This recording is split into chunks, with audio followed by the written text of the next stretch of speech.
I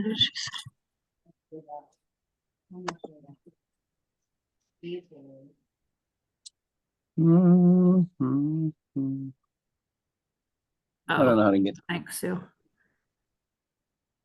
It might be good, Sue, if you want to take your name and say your name and Leonard. I don't know. You see anywhere that says your name, if you put your little cursor over it, it lights up. There should be 3 dots that you click.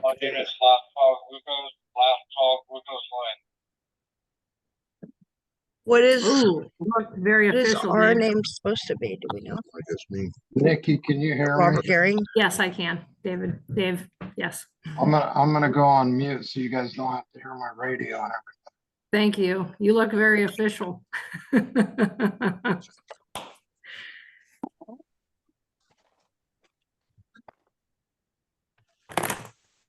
Oh, thank you. Perfect, Sue. Yeah, you can put your name, whatever you guys want. But it will definitely help. It will help Julie when she's doing attendance of who's all here. Okay, now I also am gonna record the transcript as soon as I figure out how to do that. Let's see, captions. Do full transcriptions. There we go.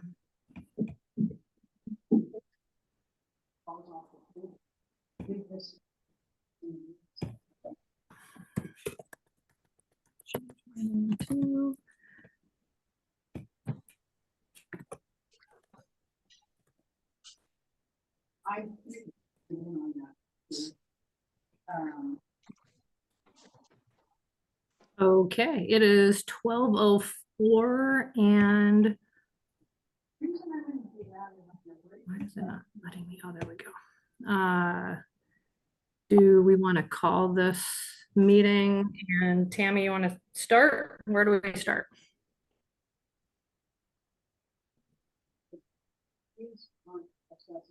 Hi, everyone. Are there still a bunch of people coming in? I'm keep letting hearing them in. doorbell.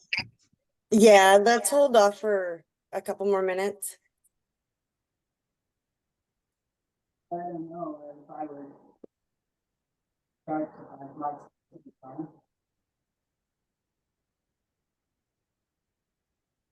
like.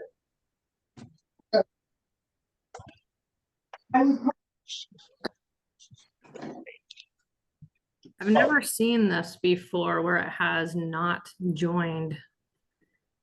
No. So if I I love when they do updates and I feel like a dummy all over again. I know I had to update my computer to get on. Oh, that's obnoxious. Sorry to hear that. Oh, thanks, Michelle. So if you're on an iPhone, go to participant. If you want to change your name, go to the participants, then click on your name. It will give you the option to rename. Yes, I'm on a computer and I don't have an iPhone. So yes, thank you for saying that. It's for everybody that does have one. And if there's 2 of you here, you can put both of your names in the name spot, put your name and the other person. That will help Julie take attendance of who's here. I believe, right, Julie? You're on mute though. Yes, that will help, and it will There, help there. for voting. Okay, great.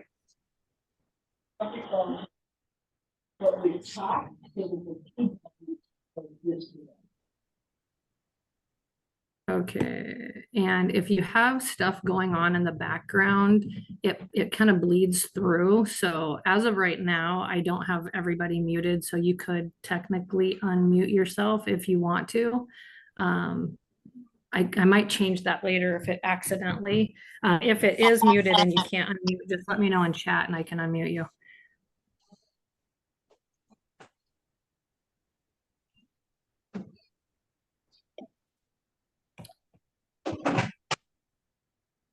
Okay, is there anybody specific that we're waiting for? There's 50 of us in here right now. 50? Yes. It says on the bottom something. Sorry, go ahead, Julie. Oh, no, I just coughed.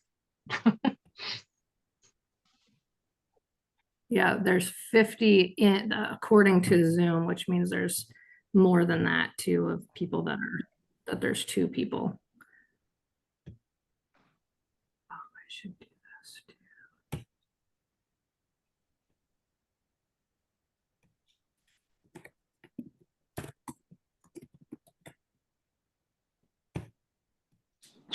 Sam, Raquel.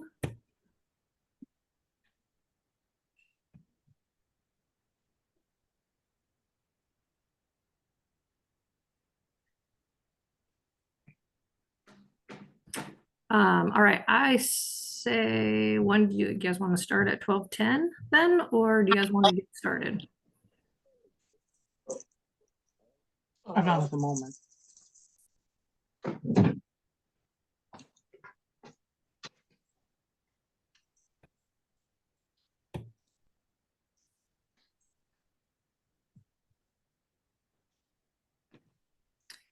And I think I am gonna say mute all for a minute because if I do allow them to unmute, yes, okay. This way it shows up in alphabetical order and it will make it easier for Julie to do attendance. You can unmute yourself though. You're not, there you go. I can't hear you. It won't matter whether they're muted or not, because once we start talking, it'll all move around. I'll just be working on attendance the whole time, so don't worry about it. So if you open the attendance, look at participant list. And when it opens up, it's in alphabetical order. Besides, it has the co-hosts up first. Everybody that I made a co-host, they're on the top. And then the rest of it is all in alphabetical order. Do you see that? Yeah. Not if you look at the Once picture. they start talking, that will go away, correct? Well, once they start talking, it moves them to the top for a minute. but Right. As soon as they're So- muted again, it puts them right back. So right now, everybody's muted. So right now it's in alphabetical order. And I think it's not a bad idea for everybody to stay muted unless you're gonna talk, because it keeps it in alphabetical order and it makes it so your TV in the background isn't distracting to everybody else. We have 55 participants in here. If you are a participant that has other people in here with you, you can change your name and put all the names of the people that are with you. That way we can get the attendance right. And it is, I'm letting Brett in right now. And it is 12:10. I say, Tammy, take it from here. I'll continue to let people in as they join.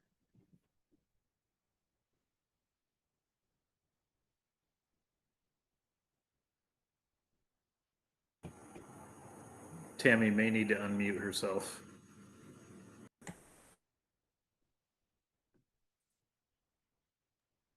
Sorry, everyone, trying to get technical difficulties issue on the other one. Let's see. So I guess first we need to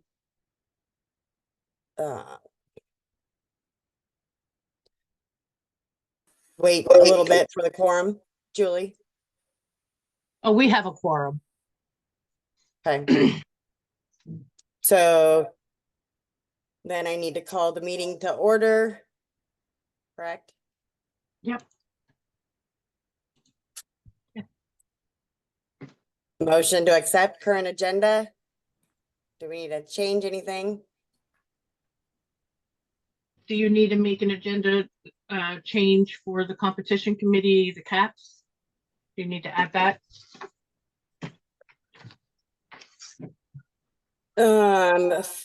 Can that be done during the competition committee report? I think so. Okay. So we can just, Jackson, you good with that? Yeah, yeah, I'm fine. However we need to do it.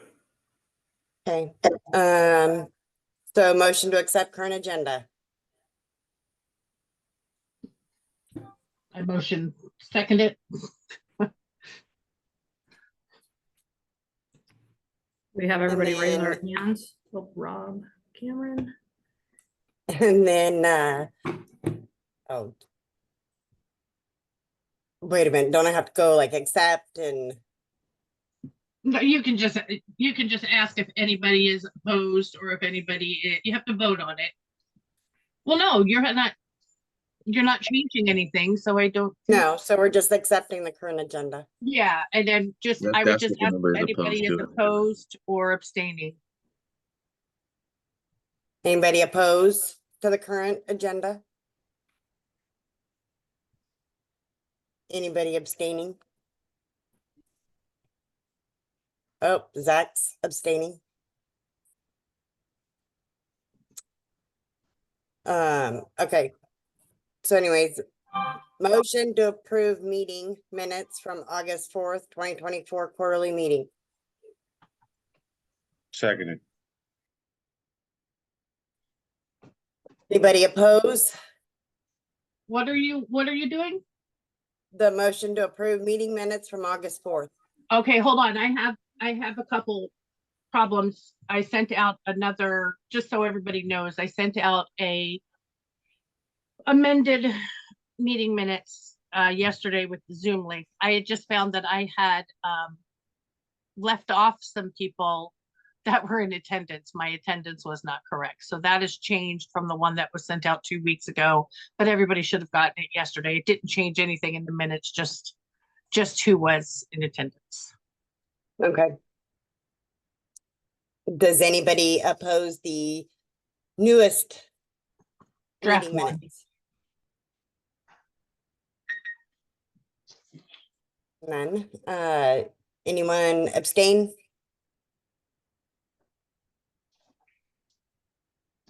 Rob Cameron? Okay, So we have one abstention, is that correct? yeah, Rob Cameron.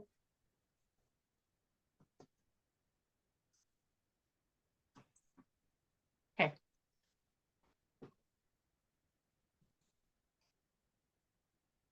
Are we good to continue? Mm-hmm. Okay. So for officer reports, as far as my reports go, I think that the tournament went very well this last time for 9-ball. I think. So. I think that it went very well. As the first event as president, I kept waiting for the big catastrophe to hit, and thankful it never did. For the most part, I think we had a pretty good group of people. That there was a couple issues, which we'll get to that later, but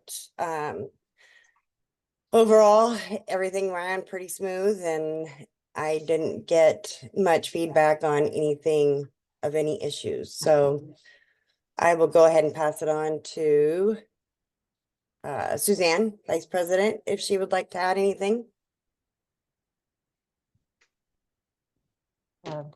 No, I got a chance to walk around and listen to a lot of people, kind of fly under the radar a little bit. Did not really hear any major negatives. Of course, you always have a few that have their own personal agendas, but you just kind of listen. And Tammy, I believe, well, specifically you and Sue, I think you guys did a fabulous job of just keeping things moving and keeping everyone informed of what was going on. I think Elaine did a great job up at the podium, as usual, and everybody seemed to be extremely prepared. Dave Chavez, you were diligent in having your meeting with all of the refs and your own people, And it was really great to see people walking, official people from Western BCA walking through the crowd on a regular basis. It really made a huge difference in, I think, how people, for the most part, acted. And kudos to everyone that did a great job. So I think everything went quite smoothly, and everybody, you know, the board, everyone was involved in their own, you know, their own manners wherever they could help out, and I think that was great too. So I think it was a good event. Thank you. Thank you, Suzanne. And yes, I agree. And also thank everyone from Pat Mitchell from Tournament Registrar, Sue and Pat worked together great. This was Pat's first time as Tournament Registrar, so she did a good job, great job. And all the board, everybody, I think that the leadership, we all kind of worked pretty good together. So next is the secretary. I got nothing. Okay, then how about the treasurer?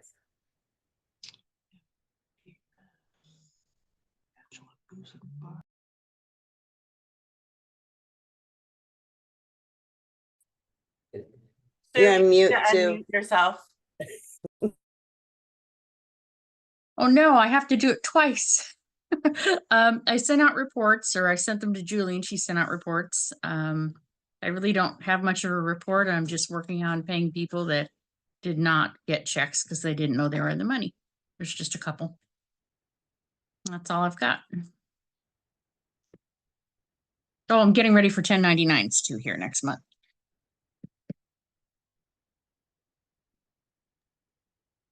Tammy? The only question I had on the treasurer's report is I see that our beginning balance and ending balance was a significant difference. Was that because of tournament expenses or added money? Just a clarification. Which report are you looking at? Well, I saw that we started with like 45,000 and we ended with 25,000. Yes, that would be added money, expenses, things like referees, our portion of food vouchers. So our expenses went up in comparison to past events. It would look like it, yes. There are also some other behind the scenes type events that were not involved with the tournament per se. Websites, things we had to purchase. Thank you. Mm-hmm.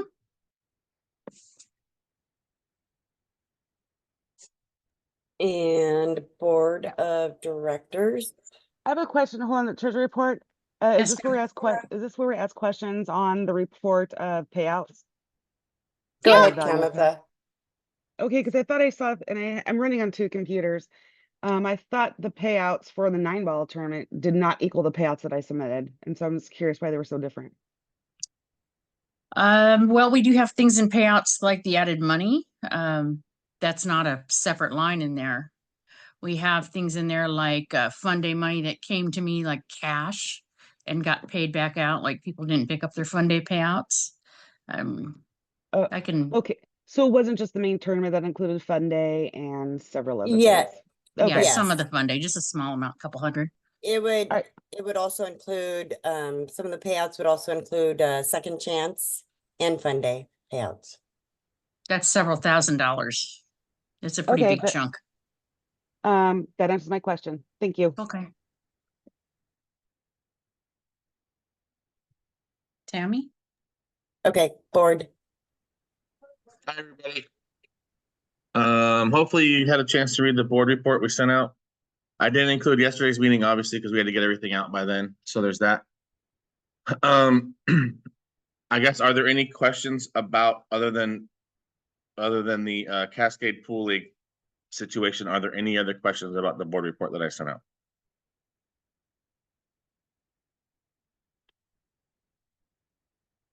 Okay.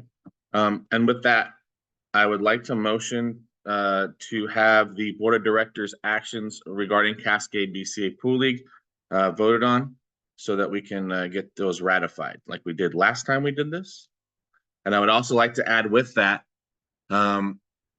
since we voted on it, Players Club Limited has now started a league out of the Golden Fleece that has 40 players in it. They started on the 30th. And I think they're adding actually a couple more to that league as well. I'm sorry, division. Sorry, PCL is running a division out of Golden Fleece now, which was part of the hang up before when Cascade applied for sanctioning last time. So anyway. Okay, to clarify on that, Lawrence, so that means that us as members voted one way about that, and it ended up working out to that. It ended up working out because isn't Ed working with them or something like that now? And it ends up being in line with what we all voted on. Is that correct? Right. It's Nancy Meeser that's running it for Players Club Limited, because at the time that Cascade had applied last time, it was said that there was nothing out of Golden Fleece, and because it's technically PCL's area of operations. Membership voted it down by a large amount, but they reapplied. They wanted to run through Wenatchee at the Golden Fleece and Wenatchee, and also through Golden Fleece and Everett, and have an area that was ran between Everett and Wenatchee based on what was put down on the application for sanctioning. The board of directors reviewed it. 6 of us voted no and 1 abstained. And we just need membership to ratify that vote so we can do whatever. And if that's totally up to membership and how they want to handle the situation. Thanks. So currently the motion on the floor is to ratify the board's decision regarding Cascade BCA Pool League. I'll first. Can you put in the motion that it is to ratify the board's decision to deny the Cascade Pool League submission? Yes. Thank you. I'll first that. Second.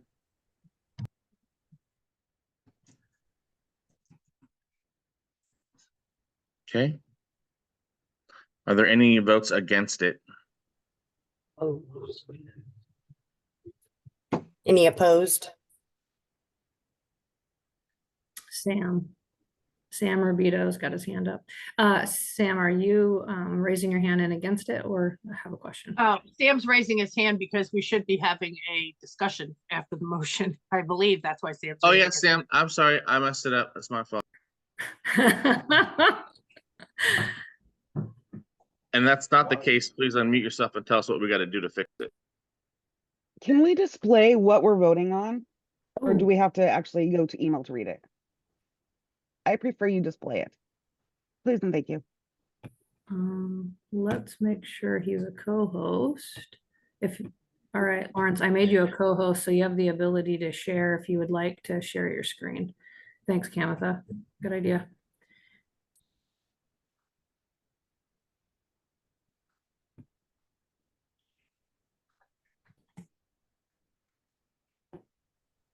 Can I be picky and I should make it a little bigger?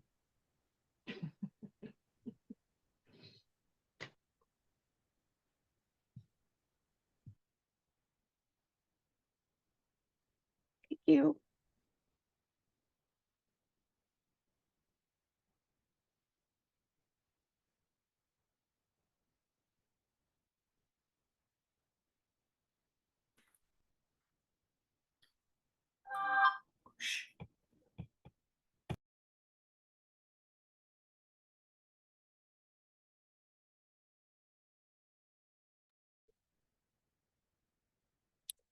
So did Sam still need to say something?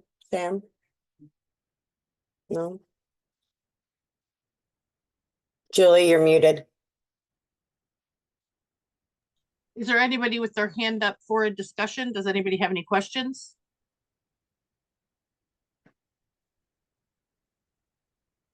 Doesn't look like it. Not seeing anyone.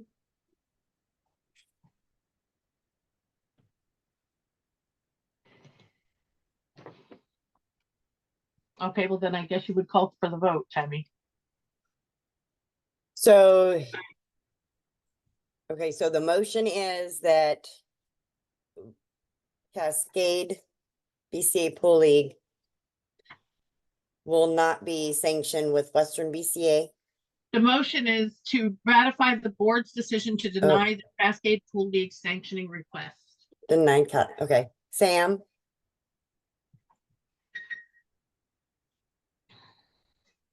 What? I see one finger. Tell me. 5? I don't know. At least it's a point, hits his pointer finger this time.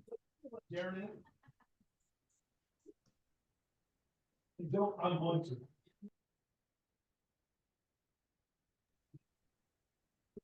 I don't, What is happening? Okay, Sam, you're not Sam. muted. What do you mean by your hand?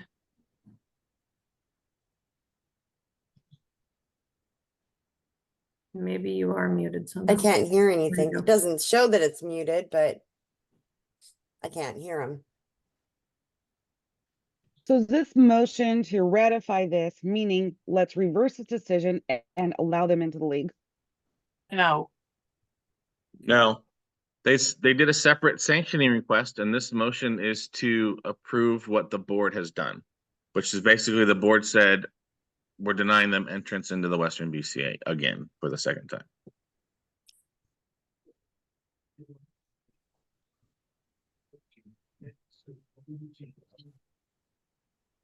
So then we're in discussion right now. We're waiting for Sam to unmute. So Sam took his hand down.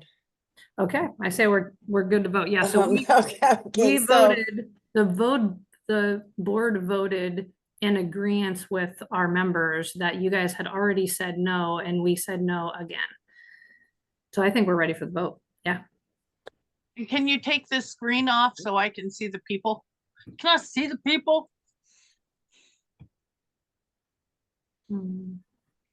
so the motion is to, and correct me if I'm wrong, Julie, but the motion is to ratify the board's decision to not allow Cascade in Western The BCA. way it reads exactly, motion 2024-16 to ratify the board's decision to deny the Cascade Pool League sanctioning request.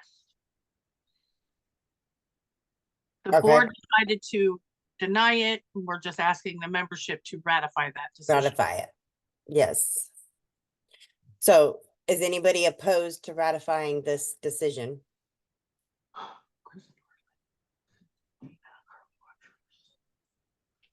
No. No. So how do we Doesn't look vote? like it. Raise our hands. Do what? So to vote, we raise our Raise- hand in the meeting. Is that how we're voting? If you want to oppose If you it. want to oppose, raise your hand or speak. Say you want to oppose. I oppose. I think I want to oppose. Okay, so we have one opposal. Anybody else?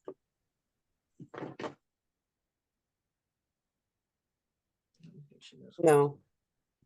Okay, now ask for any abstentions. Is there any abstentions?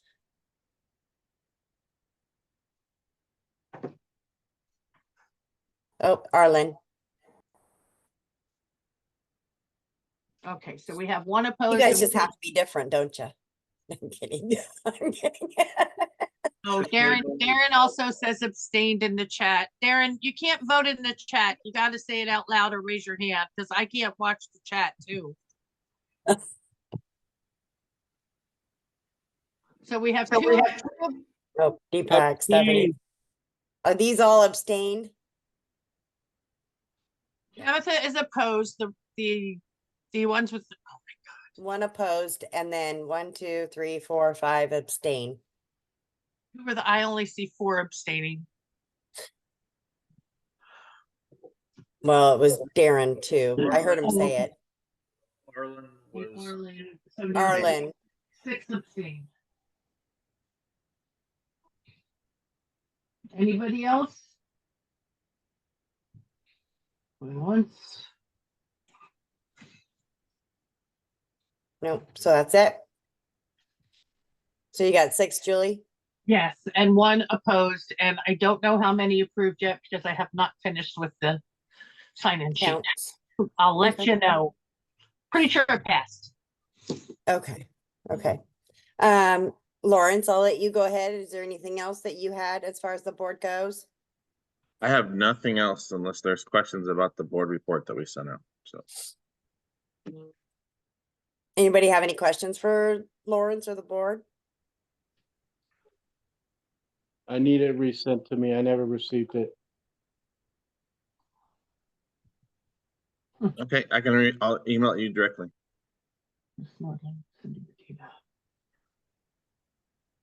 Okay. Shall we move on to committee reports? Quick question, Julie, did Clay is Clay on here? I don't think he was, I know think he didn't know if he- he's got some issues with his dad. Yeah, so I don't know if he was gonna be able to. Anything. No. Okay, so I can just kind of give a little bit about the Hall of Fame committee.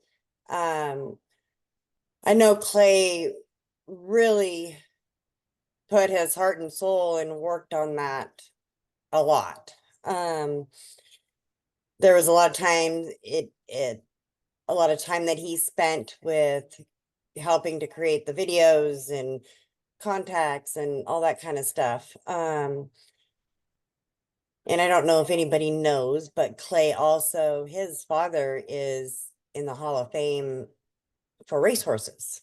So I think that that's one reason why he is pretty passionate about the Hall of Fame for Western BCA as well. I think he did a wonderful job. I think that the ceremony went well. We did have a couple little issues that we had to overcome, and HDMI cords weren't working. We had to, we had to kind of be creative with making sure that the video was up on the big screen so everybody could see, and then everybody could hear it through the microphones, because there was some issues with the microphones as well. So, but all in all, we got through it, and I think it went very well. And I think he did a great job, and everybody else that was on the committee, I think, also contributed to doing a great job with that. So I'll leave it at that unless anybody else has anybody from the committee that wants to add anything to Ed, Darren, who else is on there? Julie, trying to think of who else is on there. Shirley Morgan, I think, is on there. Does anybody else have anything they want to add as far as the Hall of Fame goes? I just agree with what you just said. Clay worked really hard on the thing, and a lot of hours went into it that people don't understand just to pull off the ceremony. So thank you for all the hard work everyone put in. Thanks, Darren. Okay, so next is the tournament committee. Jackson, did you want to talk on that? Sure. If I could just combine the tournament and competition, I'll go in order. That'd be good. So I wanted to start off by saying good afternoon to everybody. Glad to see everybody come together on this fine Sunday afternoon to hang out together. Obviously, in an effort to continue to support and help grow our amazing membership. And I'd also like to thank all of you that attended our last tournament. Really, supporting that made our last event, really great. And I think everybody had a great time. So I personally believe it was, the best event that we've had in a very long time. So thanks to everybody. And with that, we'll start with the tournament committee. So our most recent meeting was Sunday, October 27th. Went for 2 hours from 5 to 7 p.m. Pacific. We discussed a lot during the meeting. First, focusing on how the most recent 9-ball tournament went, and then moved on to discussing continuing improvements and moving forward.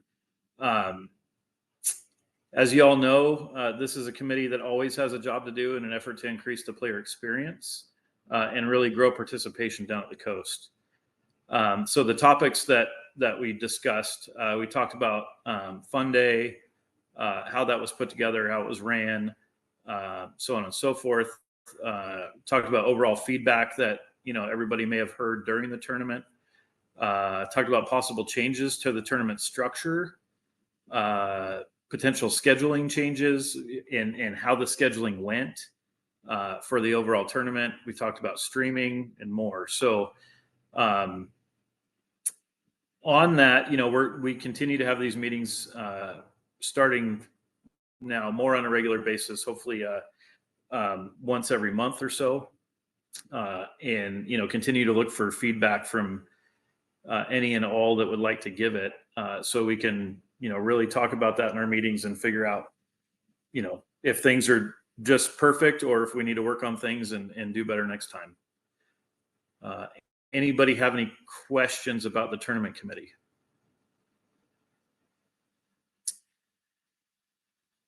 Tammy Conabear. Can you tell me who all is on the tournament committee and their participation, please? Oh, you're going to put me through that. Okay. Yes. Tournament committee members, myself, Ed Slade, Chris Nordling, Dave Chavez, Brittany DeWalt, Robin Adams, Mike Deichman, and Vic Albertson. And all of those individuals have attended the meetings that we've been doing. Is that what you're looking for? Yes, I was just looking. I wasn't sure who all was on the committee, so I just wanted to find out. Thank you. Arlen's hands up too. Arlen. Hey, Jackson. I think you guys need to be looking into Bad Boys as far as they do a great job, not a problem, but they're eliminating protocols that Western BCA has put into place. And as a tournament or tournament committee, you should be looking at that, where you're having teams from the same league play each other in the first round of play in teams. And it happened not just once, not twice, more than that, all tournament long. So that's something you need to look at and address with Bad Boys to find out why they're neglecting to do what we've asked them to do and paid them to do. Yep. So just to answer that question, they are doing their job. There was a couple that were put together, and Tammy can correct me if I'm wrong, but there was a couple that were playing in two leagues, and one person went in as one league, one person went in as another league. Okay, Go ahead. Stop. When I have two teams out of my league playing each other in the first round, that's not one from one league, one from another. Okay, then when I have that happen in singles with two singles players playing each other from the same league in the first round, and Tammy can tell you about this one because I called her on it the day I saw it, and that shouldn't happen. Just should not happen. You didn't call her on it. You're being mean. Yeah, and Arlen did have, there was a couple of them in the team event, and Arlen messaged me about it, and I took care of that one. Come to find out, then we found another one, I think, too, after the fact. So we found the but singles yeah, event because you actually ended up playing the person, Tammy, in the first round from my league that was scheduled to play gotcha. another person. And then when it came to team Yeah. day, I walked over and said, "You guys playing on opposite tables next to each other?" They said, "No, we're playing each other." And I Yeah. said, "Well, that's crap. You guys could have stayed home and saved yourself a few $100 and phoned in the information." Yeah, and part of that has to do with so bracket fees is supposed to have the capabilities of trying to make sure that they're not playing the same league. Obviously Right. there might be still some niches that need to be done. And then I know the one that Jackson was talking about where the players actually put in the wrong league number. So yeah, they were playing each other, but they looked like they were from two different leagues. So that was their own fault. Exactly, but this is That not, one. when you look at. But that you one, look- your two weren't, and yeah, I know we discussed that, but go ahead. Can I get those specifics so I can reach out to Bad Boys and make sure that this doesn't happen again? Thank you for bringing it to our attention, Arlen, because we need to know this stuff too, so we can keep working on it to make it go away. And if you catch it in the future, try to tell us right away so we can try to fix it before the match starts. But I'm glad this is getting brought up. Well, he did. Well, let that's us know. hard We did to, it's fix hard all to of it. do. That's hard to do when you guys don't post the brackets until 12 hours before the tournament. So it's hard to catch all that. Some Yeah. of that though. Yeah. So I will. I know my hand's Singles not was raised. released a lot earlier than 12 hours before singles started. Talking teams. Well, so Because my hand is half your hand. I think the bottom line is Western Bad Boys used to have into their programming that you would not play someone from the same league in the first round. It used to be 2 rounds, way back when. So I think we just need, as an organization, to make that a requirement so that it's not something that's caught at the tournament. And Bad Boy, I mean, I think Rick acknowledged that there was that capability and he forgot to add it in 8 ball. But I do think that going to the next tournament, we require them to put that in from the beginning and make that a requirement in their programming for our tournaments. It is in there. We just have to, we have to double check and make sure that people didn't input things wrong and so on and so forth. The team event is more of a struggle for sure, but yes, we'll certainly work with them on it. But Jackson, you keep saying it's a player mistake. It wasn't. This was a tournament mistake where 2 players absolutely were at the same league, but Bad Boys did not separate them out, or they didn't apply this rule at the tournament. It has nothing to do with the player mistakes. Both 8 ball and 9 ball for our league. Gotcha.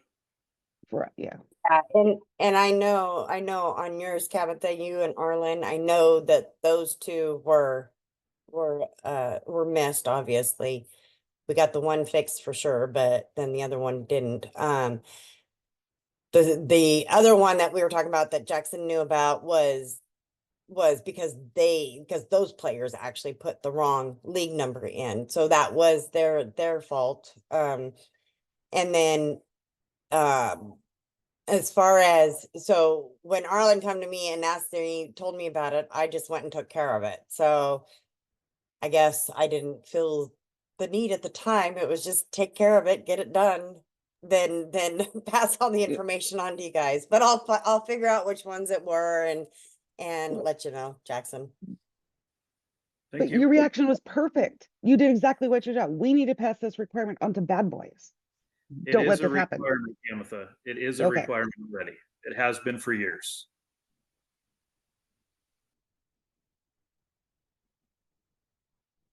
And then Elaine, Ed, Michael, Chris, and Suzanne all have their hands up. So Elaine? Yeah, hi everyone. So I have 2 things. Jackson, for the competition committee, up on the podium, I get to talk to a lot of people. I talked to a number of people who was their first time down at the event. And you should know that nobody had anything bad to say. They were all excited and they loved the event. So you guys must be doing a pretty good job with that. Yeah. That's awesome. I love to hear that. And second, I have a question on this not playing people from the same league. I get it, especially for smaller leagues and especially the first one, but how do we deal with that where you have 400 and 500 people leagues and the people might not know each other? Are we just saying the very first round? I mean, I think that can be very challenging when you have that many number of players, for example, from Players Club Limited or PCL or NPL. Just asking that question. That's it. Yeah, so I think it is extremely difficult to pull that request off. It is just that, a request. I mean, it's a requirement that they review it, that they look at it, that they make sure they do their best to not have that happen. But in a league of our size and with the sizing of some leagues, it is very difficult to actually pull that off. So, everybody's trying, everybody's, working really hard to, try and make that happen. There may be some slips here and there. Okay, thank you. And Ed? It's also a Western BCA responsibility too. Don't just put it all on Bad Boys. Western BCA should be going through the entries and making sure. CTS didn't have this capability either. Western BCA would always go through every entry and make sure that teams or players weren't playing each other in the first round. I did it. I know others have done it. So it's not just a Bad Boys deal. It's a Western BCA deal also. And Michael Cho.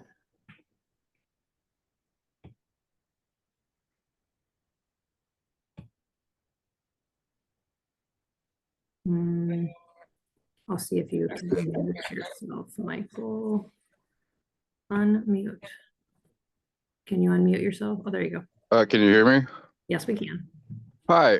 So I was just wondering, what is the policy to have someone removed from a committee, as when Stephen was head of the competition and tournament committees, I was on those committees, and it appears that I am no longer on those committees. So every year, the president goes through and selects new committee chairs. Once those committee chairs are selected, then that committee chairperson selects their committee. This time it was a little bit different because there was also a change of president. And during that time, there was a lot of mix up, and because it was a tournament committee in its broad, sense that also covered the competition committee. When Darren left, he chose to spread those, or to separate those into tournament and competition committees. And then Tammy wanted those wanted somebody to oversee both of those. So there was a lot of moving pieces this time around. And within that, I had selected a new tournament committee and then went through the existing competition committee and asked for participation, and then finished out the competition committee at that point. So Michael, we also now have a spreadsheet that shows who's all on what committee, so I think that might have been an oversight that you weren't on this anyways, because I don't think that you were excluded on purpose by any means. So, but we do definitely have a spreadsheet now that we know who's all on what committee. And I think that that's really going to help us. Okay. Considering that I was on those committees previously, how do I get back onto those committees? Well, you would submit a request to be on the committees, and it would go to the specific committee chair, and they would determine whether they have space for that at this point or not.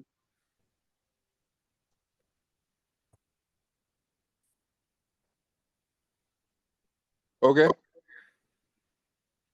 So essentially, if you want to be on the tournament or competition committee, reach out to me and let me know what you're looking for, and you and I can talk. Sounds good. All right, Chris. Just a reminder, with the league members playing each other in teams, now there's no more core requirement of all having to be from the same league.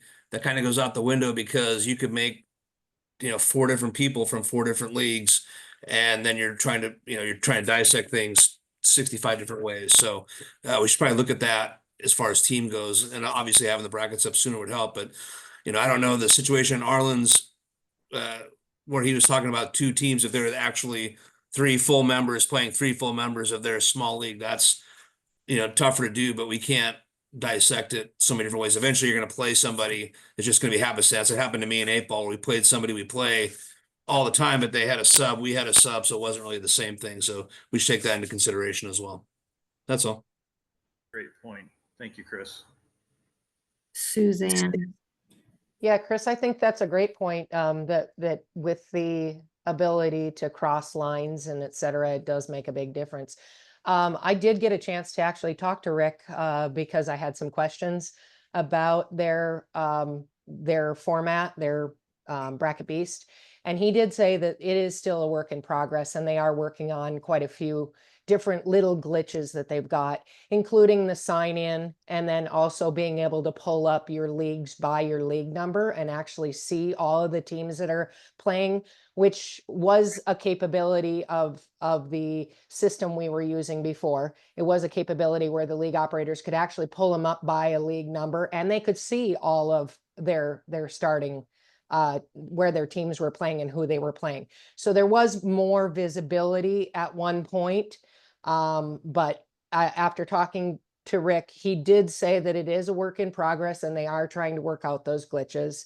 So I just wanted to give that feedback.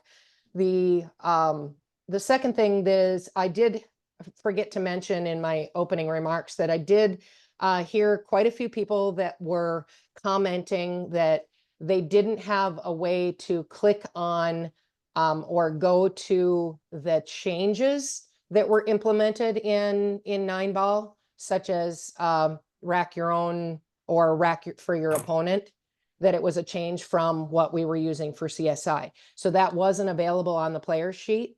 And so they did have questions about where do you go to find the full information, especially if the only link is to the CSI rules. They did have that question, and that's something we need to clarify and make available on our website or on our player sheet. That's it. Those will be covered in the tournament regulations as well. So when that's done, Suzanne, that's coming out shortly. So. And Mike D. I just want to speak as a pool player who's played in thousands of tournaments and seen husbands and wives play each other and brothers and best friends have to play each other. I truly believe there is never a reason to not have a truly random draw. And I think this is a very wrong-headed policy. And I felt that way from the very beginning when I found out that we affect a random draw. There's just no reason why a random draw shouldn't be legit. We're making our draw not legitimate by not letting it be completely random. I understand Arlen's point, but again, we've all seen husband and wife play each other and brother and sister and brother and best friends play each other. There's no reason good enough in the entire world to not honor a random draw. It's a ridiculous policy. So, Mike, is that something that we need to put in as a something for one of the next membership meetings that we should vote on to see if that's something that everybody agrees on? Because right now that's a policy that we should be doing. Is that correct? Yeah, I wouldn't put it forth as an agenda item because I don't think anyone actually agrees with me. And I don't want to waste. I don't want to waste your time. I do. Look in chat. There's a lot of people that are agreeing with you. Okay, well then I stand corrected. I mean, if there's enough people that agree with me, then we should put it on the agenda item. Yeah, I felt from as soon as I found out that that was a policy 10 years ago, whatever, I was very upset. Yeah, that's how I feel about it. Okay, well, please bring it up as an agenda item because you have an entire page of people that are agreeing with you. Okay, Arlen, back to you. I was just wanting to clarify, to be clear, the first round is the only thing I'm concerned about. I know that Western BCA rules are the first 2 rounds, but that is almost impossible to happen. As far as a total random draw, I just can't really see the fact that when we're such a small league, and if we only have, say, 5 or 6 teams out of 20 going to participate, that when they play each other in the first round, they can sit home at the local bar and phone it in and let you guys know and say, hey, guess what? We aren't going to go spend $1,000 or $2,000 just to go play our buddies that we see every week at league. And that's kind of where that all started from, was the smaller leagues having to play against each other, against the monsters. And the monster leagues, yeah, I get it. You guys have a lot of people. You might have somebody you play every week. We don't have that. We aren't that way. We don't have 25 teams going to league. We don't even have sometimes 25 teams in our league. Can I call this to So order? I think you're totally right, Arlen, and I think Mike's got a good point too, but we're getting off the topic. We're not just, you bringing up the fact that we're playing each other is, and that's a rule that we're not supposed to do. You're totally correct by saying that, but we're not debating on if this should be a rule or not right now. You're correct. It is a rule that we need to be enforcing for right now. Anything else about that? no, I wasn't trying to come down on bad boys, but whoever's in charge of the software that's running it and the program tournament, that's, you know, the tournament program that's putting forth, if they know these protocols are in place, why aren't they doing them? And are you guys calling them to the table? We're supposed to be paying them. They're supposed to be doing what we ask.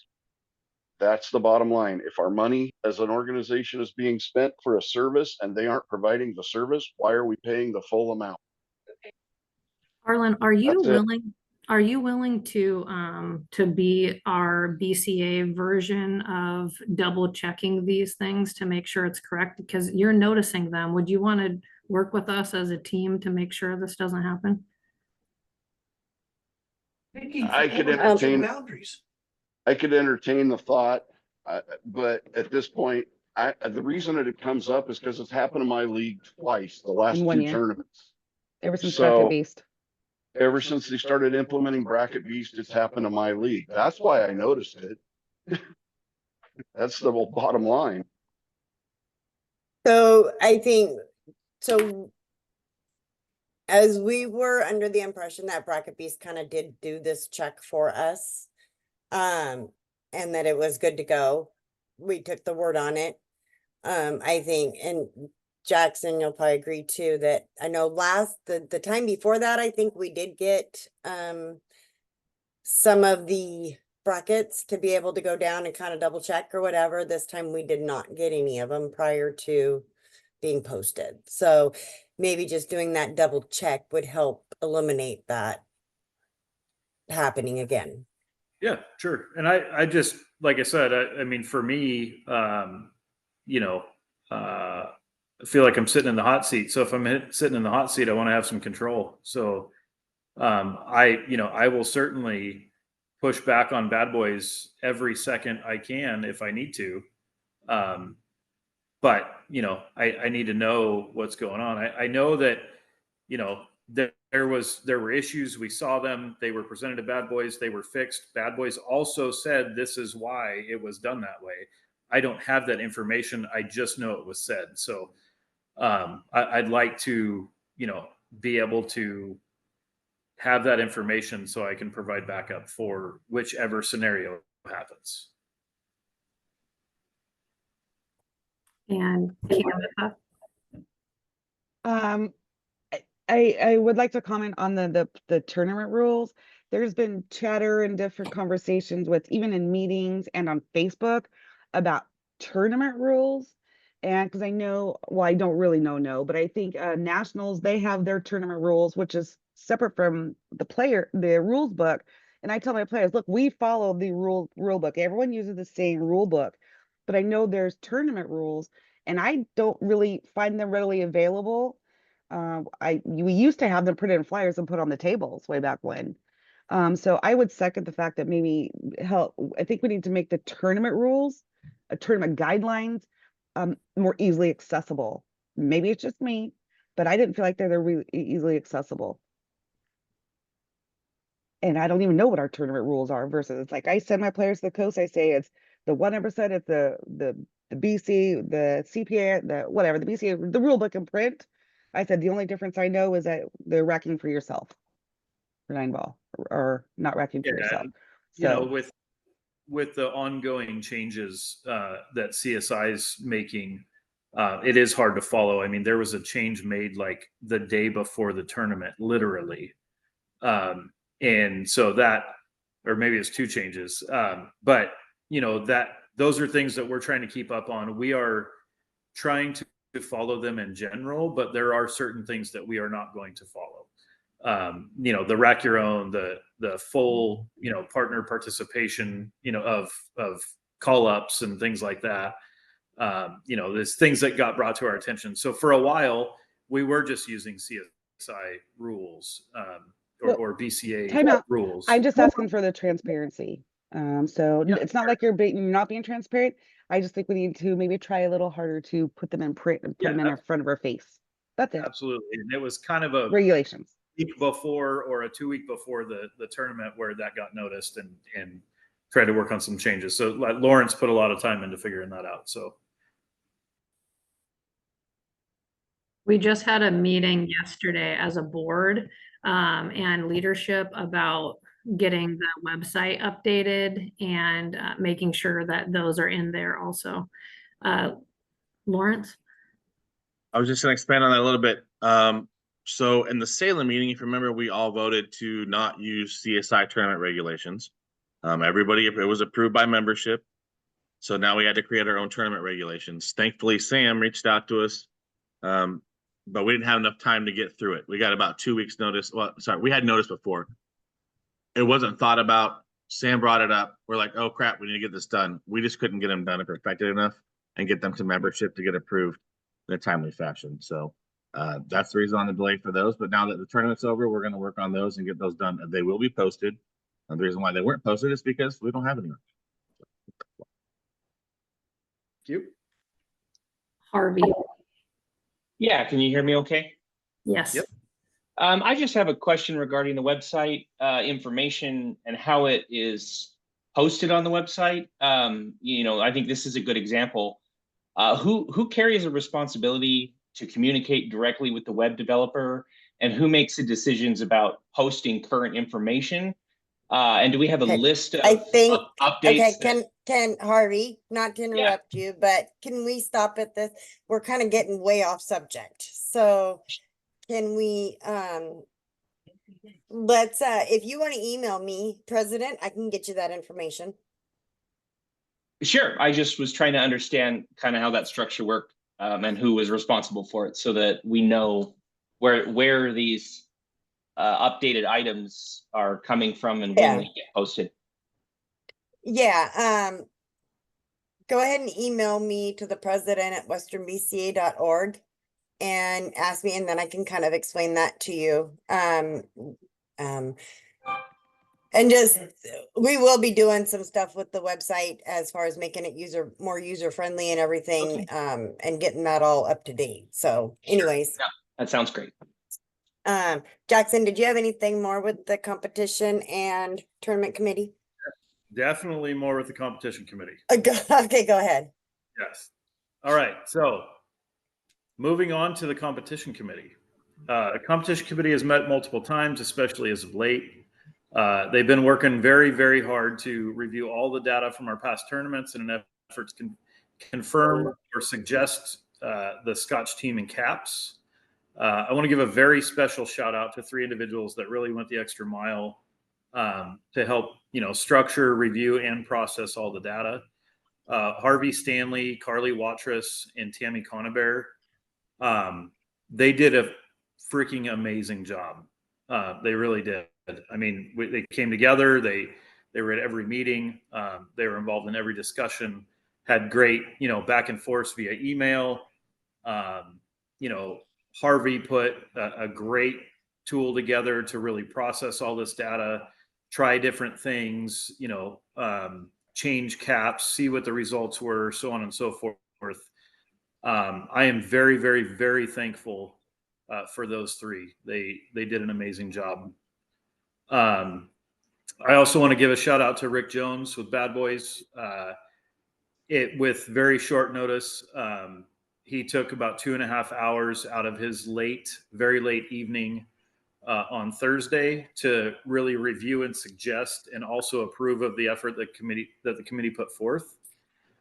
I appreciate that as somebody that doesn't have to do that. I mean, he's really trying to be a partner of ours and help us out and ask tough questions and really kind of confirm or not what we're putting together. So again, I appreciate that. With that being said, I'd like to pull up our proposed caps for teams and Scotch. like to review them, do a little bit of explaining, maybe answer a few questions. You know, I really don't want this to be a huge, big debate or any of that stuff. Questions are great. And then at the end of each caps discussion, I'd like to throw them up to a vote for the 8-ball caps. And I'd like to make this change. If it's a change, I'd like to make this change for the following 2 years. You know, we really need to do things for extended periods of time to really see what the effect is. And, you know, changing things every tournament, you know, really doesn't help us any. You know, it's really make a change, see what it does for 2 years. If it doesn't work, make another change, right? But throughout the next 2 years, we'll also be reviewing and processing the data from the tournaments that we play in to make sure or confirm whether it was a good change or not. All right, so I'm going to go ahead and share my screen on the first one, which will be teams. Jackson, can I interrupt really quickly? I'm so sorry. If we're gonna vote on things after the discussion, is it possible, can we go through and do a very quick roll call? Because I don't have the exact numbers on how many people are here. And I think it would be better to do it before we get into the discussion and voting than after.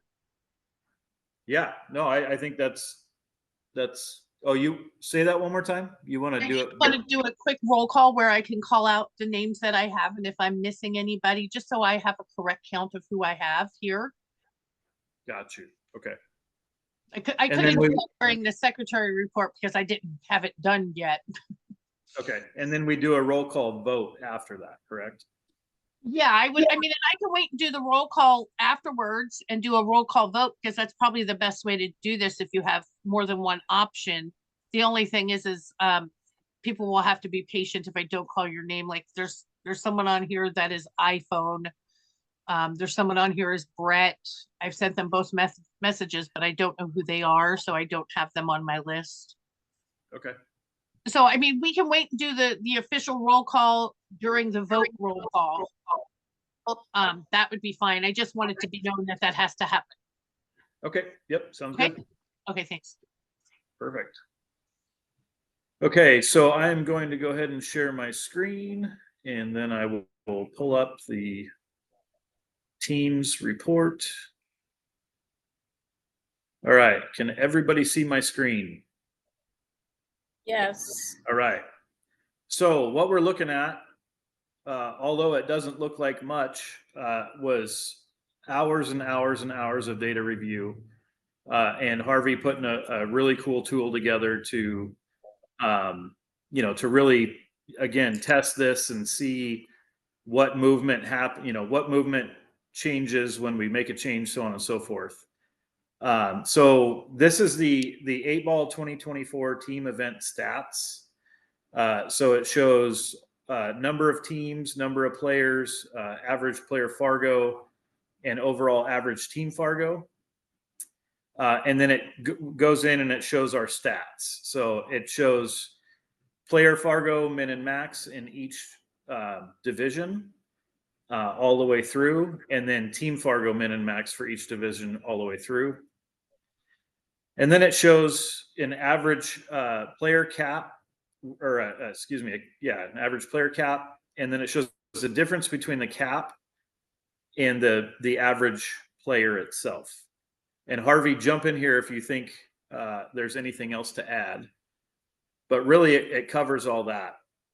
So for the team event, working through all of this together and with Rick Jones, we decided that the new proposed caps should change, and this is what they would change to in the red. So we bumped up the minimum bronze, or I'm trying not to use names, but we bumped up the minimum or the lowest rated team from 1600 to 1650. And then we went with a certain point spread from there, right? Which is a 250 point spread across the board. And what that did was really kind of average out a little bit the difference in the player rating. It bumped the average cap per player up to where it's a little more normalized, right? With the same players, with like speed players playing with each other to an extent, right? It doesn't fit perfectly, but it gets it a lot closer than what it was before. And again, if you look at the field percentage of play, it made a little bit of a change it made a 1% change at the highest level. Next level down, it made a 3% change. Next level down from that, it made a 2% change, and the next level made a 1% change up. So, and each time we reviewed these to kind of see again what the change would be within everything, and it really brings the biggest thing is it brings the average player together more in each respective division, right? So, and again, if you look here, there's mins and maxes, all. I think there's actually a little typo in here with this one, but nevertheless, you've got our mins maxes are for the individual player Fargo, for the team Fargo, and total data here. For the team caps, does anybody have any questions? I know I kind of blew through that pretty fast.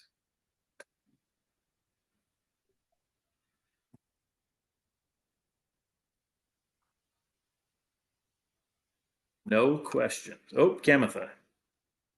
I don't have any judgment on the numbers, but I am curious if you could explain to us the agenda or the context of why you were looking at these numbers. So why we were looking at the numbers, because we're always going to look at the numbers. We're always going to look at them, for improvement, see if there's anything that we see could and should be changed or not. We're trying to compare everything together. And, as all of you know, we're using Fargo. We went through, we talked about Fargo change. Has there been an increase in Fargo over the years? That is certainly a fact. The average Fargo has increased over the years. So there was a need for review from that standpoint. We listened to feedback from people, other players, lots of people. Why can't I play with the same person at the same speed as me? That type of thing. And really tried to take all that into account. Does that answer your question? It does. You're getting there, I think. Yes. Good enough. Had a comment, but I've already moved on. Thank you. Okay. Ed Slade. The caps that we've used the last 3 years haven't changed, and the numbers have gone up every year in entries. Yep. Every event for each discipline. Yep. And so you're saying you want to be consistent and have something that's going to be for 2 years, but yet we've had something for 3 years and it's grown every year. And now we want to change this. Yes. I'm kind of wondering why. I mean, the average player has not gone up in Fargo. It's still a 440 or 450, just like it was. The players in the Western BCA are the same as everywhere else. So I'm just kind of wondering where you're saying that we need to be more consistent. Yeah, so I think I have a couple things on that. The average Fargo has gone up. Fargo just put out a new spreadsheet or graph. I think it was about a week ago that the average was 465, across 250,000 people, I believe is what the graph said. So that has changed. And I would also ask, do you think people are, the attendance is increasing because the caps have changed the same? Or do you think it's because we're further away from COVID? We're getting back to where we used to be. I think there's a lot of different things that could promote change. Yeah, all the above, of course. Yep. So, again, from my standpoint, if we're not looking for it, then I don't feel like we're doing our job. And running the numbers and looking at the data, this is what it came forward with. And we tried to put a really good team together to really look at this. What's that? Who is on the content committee? So myself, Carly Watrous, Harvey Stanley, Tammy Conabear. Hang on, let me pull up the list. I always forget everybody. Amber Davis, Robert Niemeyer, Sean Self, and Dave Chavez. Cool, that's all I got. Okay.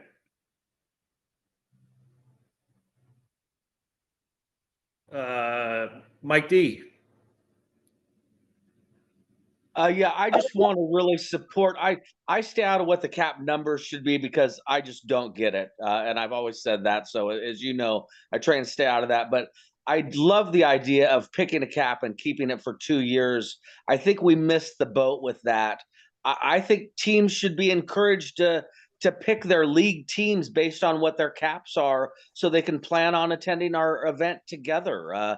I think we will see increased participation if we guarantee players what the caps are going to be a couple years in advance. I just think that's a great idea. I can't stress that enough.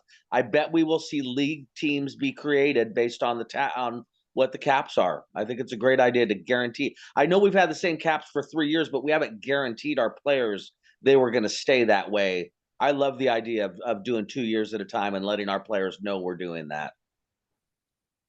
Yeah, great points. Chris Nordling. I just want to echo what Mike was saying about, I think we're going to get some increase there, and I think it's great that we guarantee those. I also appreciate that we're increasing those caps because I think people are getting better, and you increase the areas that you're going to see the most growth in those middle ground players that are going to go up 2, 5, and 10 points. And within a year, sometimes even 6 months or less, which has happened to myself. So you're guaranteeing that they stay within those proper ranges and they're not being forced to play a division that they're just either not ready for, they can't really compete in. And I think you're able to make some fair teams. And we've talked before about silvers playing with silver players, gold playing with gold players, etc. And I think that this accomplishes that. So good job, guys. Thank you. Kamitha, do you have more? Yeah, I put a comment out there, but I don't like doing that. So if people are getting better, then that just puts them in a higher division. And I hope we're not reacting to, oh my goodness, we should keep them in a lower division. But I mean, if the numbers grow, if they're getting better and they're forced up to another division, then so be it, they got better. But I'm just curious if a driving factor is to try to normalize the size of the groups. I mean, I'm all supporting this data analysis. I'm a data geek. But I'm just wondering if one of the factors you're thinking about is to not wanting to make, I'm just making this, is it gold? So you don't want gold so big. If you're trying to normalize the size of the divisions, is one getting too big? You're like, no, let's move them back down so we can make the size of the divisions different. So that's the factors I was trying to pull out. Yeah, so that's definitely something that that we looked at. But well, I'm not sharing right now, I don't think, but I am sharing. So if you look at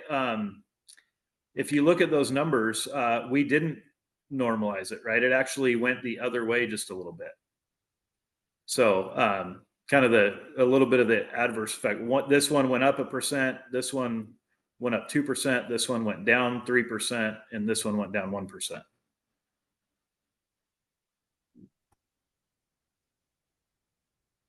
Pat Mitchell. Pat, you're on mute. There we go. There we I go. was just wondering, looking at your caps, CSI put out an announcement, they're adding an iron division.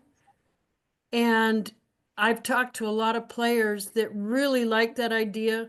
They're not good enough quite to be silver, but yet they're better than bronze. So I was wondering if we had considered adding the bronze or the iron division Yeah, as so CSI is doing. yeah, so that's definitely something that we looked at. The struggle, Pat, is we don't have the players that they have. Okay. So our divisions tend to get quite a bit smaller at that point, and it makes the kind of the overall tournament run a little bit slower with more divisions, stuff like that. So Right. but yeah, it is something we looked at for sure. I do have one more question, then I'll mute myself back up. Also in that email that I got, they're changing the team event to a maximum or a minimum of 5 matches per team, going to a group play or Yep. and I was wondering if we were considering doing that. So you're not out in two. You're not spending that $1,000 or $2,000 to go to play singles and to play scotch and then play team event, be out in two, and you're done. Right. I got a lot of positive responses on that as well. Yep, I've definitely heard of it. I haven't looked into it too much from my end, and I know our committee hasn't. It's definitely new, and it's definitely very software oriented. Like the tournament direction software has to be able to handle that as well. And I don't think Bracket Beast can handle that right now. Okay. But yeah, definitely, it was definitely intriguing. I heard the same thing, so I'm definitely curious to see what they're doing and how they're doing it. Thank you. Mike D again.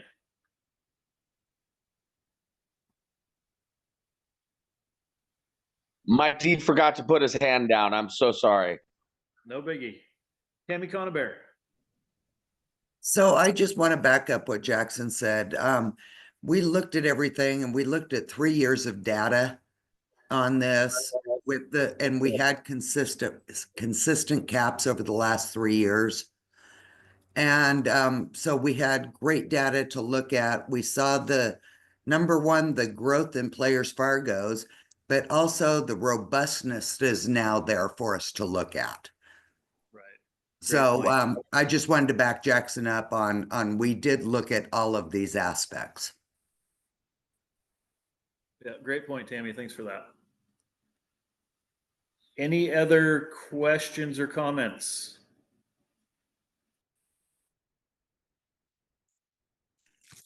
Yeah, Chris has his hand up too.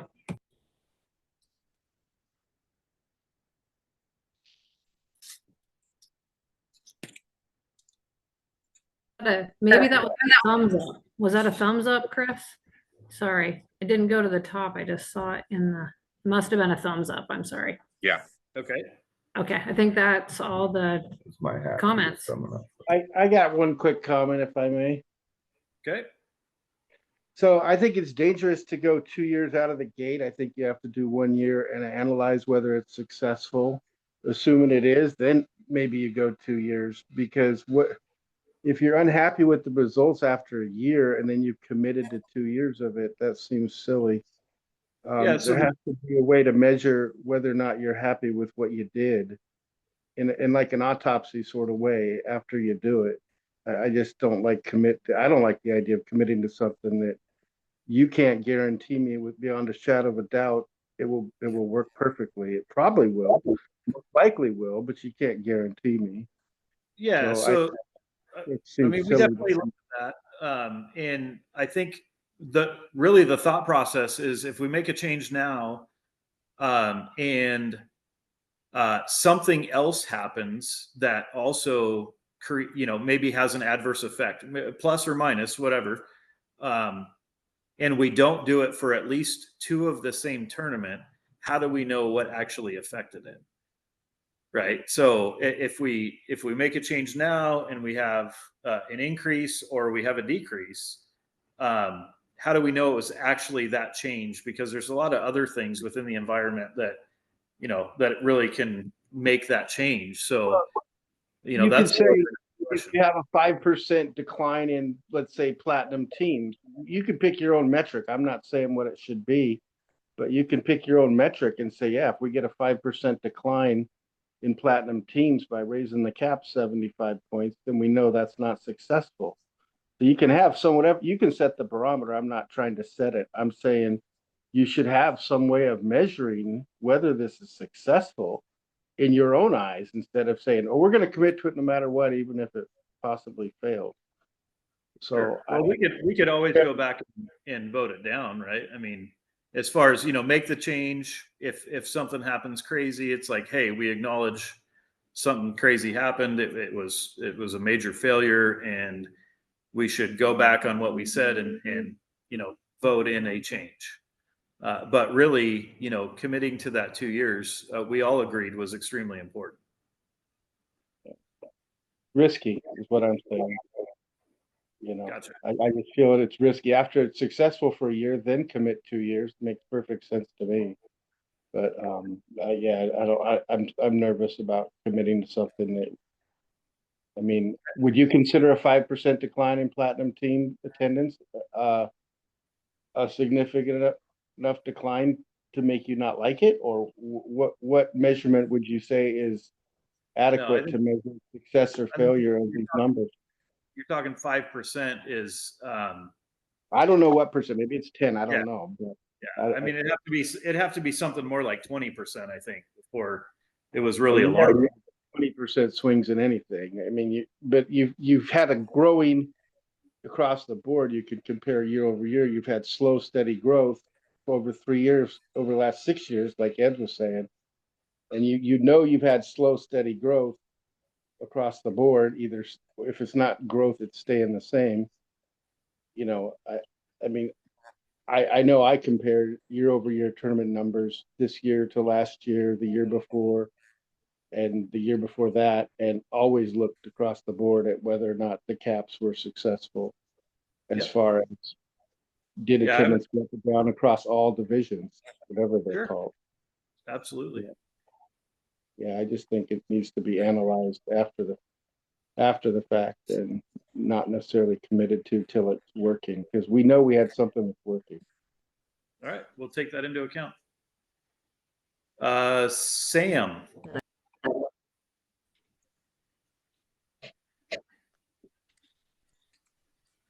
Sam. Your mic isn't worked out yet. Keep working on that, Sam, and we'll go to Arlen. Or put it in comments and I can read it out loud too. Just to reiterate what Darren said, I agree with him on that. If you're wanting to change this, let's try it out for a year. Okay, let's vote on that to see if that's going to work before committing to 2 years worth of we're stuck. Because your comment of, well, if we don't like it, we'll just change it again, puts us in the same boat as what we do. Let's change. What's it going to be next tournament? What's it going to be next tournament? What's it going to be next tournament? I think we need to figure out what you're trying to identify as growth or decline and try that, and then compare it to what it was previous to see, well, the last year's ones work better than what you just proposed, or wow, the new proposal works great, better based on the last 3 to 5 years of data we've collected. So to just make a blind 2-year decision without knowing the factors is kind of very, as Darren put it great, risky. It's risky. So in reality, it's absolutely not a blind decision. We've exhausted the data. We've looked at it from a lot of different angles. It's not changing that much.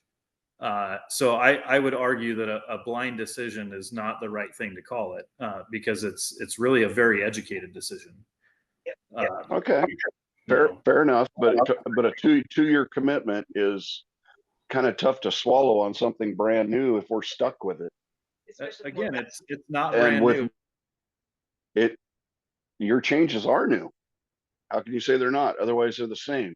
So again, without having the new input and the new data to compare it to with these changes, being stuck that way for 2 years is risky. I'm done. Okay, thank you. Carly. Hi, all. I just wanted to reiterate kind of what Jackson was saying. This was not something that we just picked out of thin air. This is a very data-driven caps. And not only that, I know that I've spoken to so many people that want to be able to plan their teams and go to our tournaments and play with who they want to play with. And they form their teams, but then our caps don't align with that, or their teams don't align with our caps. So if we give them 2 years, they're going to know what the caps are, and they're going to be able to plan their teams accordingly. That's all. Thanks, Carly. Chris Nordling. I will say that when I'm forming a team, I do go back to the website and look to see what the caps were before to see if they're going to be kind of close. So 2 years is plenty enough for people to figure that out and to have a good time. We're not talking, you're not changing it by 100 points. It's like 25 points each way, which, like I said, it kind of accounts for player growth and player improvement. So that's all. Thanks. Thank you. All right. I will say that if everybody wants to keep in mind though, when you say 2 years, you're talking only 2 events, because this is just for 8-ball. Right. And so it'll be this coming 8-ball, and it would be the following 8-ball. So that's not including 9-ball. Correct. Thank you for that. All right. Doesn't look like we have anybody else with their hands up. So Julie, if you want to do your thing, and then we can vote on the proposal. You want to do stop share for a second, Jackson, so she can see it, and I'm going to hit mute all for a minute. That way it goes back into alphabetical order and helps Julie. And then if somebody We needs to talk- absolutely don't want to mute all because I'm doing it. People have to answer. Okay. Oh, okay. Well, now it was in alphabetical order, so you go right ahead and do whatever you want now, Julie. And Jackson, if I'm taking the vote at the same time as the attendance, I need the motion of what we're voting on. You need to list what we're voting on. Oh my gosh, put me under that pressure. The motion would be to approve the new proposal 1 team caps. Now, do you have other proposals? I have for Scotch, I do, but not for teams. Just one for teams. Correct. Okay. Okay, so hold on, let me, I'm gonna have you read it exactly how you wanted to say.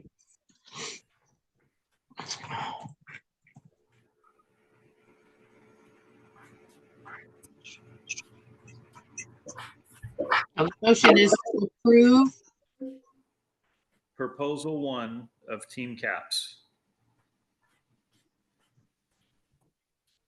And is this going to be for 1 year or 2 years? 2 years. You're not being specific.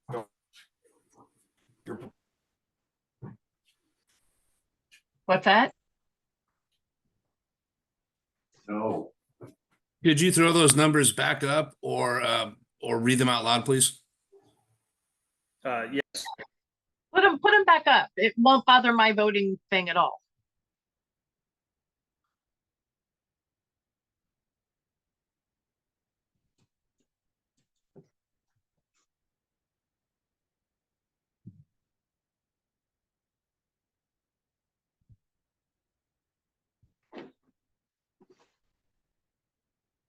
So everybody understands it's the new caps that are in red.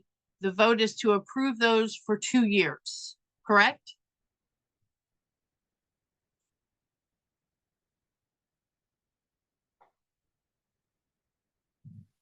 Sorry, I was muted. Yes, correct. I can't see the proposal anymore. Oh, geez. Here we go. Okay. So everybody understands, I'm going to go through my list of who is in the meeting. When I say your name, just, you're either voting opposed, in favor, or abstain. At the end, if I missed anybody, that's when we'll ask for anybody I missed. So Sean Self. What are we voting? What are we saying? Which one are we saying? Voting for, in order to either, the motion is to approve the proposal Okay. 1 of Team Caps. Yeah, I approve. Becky Potter.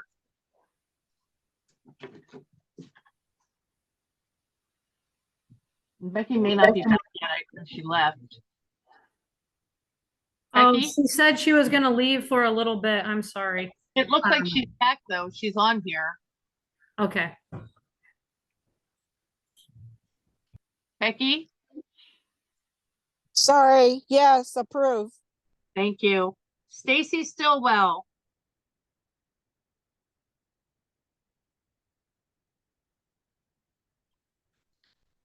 Stacy Stillwell. Yes. And you're approving? Yes. Thank you. Arlen Grashong. Opposed. Johnny Landis. Approved. Tammy Culbertson. I don't get a vote.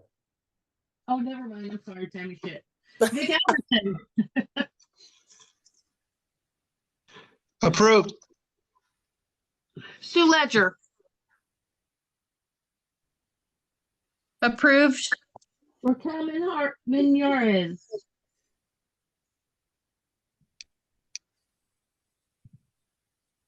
I think she may have stepped away for a bit. Okay. Suzanne Mackey.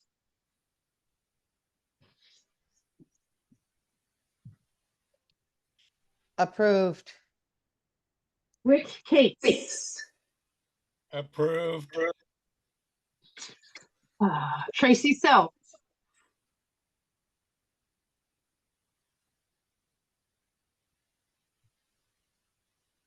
Tracy Self.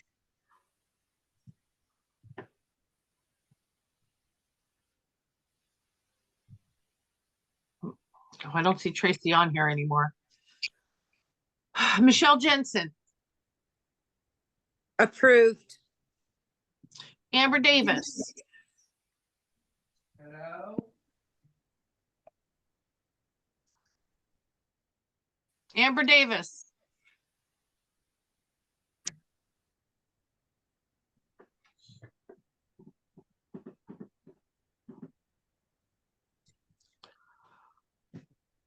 Amber's not here either.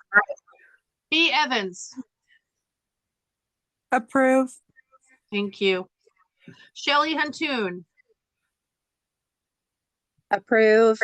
Shelley, is Ryan here too?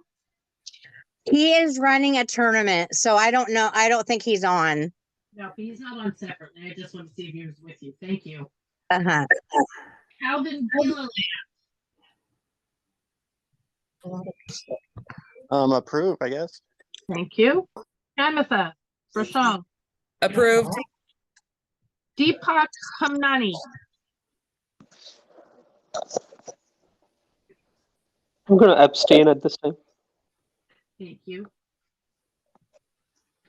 Tyler Spires.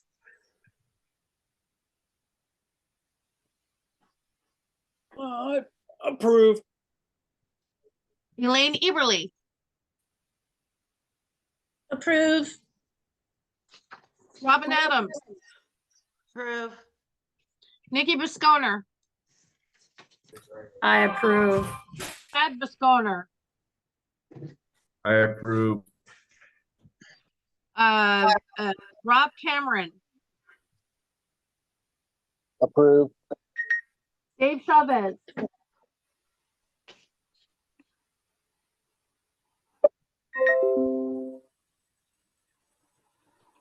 Dave Chavez,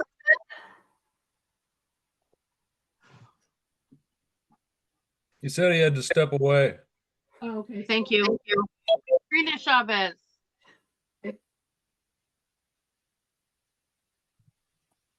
She gone too?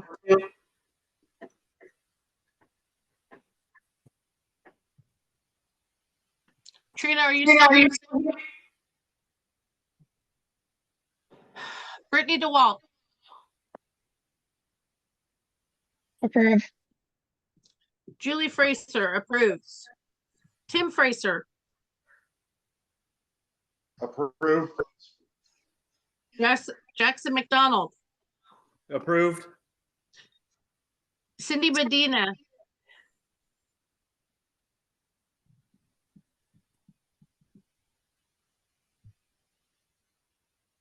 Approve. Pat Mitchell. Approve. Shirley Morgan. Approve. Mike Rick.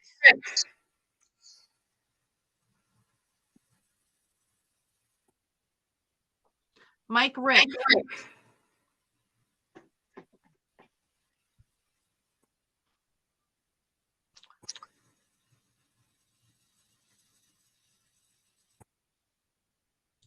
Uni Chavez.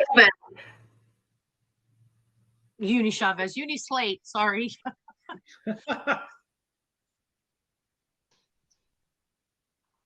marrying her off. Julie, Mike Rick just put his thumbs up. He couldn't get it off of mute. Okay, thank you. Uni Slate.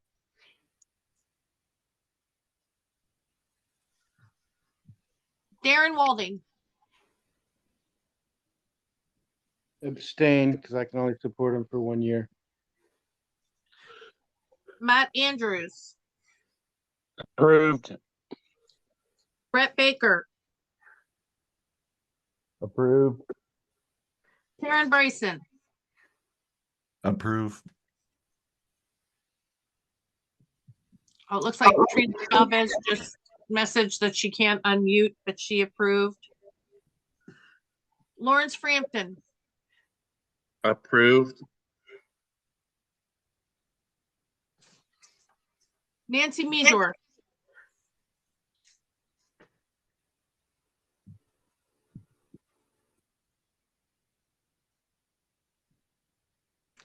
Nancy Measor. Ed Slade. No. Joe Town. Right.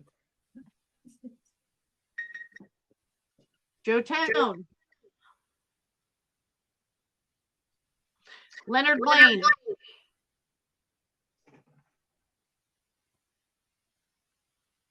He says he approves. Do you want me to go grab him? I no, at this point it's fine. Michael Okay, Chow. thanks. Approve. Mika Cully. I approve. Jeff Mears.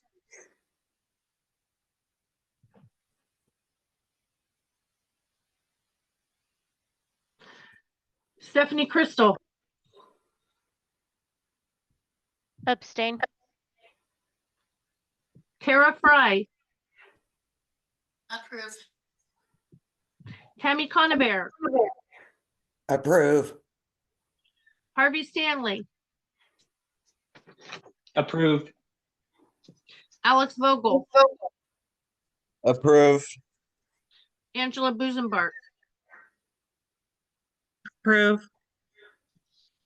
Sam Rabito.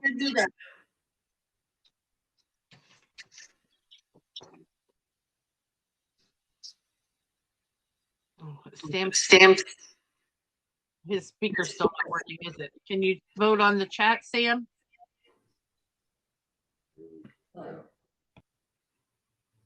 I'm looking in the chat also. I don't see anything quite yet. Yeah. He put his thumbs up. Okay. Put your thumb up again. There you go. Well, that counts for Robert- 2 votes. Yeah. Robert Gary. In favor. Carly Watros, Approve. Aaron Sullivan, Approve. Michael Dykeman, Did you say Mike Dykman? Mike Dykeman. I approve it. Do I need my camera on for these votes so you know No, I'm if not I an can hear imposter? you, if I hear you, that's fine. You're approving. Okay. Patty Okay, I Ham- approve. Okay, Katie Hammerski, Approved. Chris Nordling. Approved. Okay, did anybody not hear their name or get their vote? Raise your hand. I know Tracy's back in. Yeah, Tracy, and then it showed Trina Chavez. Did you get her vote? I got Trina. And But did anybody Katie? not hear their name called? I had got booted off, but this is Tracy and I vote to agree. Agree? Approve? Yes. Okay. All right. So just so everybody knows, I saw some questions about why we're not voting on the website. This vote was also working as a sign-in because it's hard for me to get the complete sign-in on Zoom. People come and go.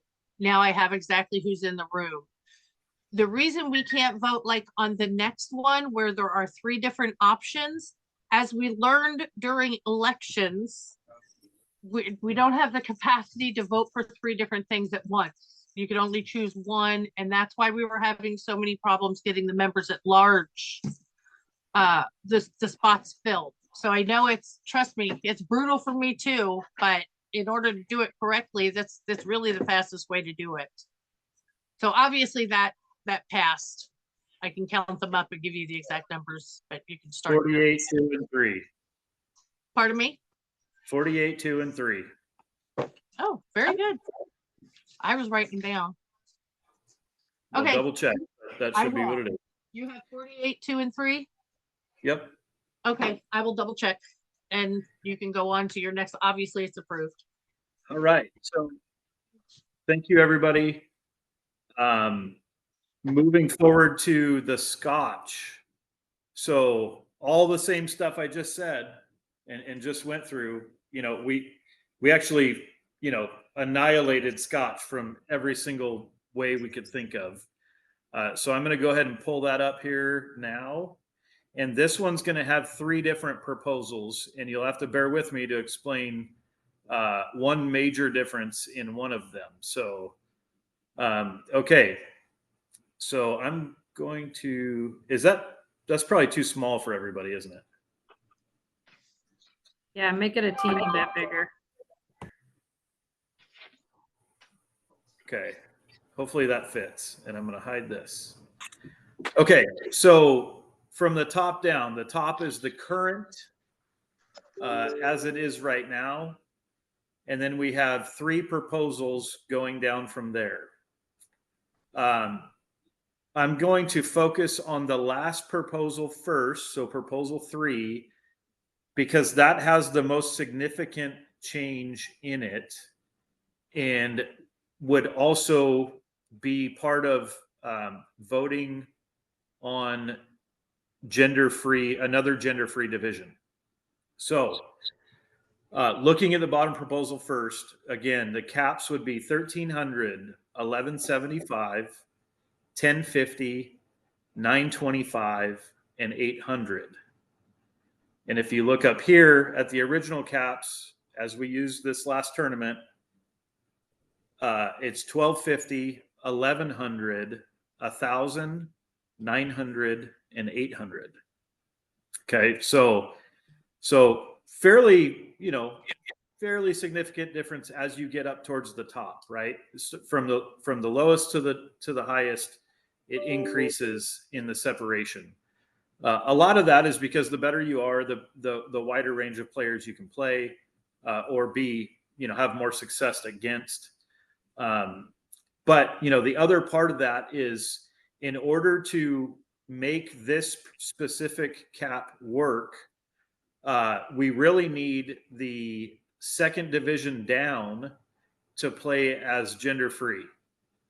Right. So just like the top division is currently gender free, we need to make the second division gender free. The benefits of that are there would be a lot more. So our overall woman participation is down below the 500 level, and so that really fits better as in a Scotch side of it as in those levels, the third level down, fourth level down, fifth level down. So more opportunity to put teams together there. And as you get to the the second level down, there's a lot more male players in there, and it's those male players would then not be pulling from the female pool down there where there'd be a lot more opportunity. So hopefully for the competition committee, I explained that pretty well. But that is kind of the key to making that proposal work, is the second division down needs to be gender free. So in looking in that, if you look at the spreads, there's a spread of 125. Oops, sorry. And that spread mimics the team spread of 250 with just 2 less players. So we looked at this, and honestly, this was our first proposal, and was going to be our only proposal, but with a little bit of forgetfulness on my end. We overlooked the gender-free side of it, and was looking at this from a completely gender-free standpoint. So that's the big explanation on proposal number 3. Proposal number 1 and proposal number 2 were really an outcome of the forgetfulness on my end. So we then looked at another 5 division cap, and then we also took it and looked at it as a 4 division cap, and maintaining a little bit wider spread. So, and it's a little bit wider spread all the way through. So starting at 800, going to 950, 1100, and 1250. The reason for the wider spread thought is when you look at Fargo, 75 points is a game. So 75 points per person is a game.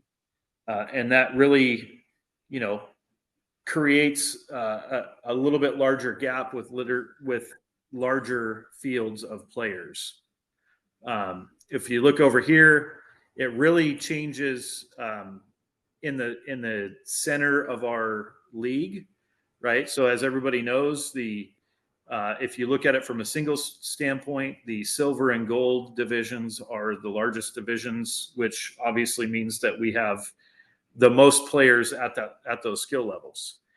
So it very much mimics that here. We would have 21 teams in the platinum, 75 teams in the gold, 105 teams in the silver, and 59 teams in the bronze. And I'm using platinum, gold, silver.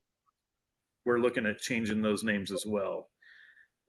Versus at the top up here, we got 23 teams, 37 teams, 72 teams, 67, and 61. So again, at the top, there's minor changes. In the middle, there's more. It also, as we talked about before, it gives you the cap average, then it gives you the differential differential of player average, which is essentially average player Fargo of 606, where the cap divided by 2 is 625. So that's where this average number is derived from, right? 506, 550, 440, 475, 389, 400. So as you can see, that it really kind of narrows things down a little bit, brings people into their, kind of better natural place. Proposal number 2, again, going back with 5 divisions, just like there is now. We've got 1250, 1125, 1000, 875, and 775. So this one, again, very much the same rule of thumb with the 250 is the 125, so it's 2 less players, cut it in half. This one is even closer overall. We have an average Fargo of 611 with an average cap of 625. This is a per person. 526, 563, 469, and 500.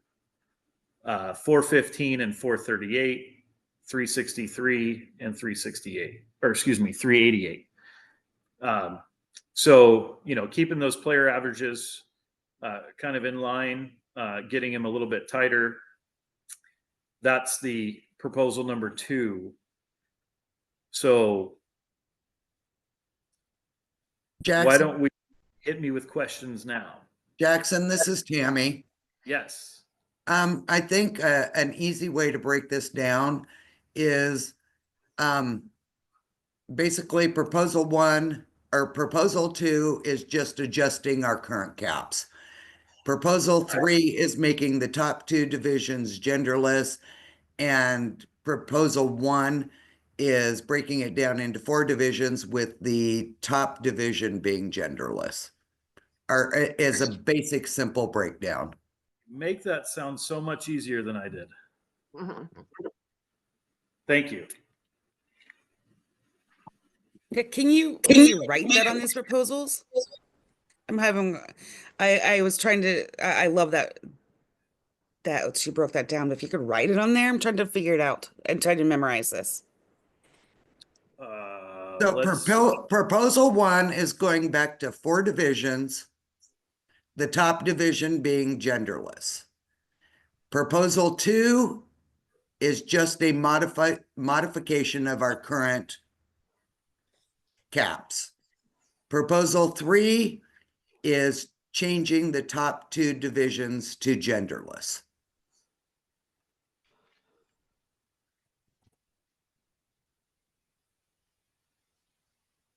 Are you guys ready for the people with their hands up to start talking? Sure.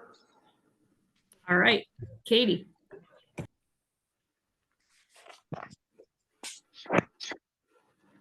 Yeah, I did not mean to have that up. I'm really sorry.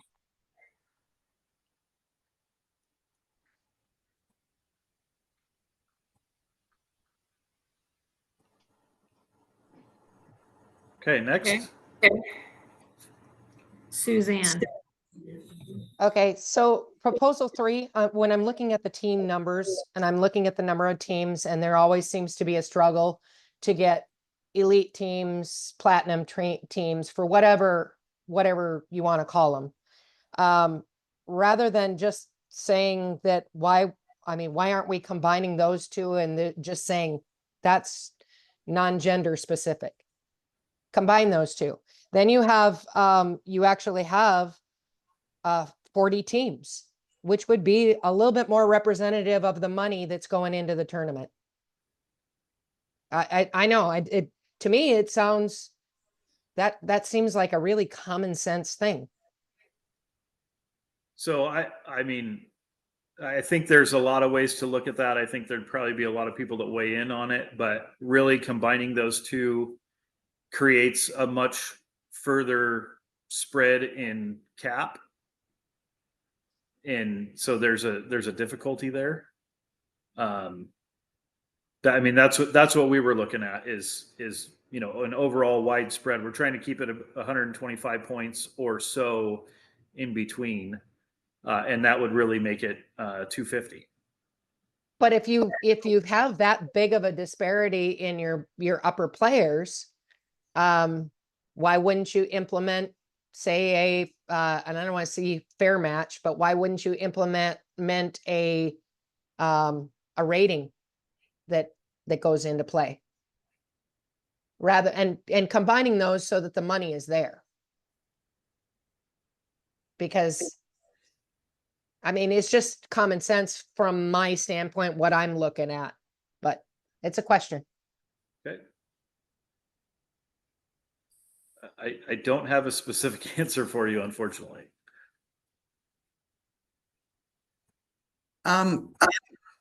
For that, I think that part of our thought process too was keeping that upper elite division so we could keep the Calcutta involved. Yep, that's a good point.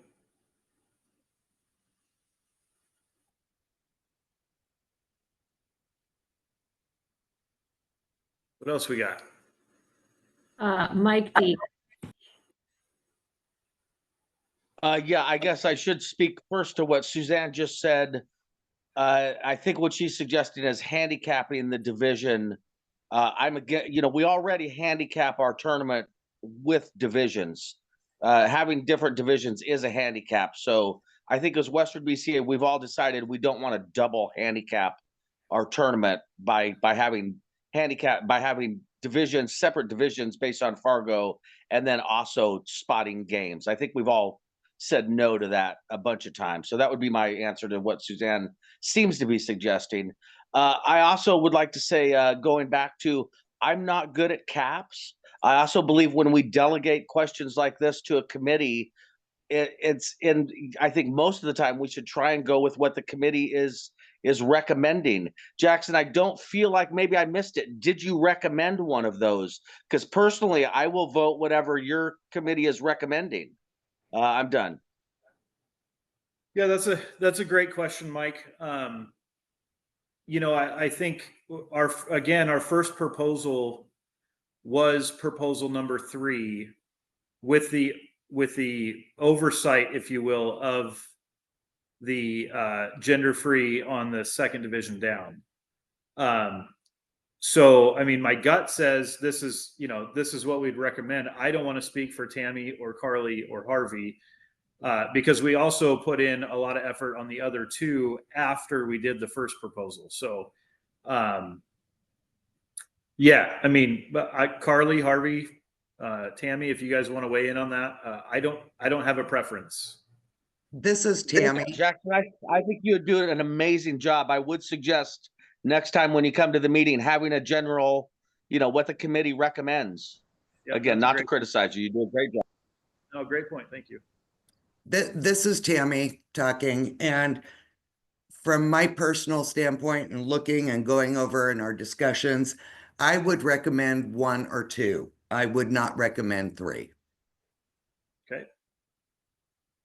Harvey, Carly?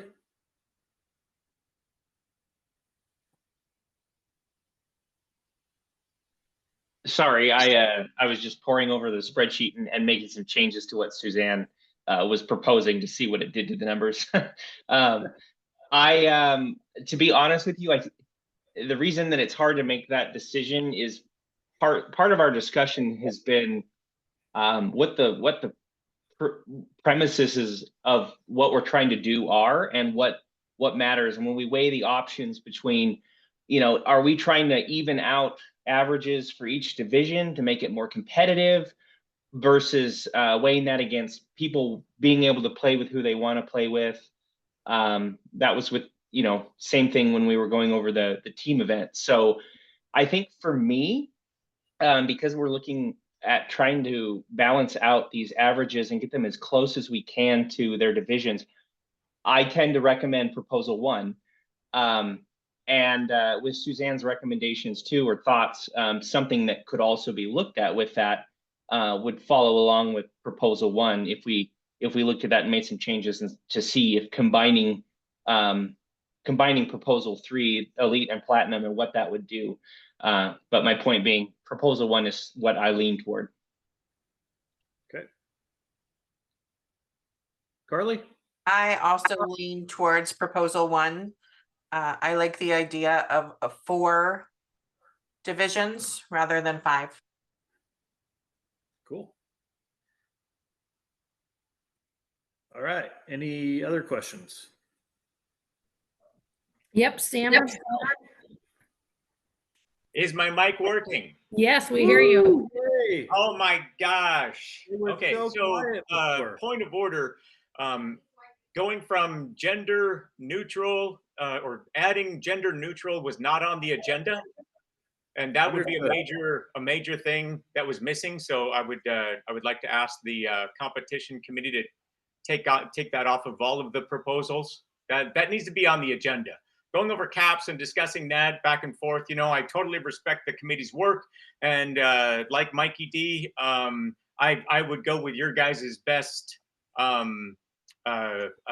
presentation for it, and just trust your guys' work and your analysis and all that. But gender neutral, I would like you to please take that off all of your proposals, and that has to be added to the agenda. I'm done. Okay. And the next one is Ed. Yeah, I'm with Sam on that. We've voted several times on the gender thing, and it's been voted down almost unanimously every single time. And you guys trying to slip this in on this Nobody's trying to slip anything in, is Ed. kind of That's why we're being honest. hey, please don't interrupt me. It's kind of shady, actually. Once again, I'd like to say the last 3 years we've had the same caps. They've gone up considerably every year for whatever reason. Elite Scotch doubles had 25 entries this time. It was hugely successful, and I think we're trying to fix something that's not broken. That's all I got. All right, thanks, And Ed. Arlen? To follow up with what Sam said, exactly. You're adding in something, and I'd like to know what agenda item we're on right now, because I thought we were in discussion of committee reports. So I didn't know that we got to the agenda to start voting on things until we reached agenda items to vote on them instead of just a committee report. So where are we on the agenda at this point besides committee reports? And we've already voted in 2 different things that were not really there yet. So can we follow the agenda, please? Yeah, actually, Arlen, just to be on that, or to address that, the tournament committee, competition committee, working on the caps, because we know that we need to get the caps ready to go so that we can get the player information sheet and get quicker and out there to everyone sooner. The agenda had already been done, so this was the only way to kind of get it taken care of and voted on, was during the discussion side. So we haven't reached the unfinished business yet. Or new business. So New at this business. point, at this point, we're voting on something that we haven't had a chance to actually look at or review until now, or to go over with our players to get their feedback. So this, I'm sorry, should have been put out beforehand. I'm saying this needs to be tabled as far as any votes on caps, because these are all new to everyone. And honestly, if no weeks from January 1 until tournament entry deadline count towards forming, putting your team in the 8-ball 2025 event, all teams have already been formed from last year's numbers. So changing them is going to change everything for a lot of people. So has anybody looked at that aspect, since you can't really form up a team in between January 1 and the tournament deadline? We absolutely have looked at that, for sure. And you don't get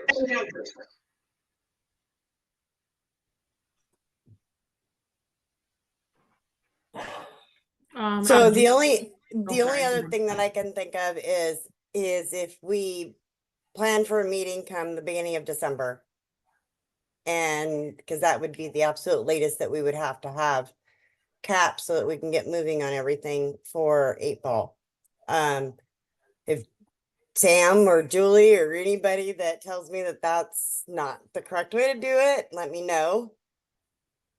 But I think in an effort to get this out to our players sooner, I think it's better that we do it now. I mean, that's just my opinion. I think, we haven't done it in the last 4 years. So we are trying to make an effort to involve everybody in this decision. You know, we're really trying to do it the right way. So this is our effort in doing it, and we were a little bit behind. I apologize for that. So Jackson, you're saying the last 4 years, the members haven't got to choose. They've just been told what the caps are. Is that right? Correct. Okay. Because the caps worked. Has it It's been? actually has because it changed? wasn't presented. That's why it was that way. Because it wasn't never presented. It was just given out. These are the caps. It's not because it worked. It's because it was just given. Okay, Robert. One simple question, probably moot point if we're not going to vote on it, but if you did make genderless bracket in platinum proposal 3, do you expect an increase in entries significantly? Yes. So that's a positive. Absolutely.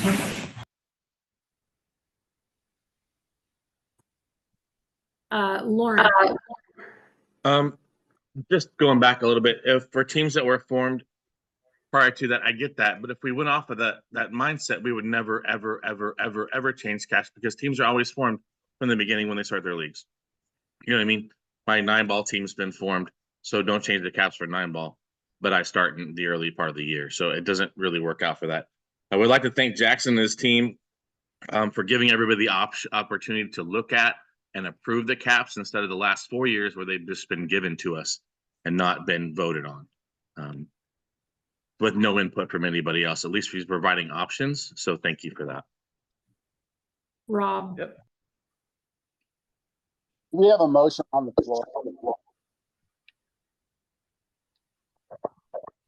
Can I correct something here? The only thing we voted on was to put the caps in place for 2 8-balls. That's all we voted on. So, and I personally, I don't have a problem with the competition committee telling us what the caps are. But that's all we voted on was to put them in place for 2 events. Right. On the floor. And Julie. As far as I'm going to answer Tammy's question. Yes, if you wanted to bring this to another meeting, it would have to be the beginning of December. I would need at least 2 weeks to put out another meeting notice. Secondly, yes, I think probably this should have been on the agenda. Obviously, it missed it. They've been working on it. This is a committee that was formed to do this. Whether we like the way that was done or not, I think saying it's shady or sneaky is absolutely uncalled for.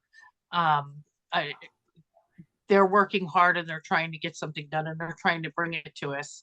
We always used to vote on the caps and then that went away like the last few years. Why it went away, I'm not sure, but we did it. So again, at least they're bringing it to us and bringing options to choose. So I understand I understand everybody's point here. And I don't really disagree with anybody, but I think name calling or making accusations like that is completely uncalled for. Elaine. Thanks, Julie. Elaine. Yeah, one thing on proposal 3, I think Jackson, you had said that there weren't many women that were playing Scotch. And I do know from talking with people that there's a lot of men that wonder why there isn't a genderless division that isn't at the elite level because they cannot find partners to play with. So that's one viewpoint. But then another viewpoint is if you introduce that second level genderless, will that pull players away from playing the mixed Scotch doubles?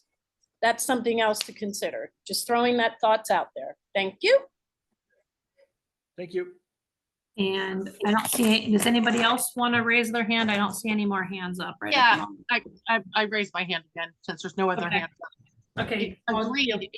We have it. Unfortunately, it has been voted down for whatever reason, there's not genderless because the membership has voted it down consistently.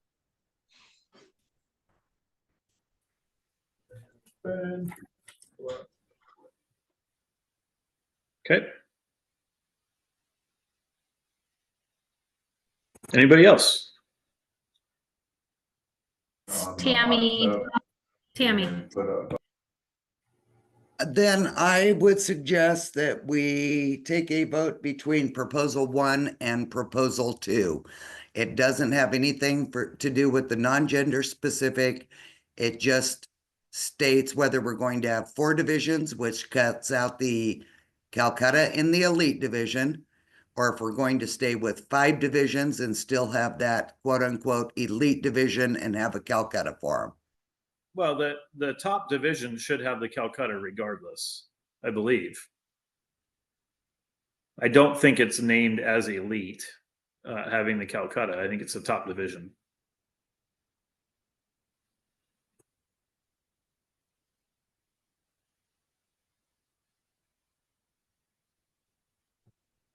So which proposal is introducing the genderless? Proposal 3, Is that the only one? correct.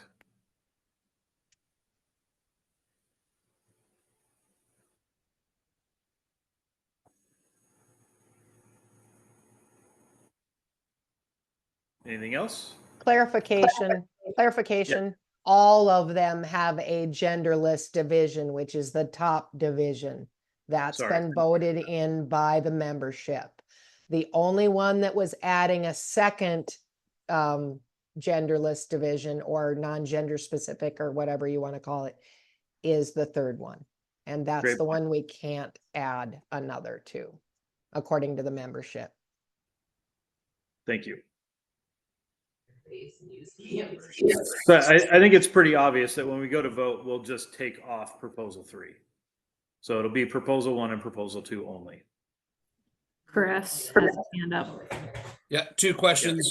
First off, did you guys consult Rick on this? Because it looks like proposal 2 actually has the most balanced tournament bracket size, like a 41, which would be close to 48, 92 to 96, 60 to 64, 48. So that seems to be the most balanced without having a ton of buys in there. And second of all, which one are you guys recommending one last time? Was it the most of you agree that proposal 1 was where you're going, or given the fact that now we removed proposal 3, which way is the committee leaning now? Thank you. Yeah, so absolutely, we did consult with Rick on this, and it sounds like the majority would suggest proposal number 1 for that.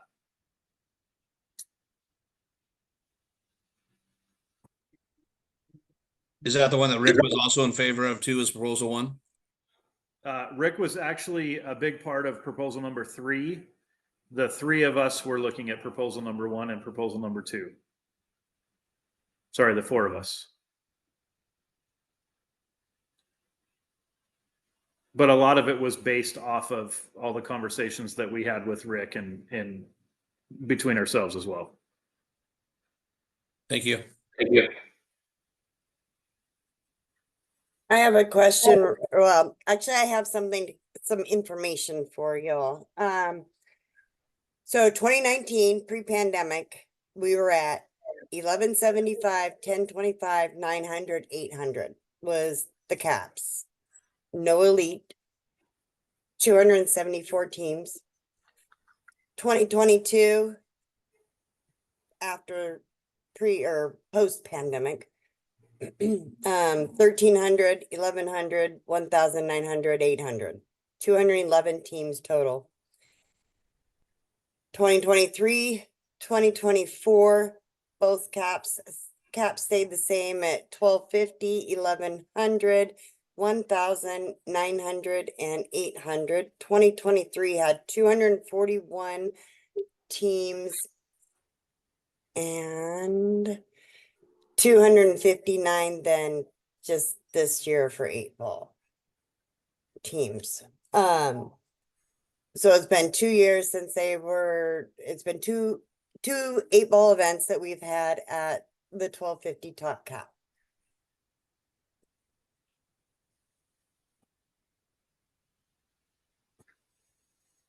Just giving you a little bit of that history. Perfect. Thank you.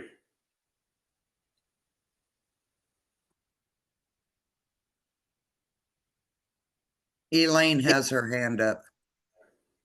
Yeah, thanks, Tammy. So quickly, we eliminated number 3. So committee, can you please briefly say why you guys seem to favor 1 over 2 version? Harvey, Carly, Tammy, when do you guys want to take that, or?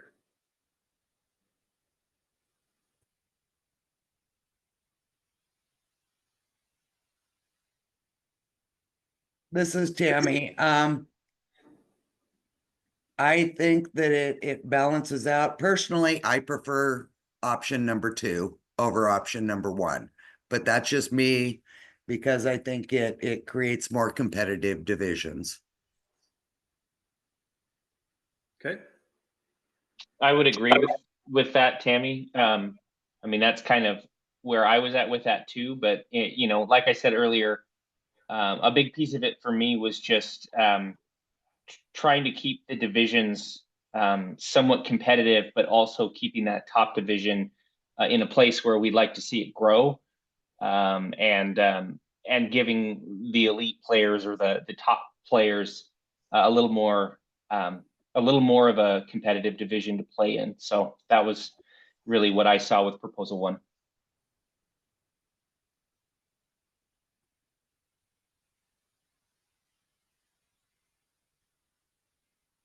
Thank you.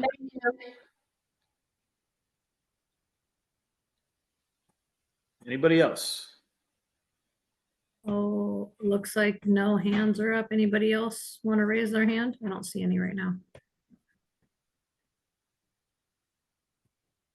I think that's it.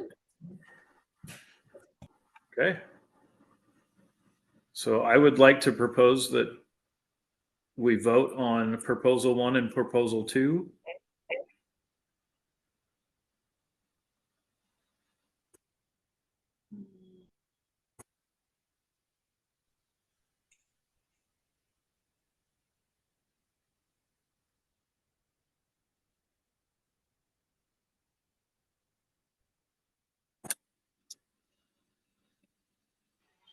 Neither of those are neutral, correct?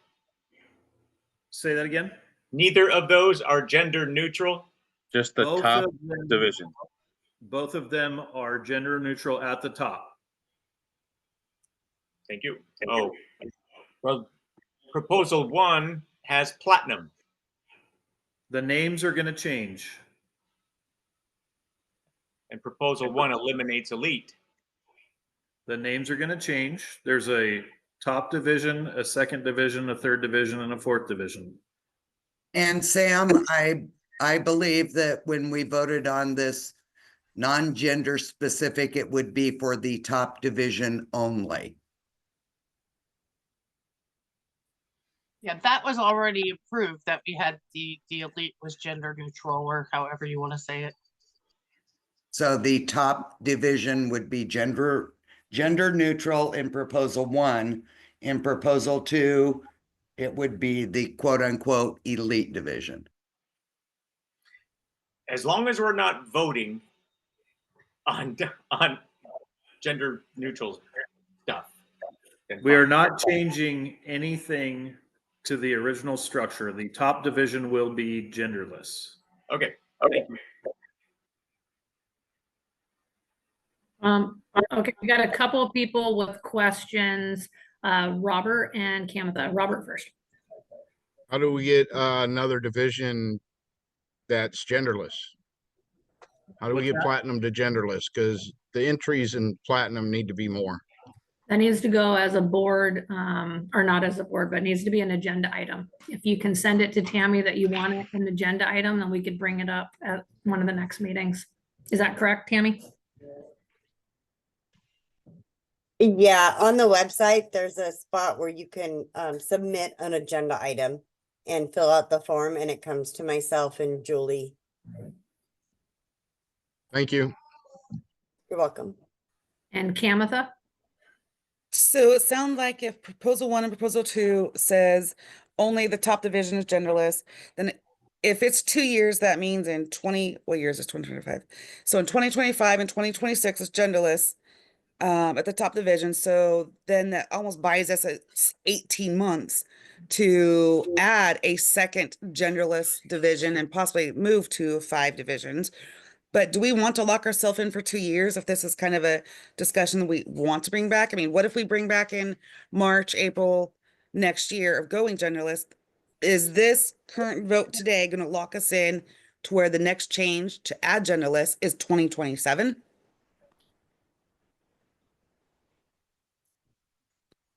I would say that if we vote for proposal number 2, then we could bring in and vote in that second division to be genderless. But if we go proposal number 1, we could not change to genderless for the top 2 divisions.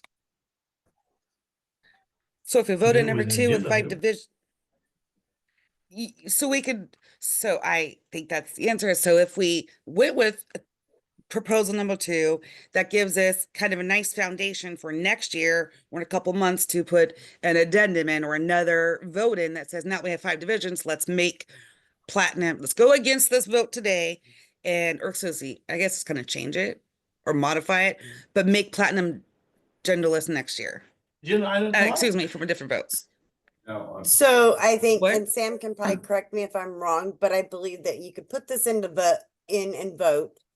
It would be for, say, the 2 years, but you could always put an agenda item in to modify it, Correct. correct? Yep. Correct, but only for proposition number 2. Okay, well, first, there's no motion on the floor officially. But 2, discussion isn't done, or are we just going to continue discussion after you do a motion? After you make a motion? Yeah, I think that you and Chris still get to talk first, right? Have your hands raised. I'm just asking. You get to talk. Go ahead, Sam. You had your hand up next. Okay, so if you look at all these numbers, and I just want to point out, we only got these numbers yesterday, and we really haven't had a chance to digest them as a voting body. And I love the competition committee and all the hard work that you guys have done. You know, I'm looking at this like a bell curve though, and 8-ball Scotch double seems to be the smoothest of all the curves. I really don't see the problem.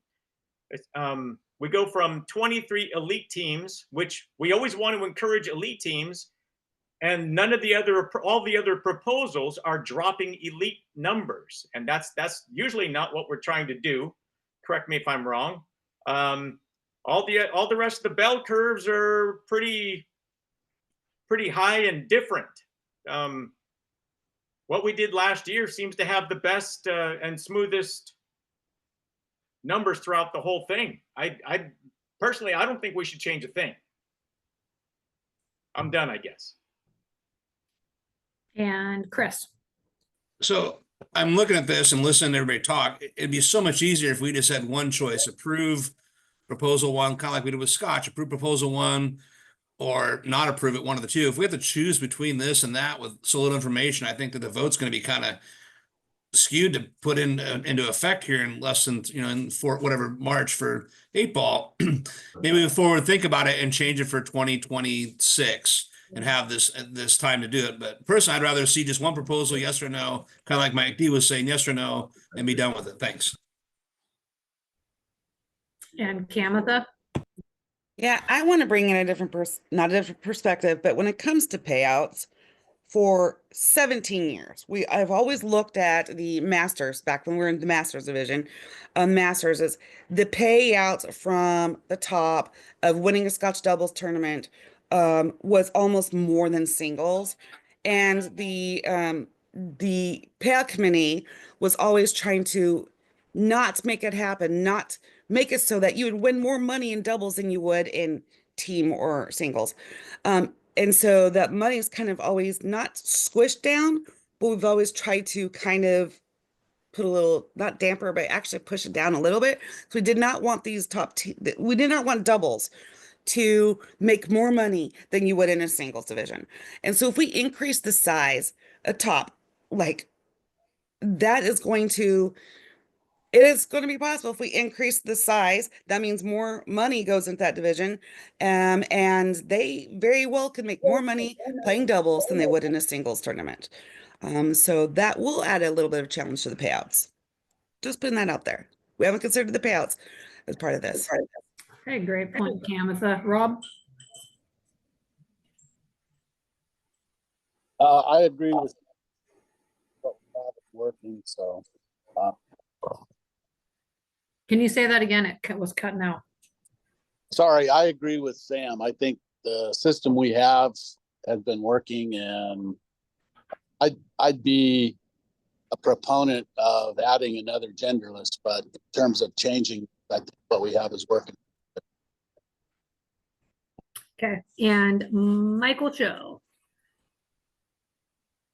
Is the option to keep the current caps one of the options?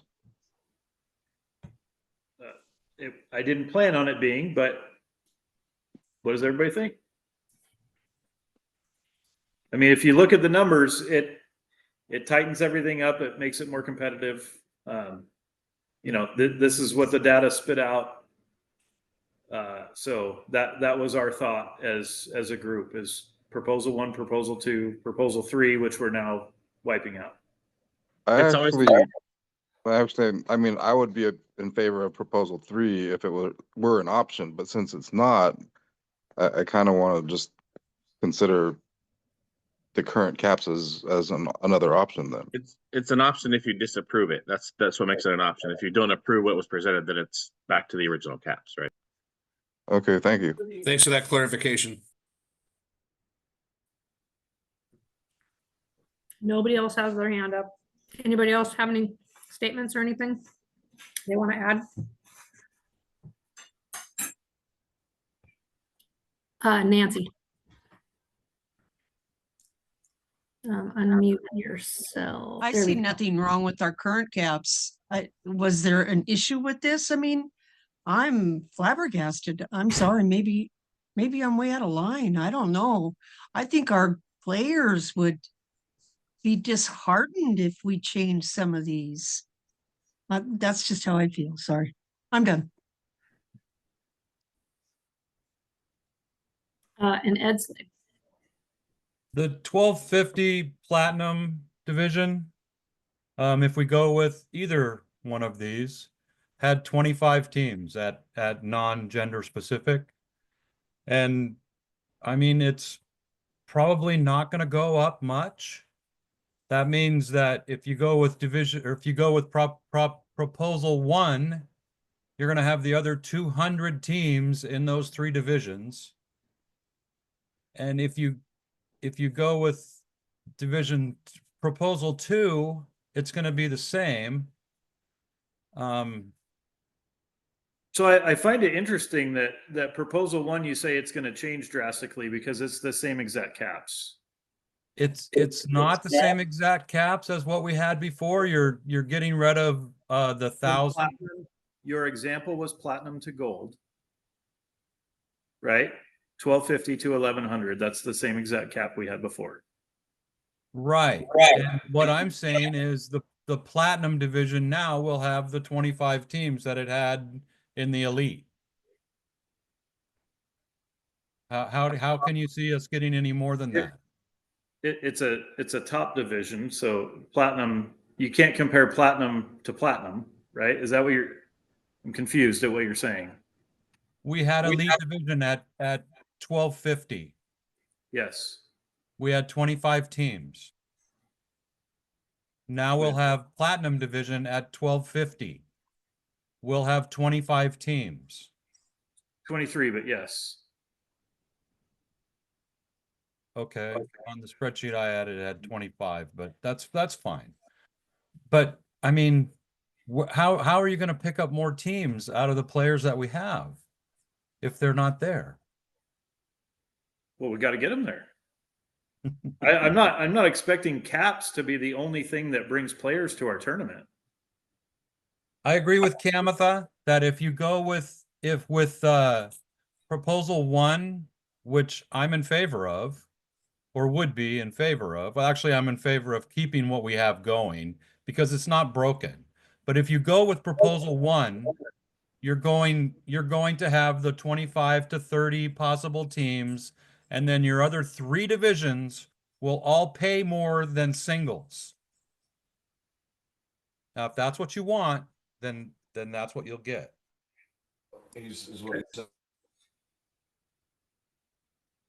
Thank you. Okay, I think Chris is calling for a vote. He's saying we're gonna get behind. I think that we're pretty much done with the questions. Are we ready to come up with a decision? So, and I'm sorry, as a board member, I want to let you guys know, I'm sorry to kind of to have this brought up to you guys last minute. The bugs are all getting worked out. Like yesterday's board meeting is when it got brought up of, wait a second, that this genderless thing, that these numbers worked out fine until we figured out how many of them were just males. It first started out that division was going to be a Jack and Jill also. And then they figured out, wait a minute, we don't have that many 600 women players, so that's going to be a problem. And giving you guys the opportunity to vote on this instead of just being told is the point of us bringing it to your attention. So about, do you guys want to put a vote on for right now? What do we do to start that? There's no motion on the floor. So we can't have a vote without a motion.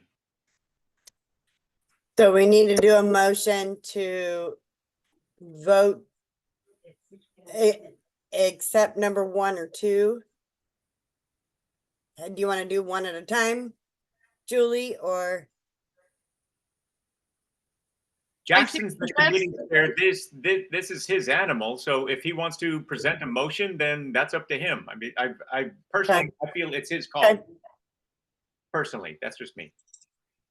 Okay, perfect. I'd like to make a motion to approve proposal 1 or proposal 2. That's it.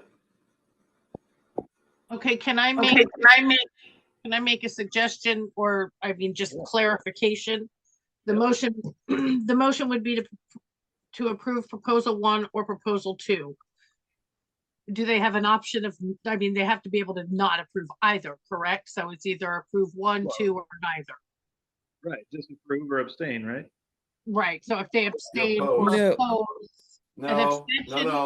Sorry, No. There's a difference between I'm voting no versus I don't care. An abstain is I don't care, but I think a no needs to count.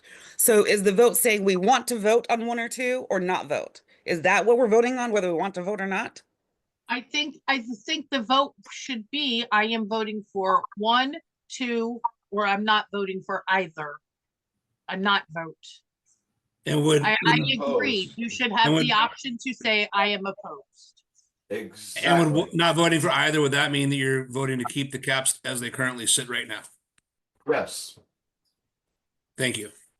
And Shirley.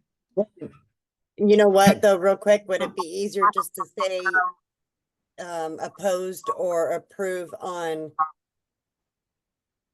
accepting the caps as they are? Say that again, I'm sorry. To accept the caps as what they are now, approve. Right, well, or and disapprove, opposed, if we didn't, if neither one of these were approved, then opposed would mean we would stay with the caps how they are. Is that correct? Oh, gotcha. Yeah, well, yeah, but I didn't know of eliminating another vote for the 1 or 2. Anyways. And Shirley has her hand up. I don't see how you can vote with an either or. I think you need to have voting for 1, yay or nay, voting for 2. Opposed doesn't say anything about 1 or 2, in my opinion. Well, the vote would be you are either voting for 1 or 2 or neither. No, Shirley's absolutely correct. You can't vote for 2 new things. Right, well, you can only That is vote not the one motion thing. on the floor. That is not the There's no motion on the floor. No, and nobody has seconded it yet. Right. I would The just motion was table it presented and no one has and seconded send it. back to committee. I second the motion. I can Seconded the help. motion. Yay. I don't know what the motion is, so someone's gonna have to tell me what that is. I just put a motion down to table this thing and send it back to committee. Tammy seconded it, so now it's up to our president to take over. Okay, but don't they have to vote on the motion? No. There was Yes. already a No, no, motion no. seconded. They have to vote on the motion. Yes, yes. Julie's absolutely correct. We have to vote on that now, though. Right.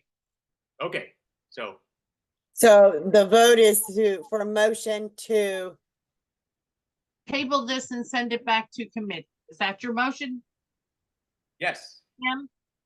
okay. thank you. And you open up discussion. Anyone second it? Tammy Conabear seconded it. No, Okay. I'll second. I'll second. I'll Okay. second. Oh, I apologize. second. Tammy, I didn't- Second, third, I thought fourth. you did. I apologize.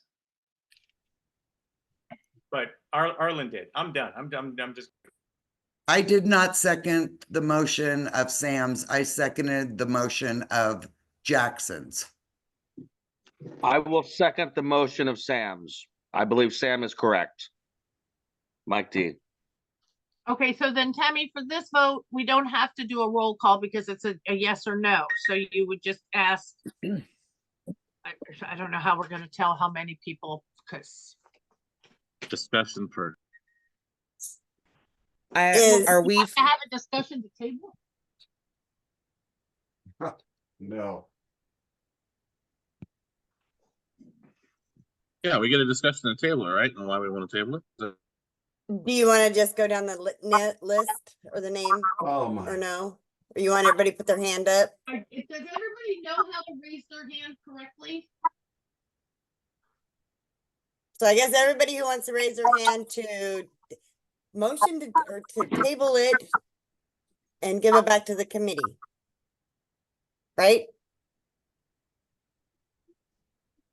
Did I That's the say that motion. right? The motion at hand is to table this item and send back to committee. Yes. Question. Yes.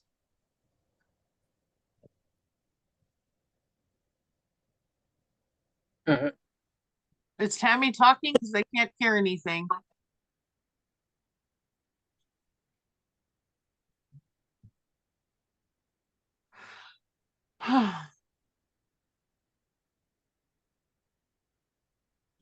Who's talking? Is anybody saying anything? Sorry, my stupid computer. Is this motion saying we're having a meeting in December to approve caps, or is this saying caps are just completely off the board until 2026 Scotch? Tammy, that would be a you question. It would just be tabled till whether it be the next meeting in February. Or if needed to call it earlier meeting, but probably just tabled till February. It wouldn't be it wouldn't be for this 8-ball. Basically, we are at where we have been. The caps stay the same. Can you put it on the screen what we are voting on at the moment?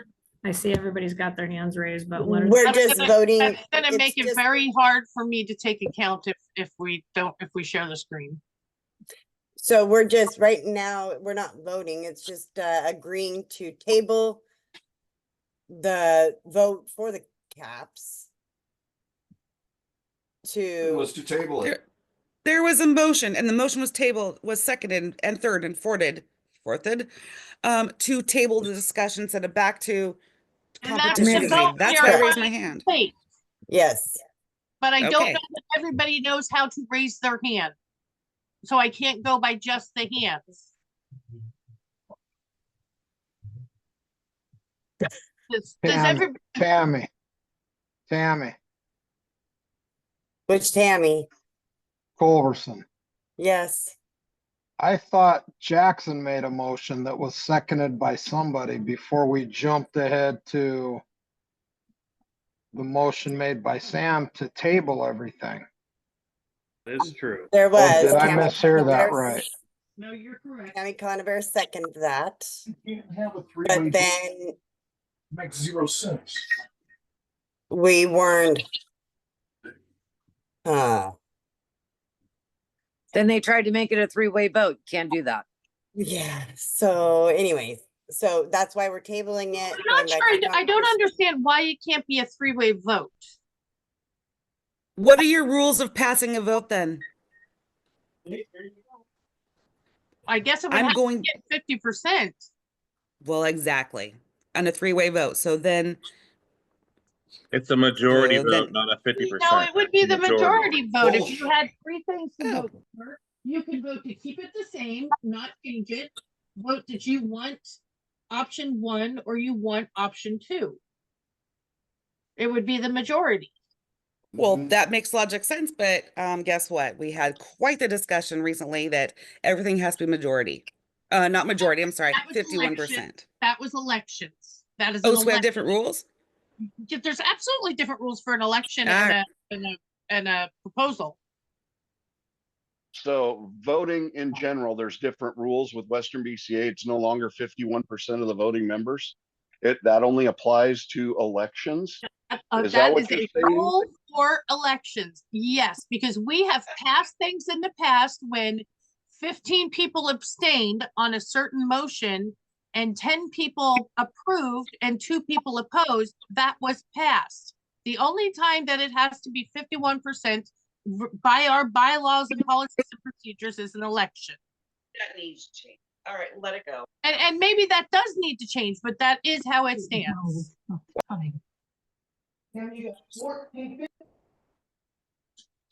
That's why people shouldn't Okay. abstain. So at this point, let's just table it. We're gonna table it for the next meeting. Perfect. Then we can talk Any to our opposed? players. Good job, and see what they Tammy. think. Tammy, are you going to call a meeting in December so that something can be done before the next event? Or are you saying that we're keeping the caps that we have for the next event? Because we can't change them in January. No, we can't change them in January. We wouldn't be able to change them in February. And beginning of February would be our next quarterly meeting. I think our next quarterly meeting would be January because it has to be before the sign up start for March. For April, you're gonna want to have another meeting before signups go out, the information sheet and everything. Just leave them how they I don't know. I guess we can send that out and make a post on Facebook and all that if we decide to. I'll talk to the tournament committee and all that, and we'll get that figured out and let everybody know. But right now it'll be tabled and be as what they are. So we can move on.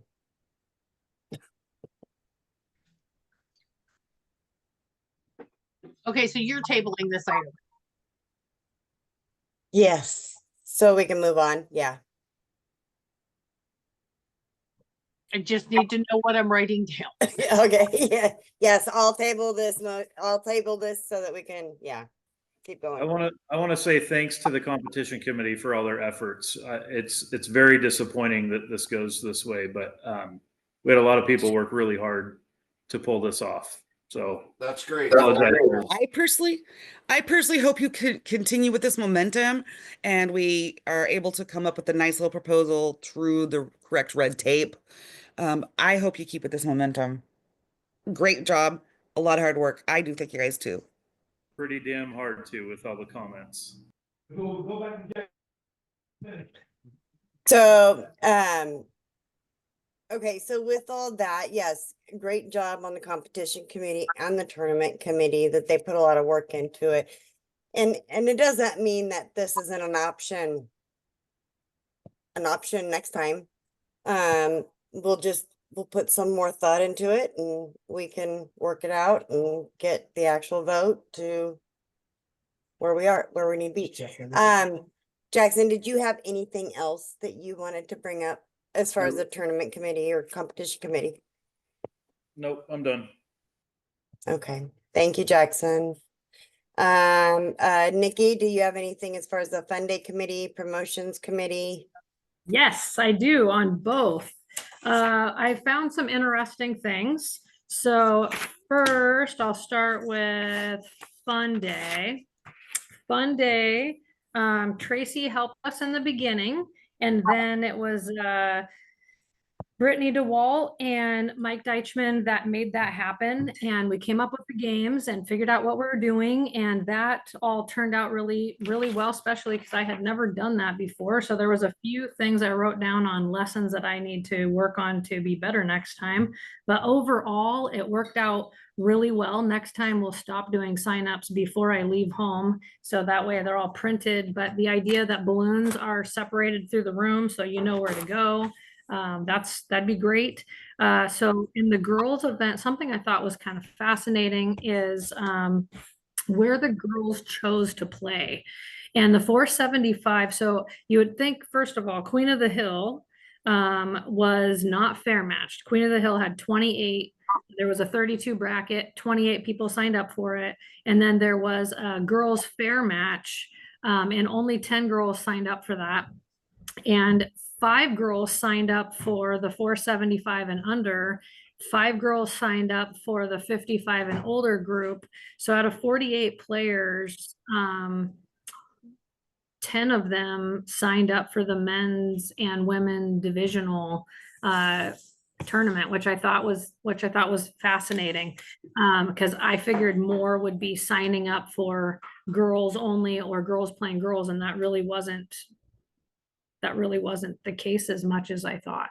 Anyhow, that's my take on Fun Day. I'd like to get the Fun Day plans started sooner this year, so that way we have time to work out the bugs. And then does anybody have any questions about Fun Day with me before I move on into the sponsorship stuff?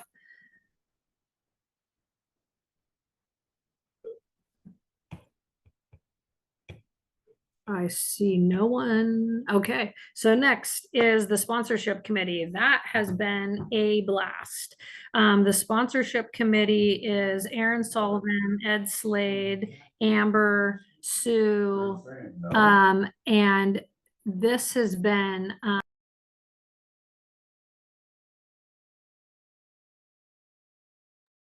Sorry, Nikki. okay. I want to say thanks to them because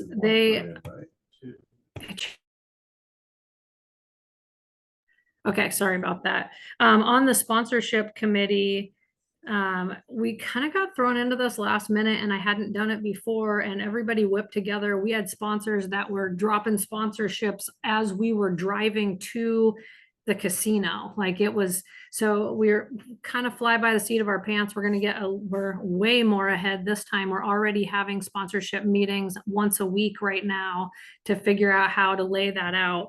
And the sponsorship, we have so many views from Evo Sports and On the Wire that it's helping us bring in a whole nother idea of when a business is sponsoring us, are they sponsoring just for people at the event, for all of us players to see the pictures on the walls and stuff of these bars or whatever sponsoring us?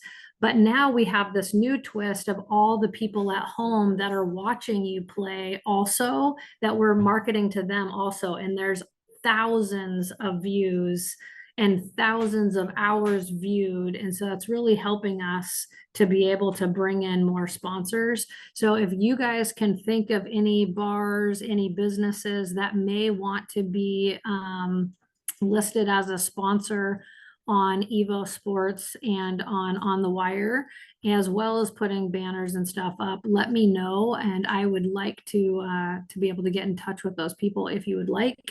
And I think that's about all I got to say about those two committees. Thank you for letting me talk. Oh, and thank you guys for coming and playing and being part of this, because that's the biggest thing, right? If we don't have the turnout, we don't have a tournament at all.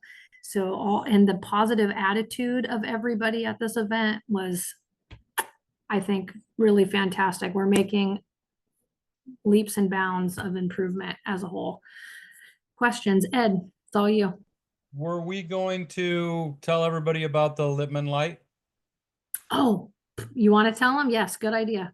We got a 9-foot Lippman light, 2x8 or 2x9 for a 9-foot table, donated by Mike Lippman.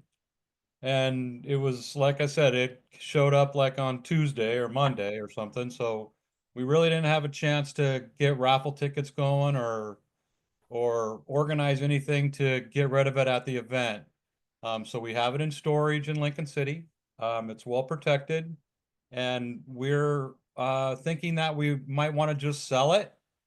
It's worth 1,500 retail, but I think we would sell it for less than that to a Western BCA member, and we just kind of like to sell it. So if anybody knows anyone that needs a brand new Littman light for a 9-foot table, touch base with Nikki or myself, and we might be able to work something out. Yeah, I think that we came up with 1,200. Is that right? Whoever was taking notes, I think it was 1,200 and a free entry into the next tournament. The reason that we're not raffling it off is because since it's a 9-foot light, there's not as many people that are interested in a 9-foot light. And so that's our reasoning for the madness of that. Any other questions?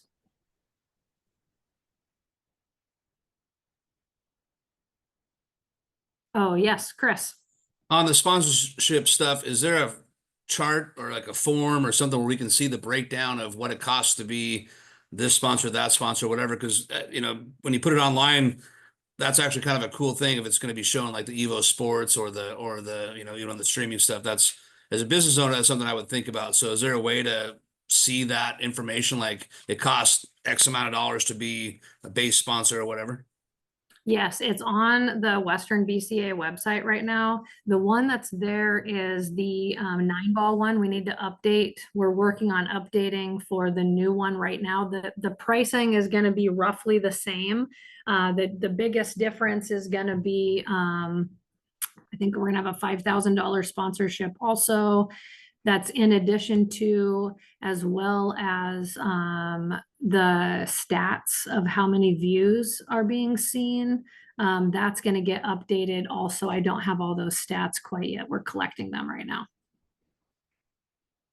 And it would be so the light would be, somebody's asking in here, it'd be a free singles entry for the next event and $1,200 for the light.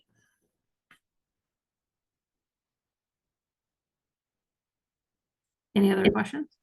Free entries event obviously as long as you're a Western BCA member. That does not go outside of Western BCA. Yeah, so if you're outside of Western BCA, you could still buy it. You just wouldn't get the benefit. That's the benefit if you're a member, you get a singles membership also. Good.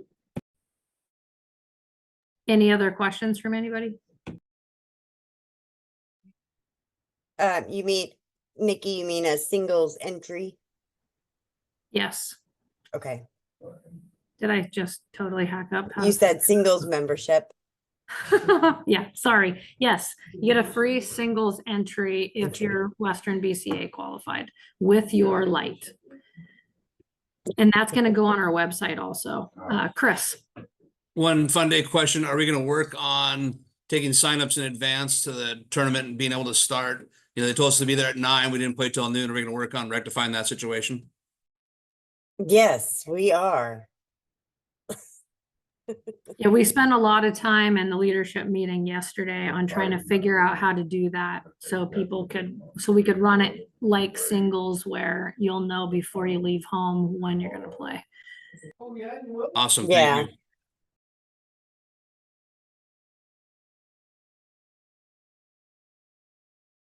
Okay, I think that's all I got. Thank you very much, everybody.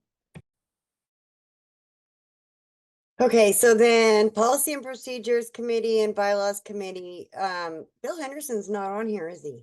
Nope. Okay. Lawrence, did you want to talk about any of that? Bill sent out a bunch of stuff and it's in the email. Okay. That's really what I know on it. Unless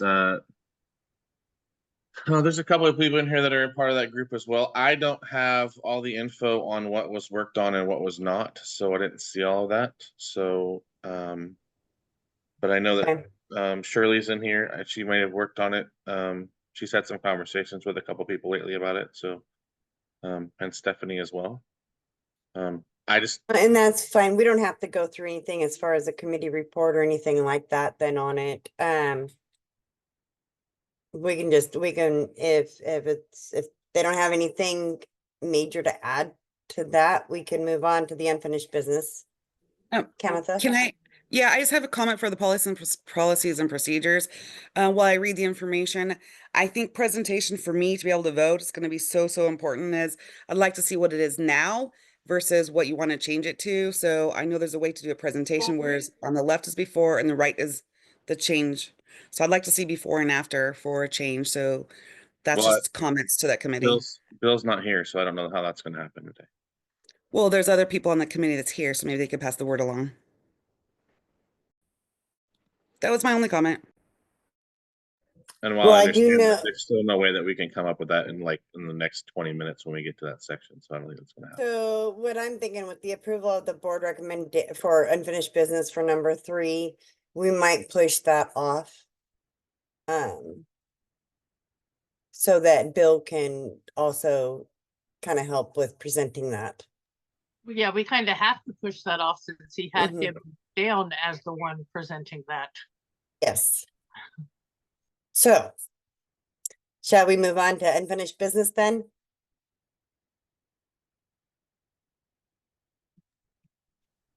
Lawrence, so for unfinished business, the first one is remove the board of directors requirement to conduct annual performance evaluations of association officers from the board of directors job description in the bylaws.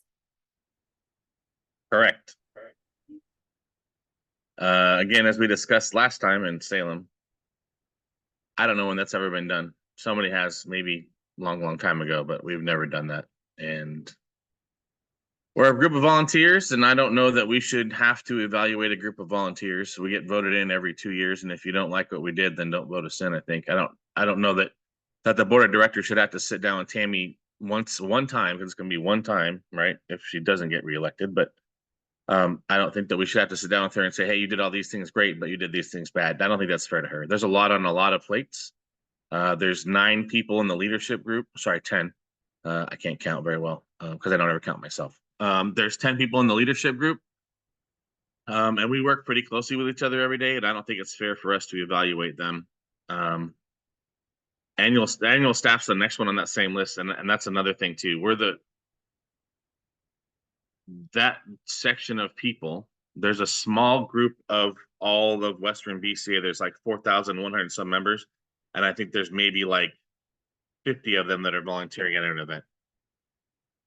You know, it's pretty crazy. So I don't think it's fair for us to sit back and evaluate officers like that for the board of directors. And I don't think the president should have to evaluate their volunteer staff, because if she doesn't like something that's going on, then she can just ask them not to volunteer anymore. That's what I got. And I agree. It's hard to, I mean, none of us get paid to do the job. So it's hard to say, oh, you sucked at doing whatever, so it's, I would rather give out the great job high five than I would saying somebody did a bad job. So, I'm all good with that. I make a know I was- motion that we remove the requirement of annual performance reviews from officers, directors, board members, and staff from our bylaws. Anyone want to second it? I second it. Mike D. Now, let me ask you this, Suzanne, does that actually cover 1 and 2? That's what Yes. I was just gonna say. You're making Yes. A for motion to include both. I like it. Okay, so I need that. I make a motion to remove the requirement of performance reviews by the board of directors. Slow down. Motion to remove the requirement of performance Reviews by the board of directors on officers and of the president on appointed staff as an annual requirement from the bylaws. Nicely worded. Thank you. Thank you. Second. Now we have a couple hands up. So now you have to have a discussion after the motion was made. Discussion. Rob, Cameron, go ahead. Yeah, so is there any issue with our charter being acceptable to the state? No. Do we know that? When you look at the Secretary of State, the organization, there's a few other things that need to be addressed, but no, there has never been a requirement by the Secretary of State for nonprofits or not-for-profits for performance reviews because they are considered volunteer positions. Perfect. Thank you. Thank you.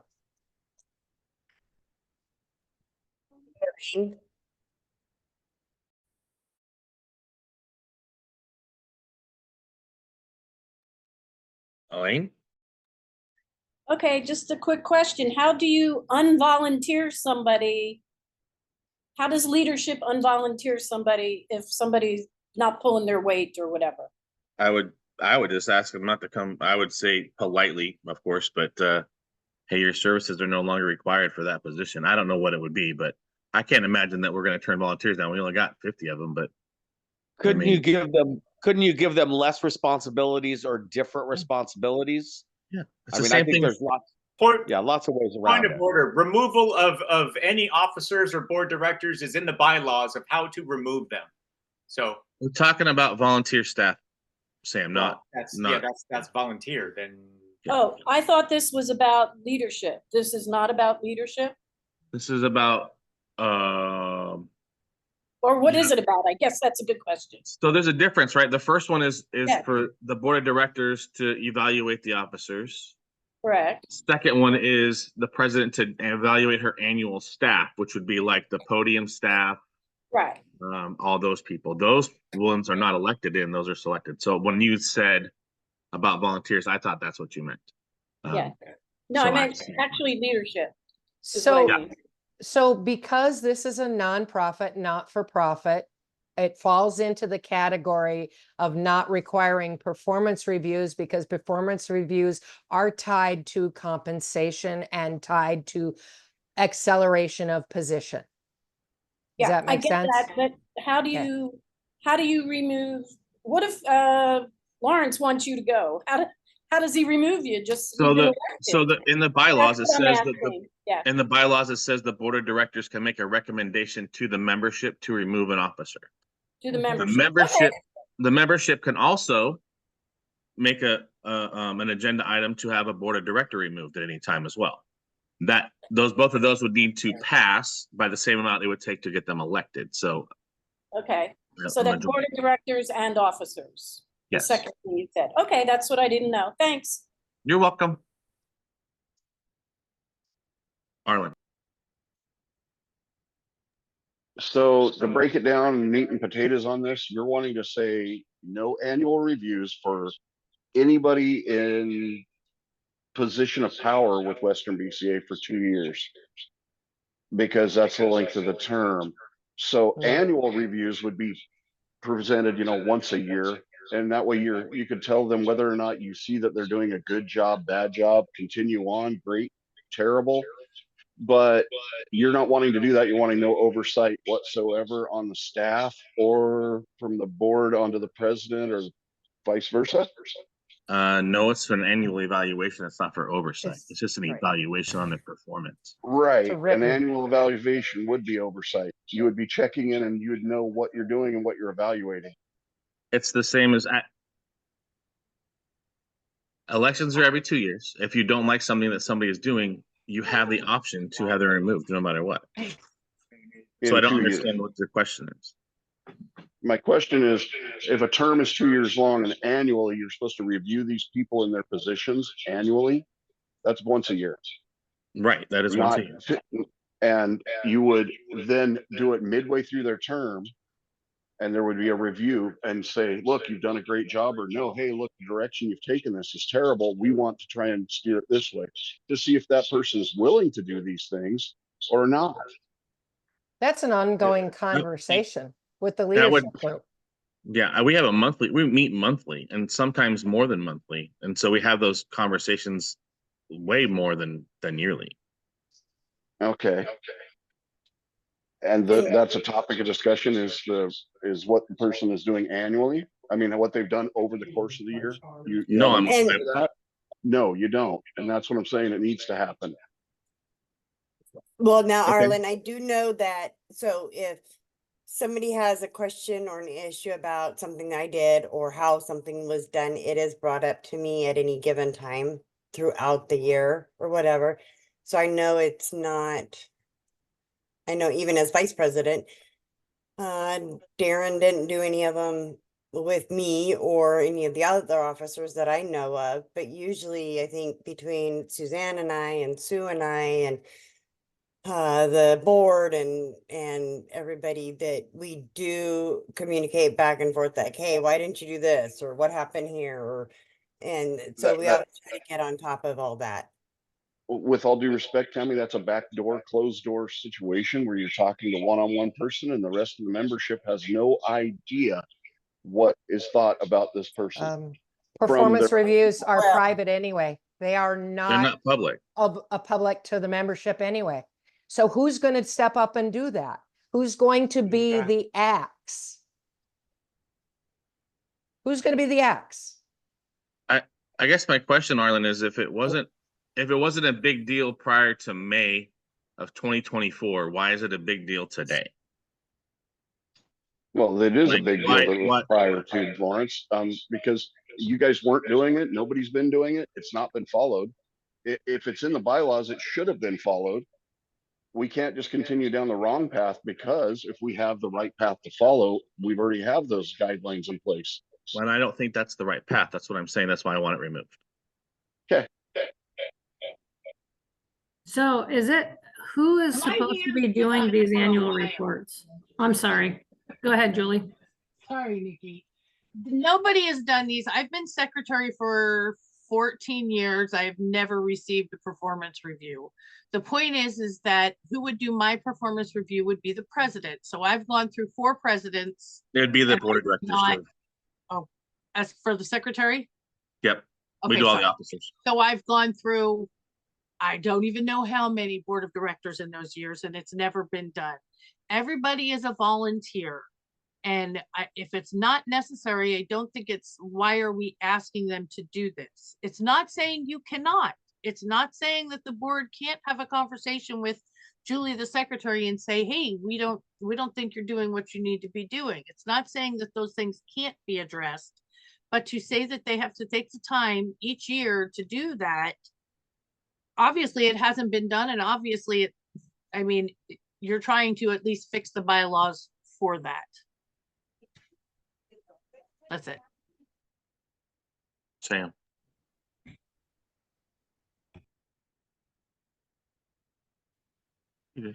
Yes, in the policy and procedures, I believe there's an exact way to change the bylaws, and I think it's a 60% vote. Is that correct? To change the bylaws, Lawrence? Oh, I don't know. I have to look it up. So we need to look up also how to exactly change the bylaws, because I respect the motion and the intent, but if we look it up in the policy and procedures, it would be a lot easier to just follow that. Even though the motion was seconded, we need to change it to what the policies lay out, because we have to know what was before and what it's being changed to. We're gonna have to change some, I believe it's F is in the removal, correct? Lawrence? F? Yeah. Okay, so. I'm looking something else up, so I can't say yeah. Change and we have to pay money to have this updated with the state, correct? Correct. Yeah. So we're gonna do this we're changing the bylaws anyway.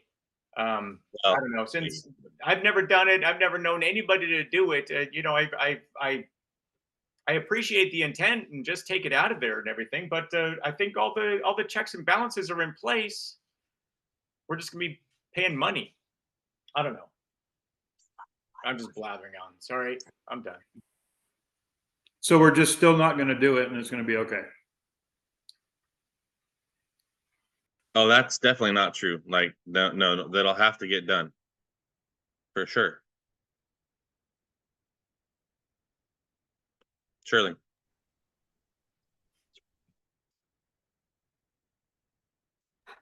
Oh, sorry, it took me that long to unmute.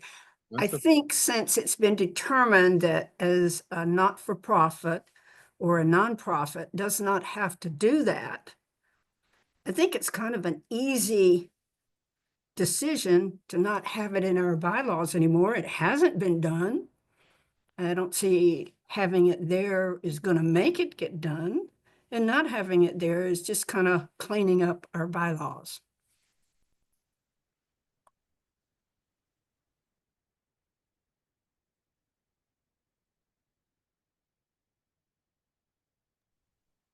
Thank you. I am looking for something that Sam asked me. That's why I'm being quiet. Okay, does anybody else have any questions or As far comments as about? paying for it, I don't think the change has been made that with the state that we made that the secretary could run for the board. I don't think that was ever updated. So we can put them all together and do them at once. It would be nice to know when we go to change all these policies that that's one that's already been voted on. That's one part of it that's okay. We're trying our best to follow every single rule and to really dot the i's and cross the t's and make sure that we're being transparent. We're bringing everything to membership to vote on and building trust in this organization. So I sure hope that's how it's coming across. It's not coming across. We're trying to be power grabbing. We're just being honest and saying that this has never been done. We don't even know how to do them because it's never been done. So to answer Sam's question, the very last section of the bylaw says the bylaws of the association may be amended by a 2/3 vote of the members of the association at any association meeting, provided a copy of the proposed amendment has been provided to each member at least 14 days prior to the meeting. And this was actually put in there at the Salem meeting, so it's been more than 14 days. Whenever amendment or new bylaws is adopted, it shall be copied into the minutes book with the original bylaws in the appropriate place. If any bylaw is repealed, the fact of repeal and the date on which the repeal occurred shall be stated in such book and place. That is it.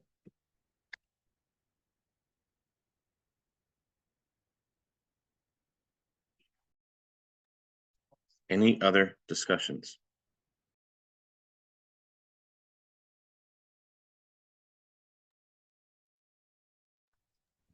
I don't see any. Sorry. To Suzanne. jump on that, Lawrence.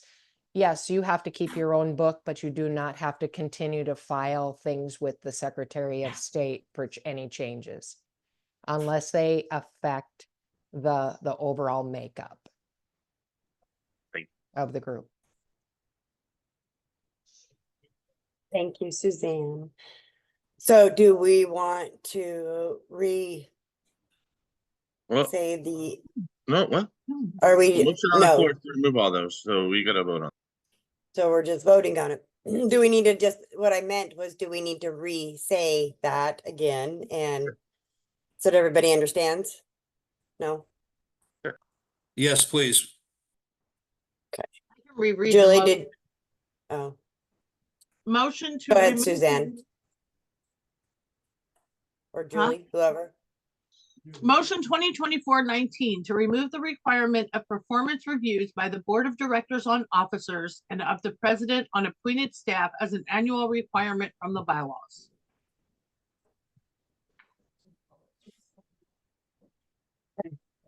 So we can go ahead and take a vote.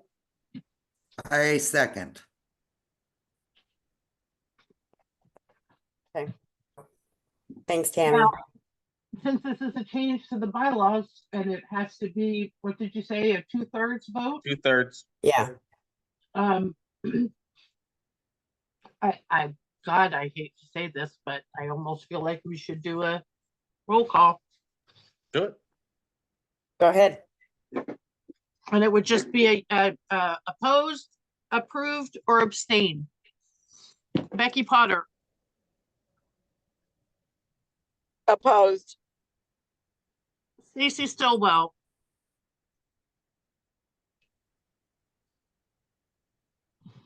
I don't even know if people are still here. Yeah, I'm still here. Thank you. I approve. Thank you, Stacy.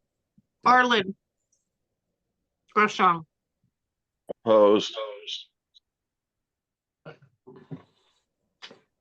Johnny Landis,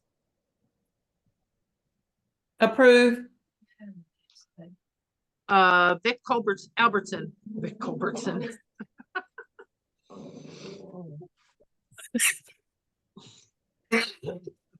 Vic Albertson. Approved. And what's this Culbertson stuff? I know. Sue Ledger. And Approve. Suzanne Mackey. Approve. Rick Cates. Approve.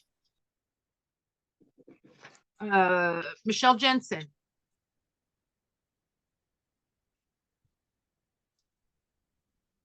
Michelle Jensen.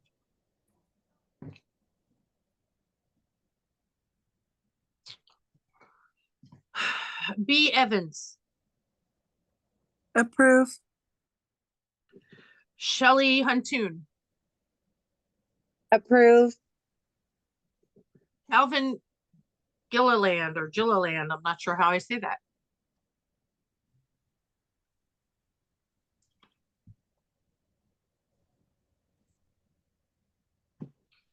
Calvin Gilliland. Kamitha Grosjean. Opposed. Deepak Hemnani. Down. I'm sorry? Deepak?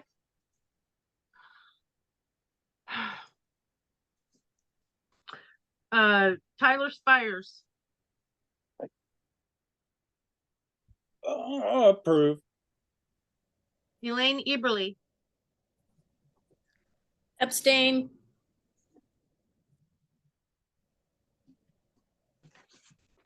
Robin Adams. Approve. Chad Bisconner. Okay, say that again, sorry. Approved. Nikki Bisconner. Approved. Rob Cameron. Opposed. Dave Chavez. I saw Dave in the chat. He said approved. Trina Chavez. Approved. Brittany DeWalt. Approve. Julie Fraser approves. Tim Fraser.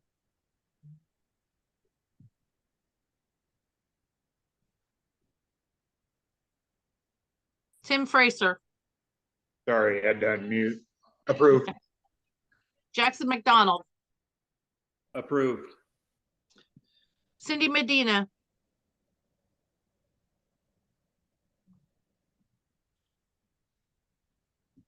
Cindy Approved. Medina. Thank you, Cindy. Pat Mitchell. Approved. Shirley Morgan. Approve. Mike Rick.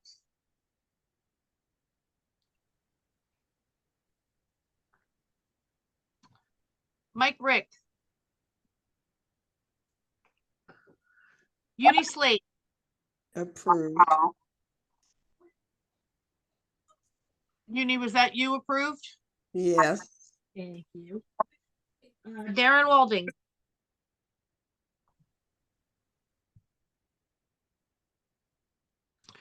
Darren Walding. Matt Andrews. Approved. Thank you. Brett Baker. Approved. Taryn Bryson. Approved. Lawrence Frampton. I'm guessing you approve. Approved. Nancy Mizor. Approve. Ed Slade. Approve. Joe Town. Abstain. Leonard Blaine. Approved. Michael Cho. Abstain. Mika Cully. Approve. Jeff Beers. Approve. Stephanie Crystal. Approve. Tara Fry. Approve. Tammy Conabear. Approve. Harvey Stanley. Approve. Alex Vogel. Approve. Angela Busenbark. Approve. Sam Rubito. Against. Robert Gehring. Opposed. Carly Watros. Opposed. Aaron Sullivan. Approved. Michael Deichman.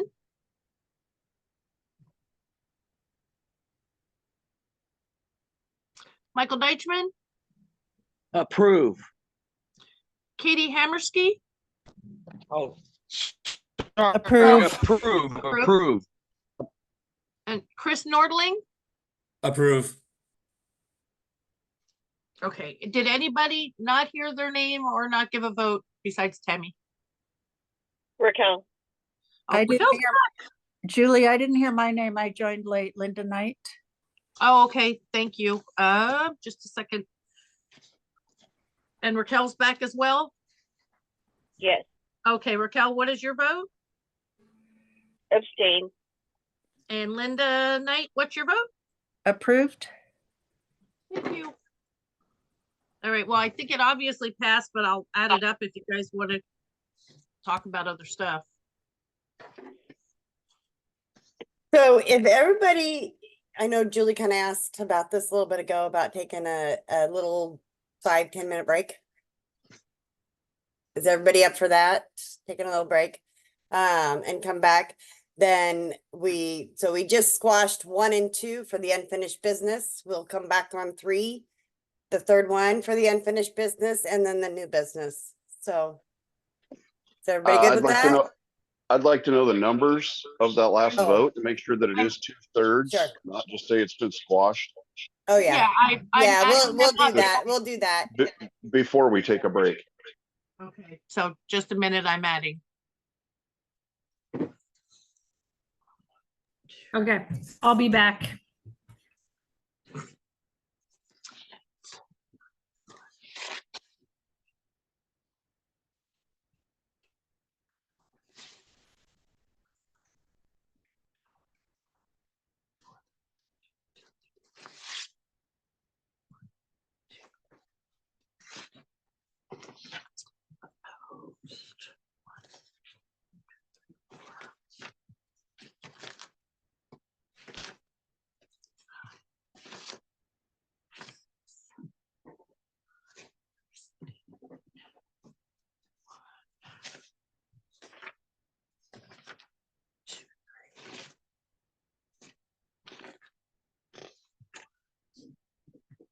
Okay, so the count was approved 42, opposed 6, abstained 4.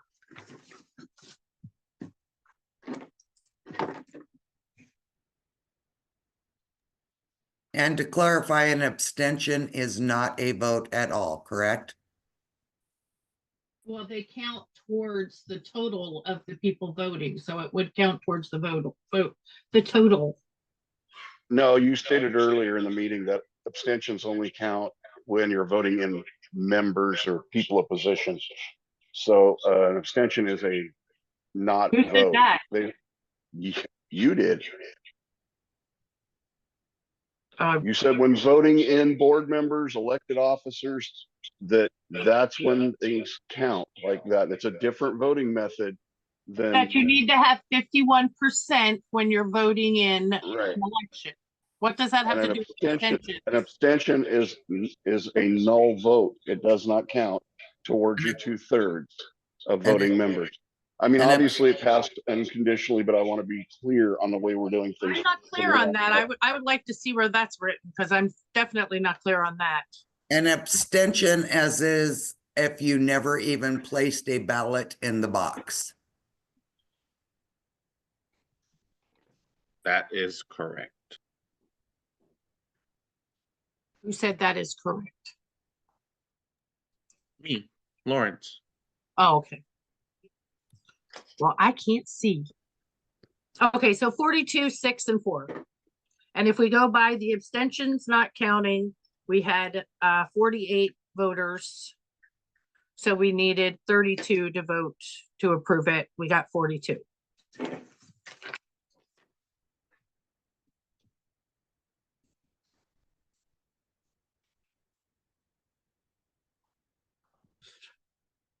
So are we going to break now or is there something else?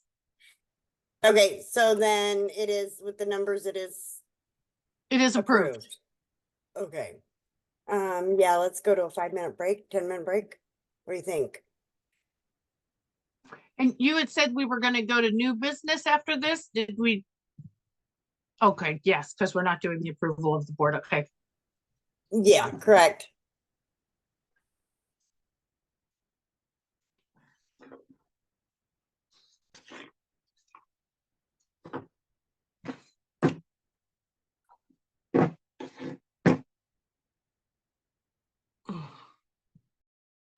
So Tammy, are we going to break now? You're calling for a break? Yes, calling for a break. Let's see, it's 3:33. Shall we say 3:40? Does that work? Okay, thank you.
Hey, I'm trying to figure out if I'm frozen out of the meeting or not. I don't see anybody's picture moving. No, Anybody hear me? you're not froze. We can hear you, Mike. Everybody's just taking a break. All right, good talk. Thank you. Nikki, this stuff makes me feel so old.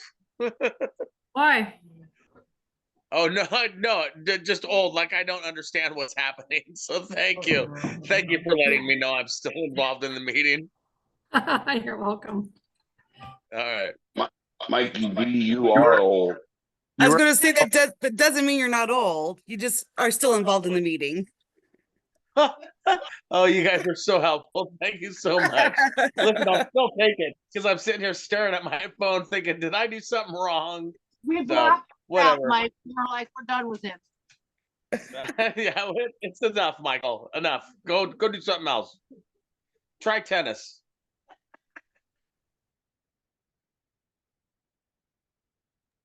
No, I don't look good in a skirt, Mike.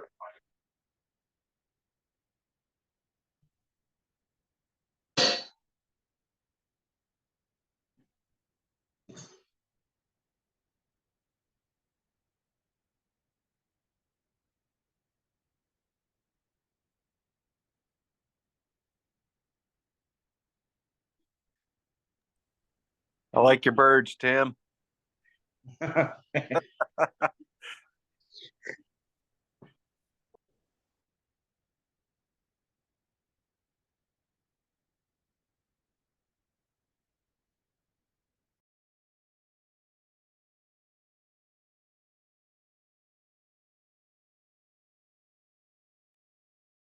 Are we still missing quite a few?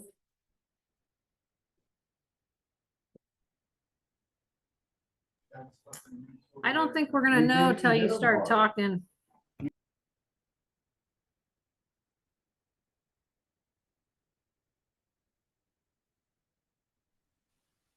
Yeah, let's just get it moving.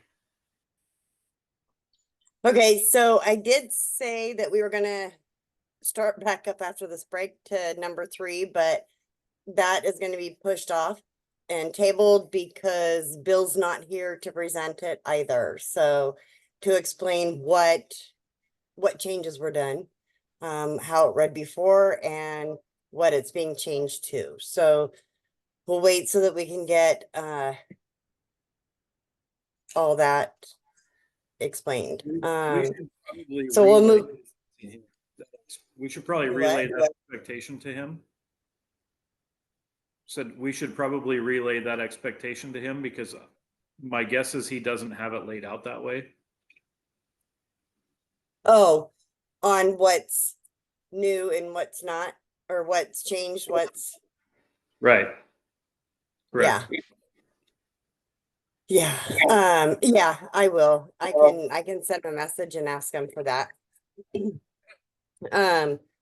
So moving on to new business, discussion, league policy and procedures, Lawrence.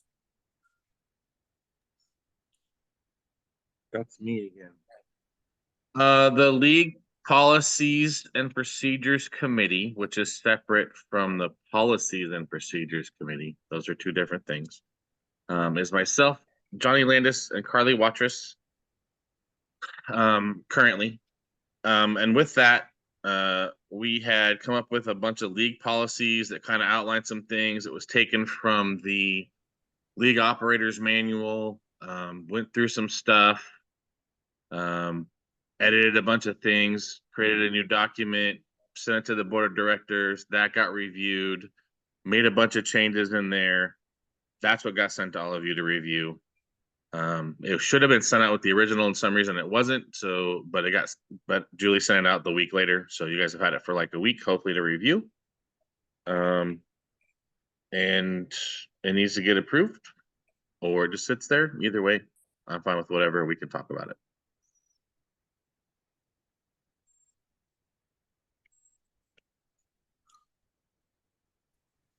Anybody have any questions in regards? Oh, go ahead, Suzanne. You mentioned it came from a league operators manual. What league operators manual? The Western BCA League Operators Manual. guess I didn't even know there was a Western BCA League Operators Manual. I thought we were using whatever was required by CSI. Yeah, I know. I feel you with that. Okay. So I'm gonna get you a date on that, but we'll continue with some other things while I find this date. So Okay. The second thing I do, if I can mention, number 3, all league sessions must start and end in the same calendar year. That's not currently required by CSI. It does require that they have to pay sanction fees in both years. You do have rollover leagues like 8 ball that'll actually go through the end of the year and start the next year. But it is up to the league operator if they want to make an exception to, in other words, let's say that somebody, they have to get their games in the calendar year, but your schedule can actually go over the calendar year. And if you're starting a new session, okay, it's up to the league operator to point that out to CSI and to submit the sanction fees in order for those games to be counted in the new calendar year, even though it's part of a continuous schedule. It's a pain in the rear, but it's still acceptable.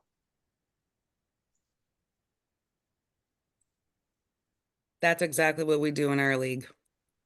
This year, we're taking one session that goes from October to February, March, and unfortunately, we're creating 2 sessions in LMS that looks like 2 leagues, but we track everything in Excel, so we combine.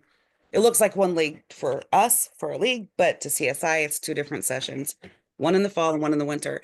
And unfortunately, the winter session, which starts on January 1st, there's absolutely any games played are useless for the 8 ball tournament because there's not enough weeks to use those for qualifying for March before the entry deadline.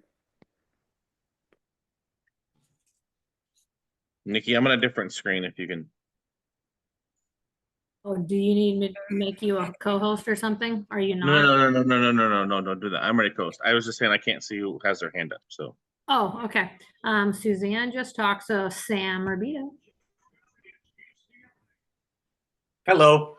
So specifically about the league operator policies and procedures, I'm going to bow to the league operators. That's their gig, and I'll deal with that vote when it happens. But I have a question as far as Lawrence. Have you checked out how the policy and procedures, how much they are in cement compared to like the bylaws? I've been searching for, whether they're a changeable entity, we can update them at will as a group. Have you seen anything about policies and procedures? as far as how we can update them, Are they hard fast? Personally, I don't even think we should vote them in. They should just be an evolving entity of operations. I don't know, but I'm just trying to find something.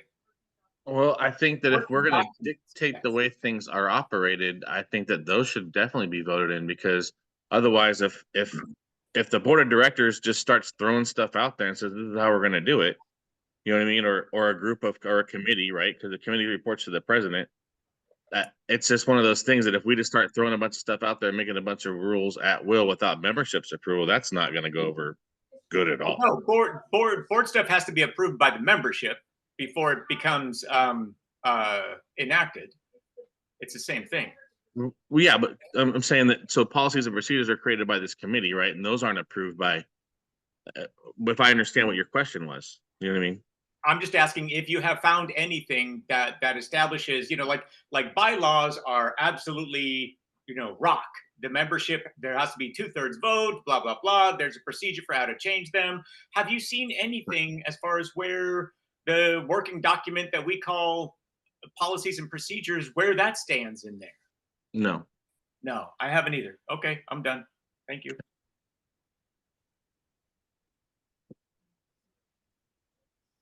Pat. Sorry, yeah, I was still muted. Pat, yes, please. There we go. I did have one question. there were a lot of players that did not have their 8 weeks in to qualify for the tournament. And the operators that are running their leagues like October to March, are their players still paying their sanctioning fees after December 31st for the following year? Ours is. Okay. So basically you're running 2 leagues as one. LMS is 2, but your spreadsheet is 1 league? Ours is, yes. Okay, okay. Just wanted to clarify because we had a lot of people saying, why can't we run a league to play in March from November to February so we can get our 8 weeks in? And I started 2 last chance qualifiers. They're playing through the holidays just to get their 8 weeks in. So I wanted to make sure I wasn't doing that wrong. In mine, it actually shows as 1 full year, even though it's 2024, 2025 8 ball. However, CSI requires me to split those players out when I submit the fees, which I do that after the 4 weeks. Okay, okay, thank you. Next is gonna be, hey, first Pat, thank you very much for doing that last minute league and making that work out for all your players. And Tammy Conover. So my opinion on this league operators policy and procedure. It's a league policy, it's not league operators. Just they conform there. But it's directed specifically at the league operators, correct? No, it's for the, well, I don't want to say specifically for them because there's other things that pertain in there as well. Like there's stuff about, I mean, yes and no, because there's stuff in there about getting qualified and paying dues and stuff like that too. So I know what you're saying, but I don't want to say it like that because I'm not trying to. My understanding was it was just the way this whole thing started out. Right, was a meeting a membership meeting a long time ago, and Darren assigned a committee, the league policies committee, because that was when we didn't have regulations on if like Tammy wanted to start a new division in Everett. There's nothing that says that she can't because she's already an established league. If she was a new league, then it says that she can't. And we got to vote those people in. But there's nothing that says that. So that's how this whole thing kind of started. And then from there, it was tasked with rewriting the league operator manual as well. So these policies were written in regards to that portion of it. So I guess it's kind of can pertain to league operators, but I didn't want to call it a league operator policy and procedure, if that makes any sense. Yeah, because I'm saying if you don't want to call it that, that doesn't mean that that's not what you are aiming at. And if you are aiming at what the league operator should and shouldn't do, it should only go to the league operators because they own their leagues. I can see your point. My counter to that is that membership approves them to be in Western BCA. But membership also is players within those leagues who choose to play in that league or not under the rules of the league operators. Right. Underneath our league sanctioning information, it says that leagues must run according to our policies and procedures to be part of the group. And I'm saying that then this needs to go to the league operators to decide what is acceptable and unacceptable to the league operators if they want to be involved with Western. Well, no, it would be Western would decide what we would require of league operators, and then league operators could decide if they wanted to be part of it. So you're saying you can change the rules on the fly for the league operators and tell them how to run their businesses within their leagues? Is that what you're saying? All leagues must be sanctioned annually. So you're saying you can change the rules midstream? No, I'm not saying that. Okay. I'm saying it needs to be voted on. Anything that's changed has to come here to be voted on. And I am saying that the people who should be involved in making these policies, these league operator policies, should be the league operators. then present it to the membership. And I would agree with that, but the membership would have the right to approve or not approve what the league operators want in those. Okay, so do we need to make a committee that is only just of the league operators and then have it come back to us? That would be my suggestion. Okay, Sam's got his hand up. Actually, it's Vanessa. I just got here. And I was overhearing the conversation. I'm not technically in the meeting though, so hi, I'm here now for attendance. But I just wanted to pipe in for a possible solution to this problem because I hear both. Historically, with the leagues, it's always been that Western BCA does not tell any league operators how to run their leagues. They are their own entities. All we did was give them requirements that they needed to meet in order to come to our tournaments. So with this new year change thing, I feel like a simple solution would be to say, well, I can't remember exactly how the words go right now, but it's like you have to play 8 weeks in any single session within the calendar year. And instead of saying calendar year, say within 12 months prior to the registration date. So it's rolling all the time, but that would get you all of your leagues who want to run over from December through January, and it wouldn't matter as long as it's like, say your registration date for the tournament is February 1st, 12 months prior to that, as long as they played their 8 weeks in one calendar or one league session in the same league, the rest of it. But that's all I gotta say. Hi, everybody. Hi. I like your feedback, Kamitha. What she mentions, I like because that directly is our scenario.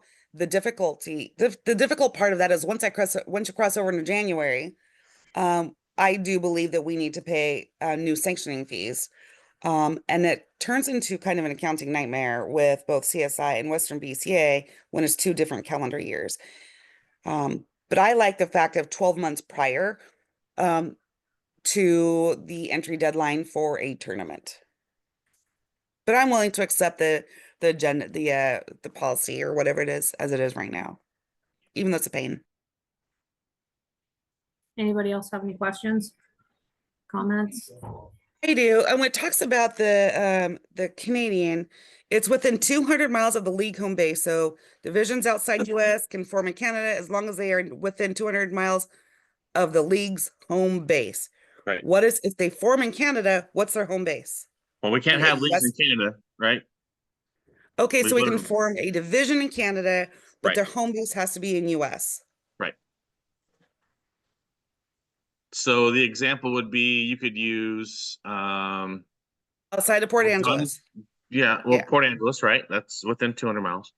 Yep. Everett within 200 miles, which PCL has divisions up there as well. I think Johnny has some divisions in Canada, and I'm not sure if she's here. She can tell me that I'm wrong if I'm wrong. So all those northern sections of that would be that. And that, I think part of that reason was because they didn't want to go like super far up into Canada when we discussed it. There had to be a limit of something. And when I drew a map out and looked at it, Carson City, Nevada, would fall under a 2-mile radius from Lincoln City. I think, if I remember, I think when I did it. So I might be wrong on that number, but now that I'm thinking about it, but 200 miles. So you're doing 200 miles from Lincoln City to Carson City? No. I drew a map out with 200 miles, and I saw what I was trying to find out what that radius would be from there. Does that make sense? Kind of drawing a circle. So it was a while ago. So does that just specifically have to do with Canada? Because number 7 says the league's divisions must be within their own state unless there is no other leagues in the area requesting to be a division. And I get that because like we have our league does cross over into Oregon. We're only 30 miles away. So we do have some locations in Ontario. But we don't have a division that's in Ontario. We just have locations. Yeah, I'm following that up with number 8 as well, that it would be anything that currently exists as of January 1st, 2024, to continue to operate their established divisions. Okay, gotcha. And Thank you. in terms of we had to pick a number, and I think we just picked 200 because it sounded like it was a good idea. Again, this is a fluid document, and we can change whatever we want to before it gets approved. It doesn't matter to me either way. I'm not hard and fast on any of this stuff. You know what I mean? So could it be referred to as recommendations, not requirements? Or Or I don't know. Recommendations, not requirements. as far as like the whole thing? Policies and procedures, it would be policy, procedures, recommendations. Because if we get into Or- recommendations, then somebody's going to stretch that because it's just a recommendation and not a policy or procedure. Or parameters or something. You gotta have somewhere. You have to Yeah. draw a hard line and then, yeah. That's a I big meant thing. for the purpose of this meeting, I'm not opposed to changing stuff and making it better for the community as a whole. That's what we're supposed to do as a team. This is what our small committee came up with to present.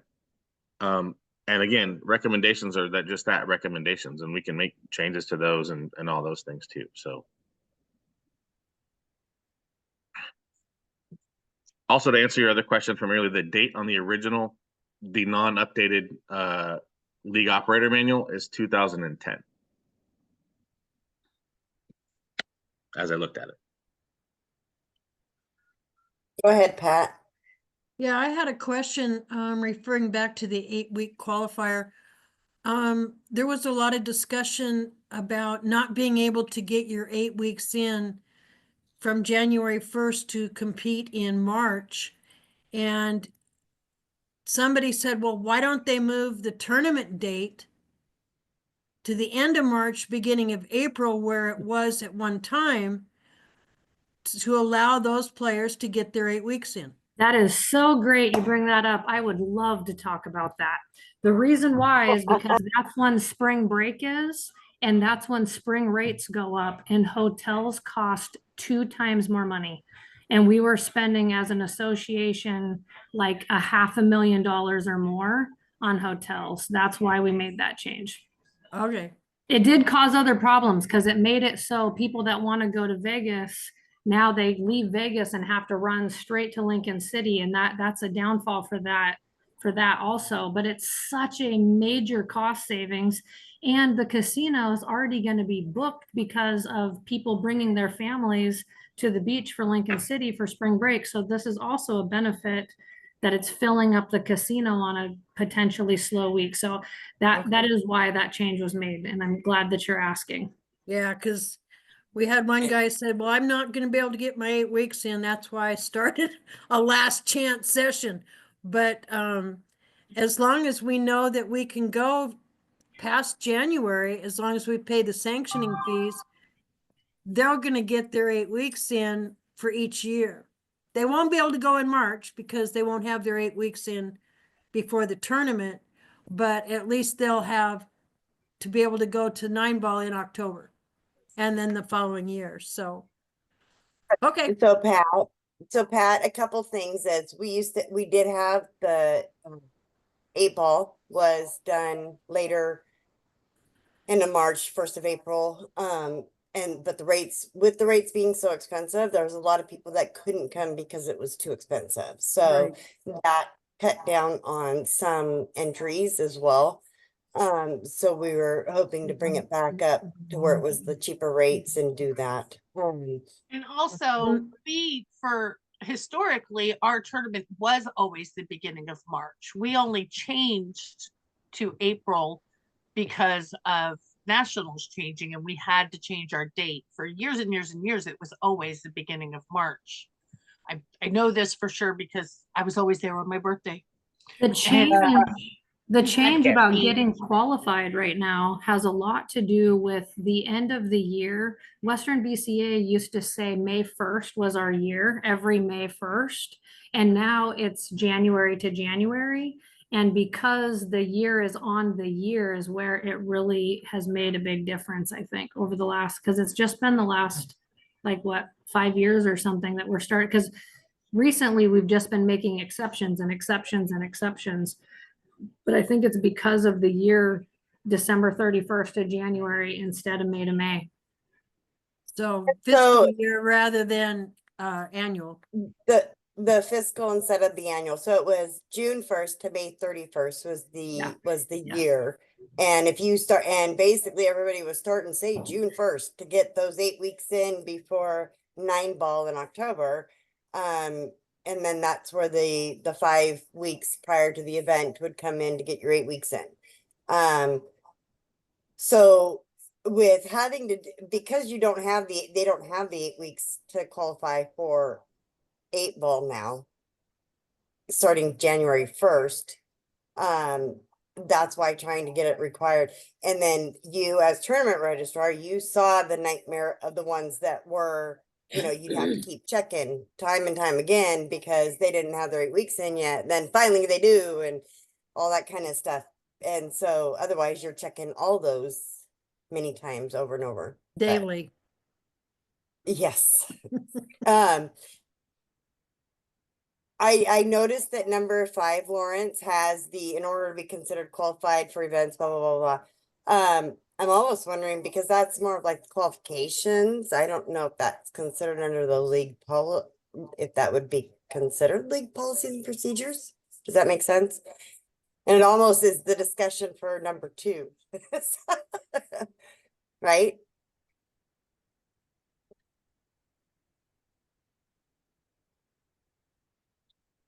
All right. Do we want to go to, is Elaine talking?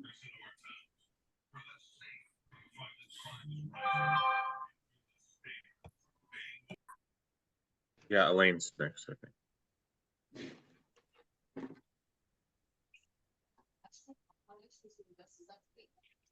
Elaine?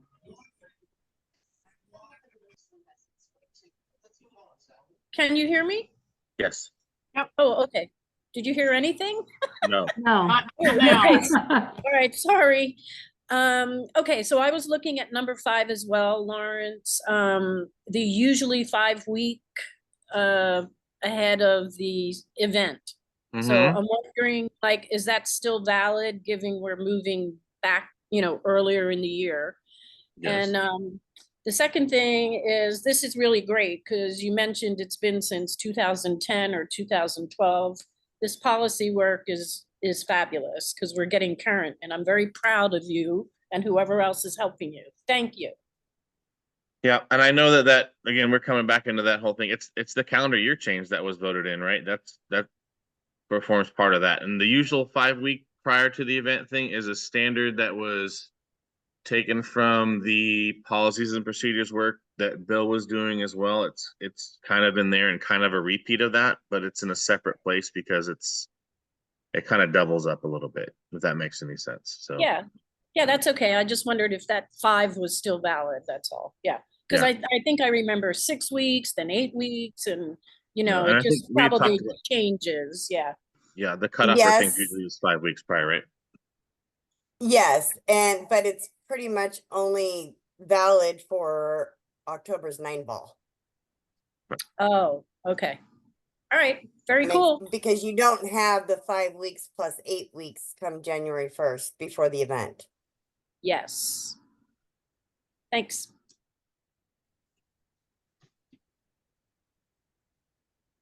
Tammy Connerberry. So I guess when it comes to all these people panicking about trying to get their 8 weeks, they've had 12 months. They should not put off till the end. They just need to get their ducks in a row and maybe play in May so that then they're qualified for 9 ball and the next year's 8 ball. Yes, I somewhat agree, Tammy. And I'll tell you what else is one of the things with bringing up the event to mid-March and not having the 8 weeks plus 5 weeks available to qualify before 8 ball event also helps eliminate that possibility of those who plan on only qualifying every other year. It eliminates that, because there was a few that didn't qualify in 2024 that are now scrambling to get qualified because they haven't played not 1 week this year but they played their 8 weeks in 2023. Right. So, so that would be a perfect example of some of those who were looking to play again come January 1st, get qualified before 8-ball, pay their dues, but they didn't pay their dues until 2 years ago, prior to that. Kamatha. Yeah, I absolutely agree with everything's being said, but that is actually conflicting with our league because for 20 years we've been doing leagues since 2003. And it's always September to March, etc. So right now I'm in a constant situation. I'm just doing a storytelling. I'm in a constant situation where I start my league in October and then it goes to December. Right now they have 9 weeks, so they cannot miss a night.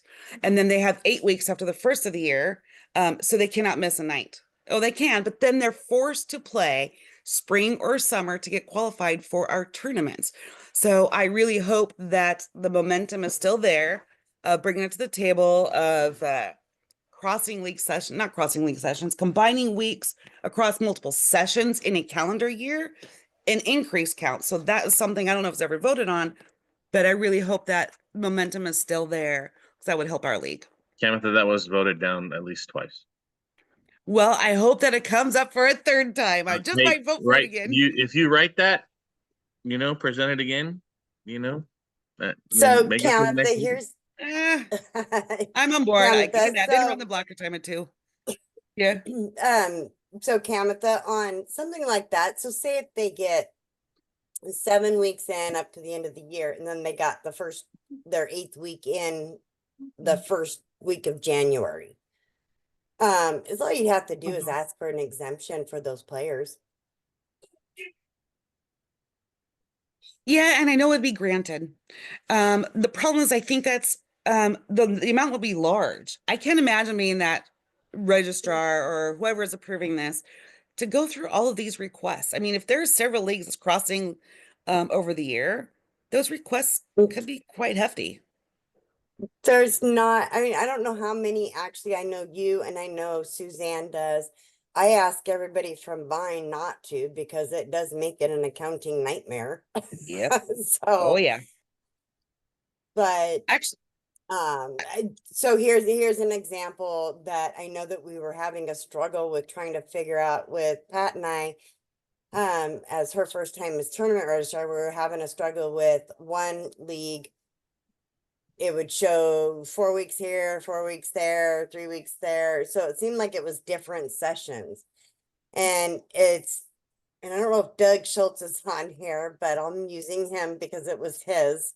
But what it is he has league all year long and just kind of splits it up in quarters, but they are all the same session, basically. Yeah. And he's talked to that with CSI. I won't say that I totally understand that. It makes it a little bit harder, but looking under the weeks, I could understand. I could, then you could start to kind of figure it out more, but. Yeah, I know how to cheat the system. It's not cheating the system. I know how to push that line right to the edge. Might do it, but I did not mean to bring up this discussion again, honestly, because I had forgotten that it was always already voted down. You answered my question and addressed my comments. Thank you. I think you should bring it up again. That's what I'm gonna tell you. All right, Chris. Yeah, I don't think she's wrong.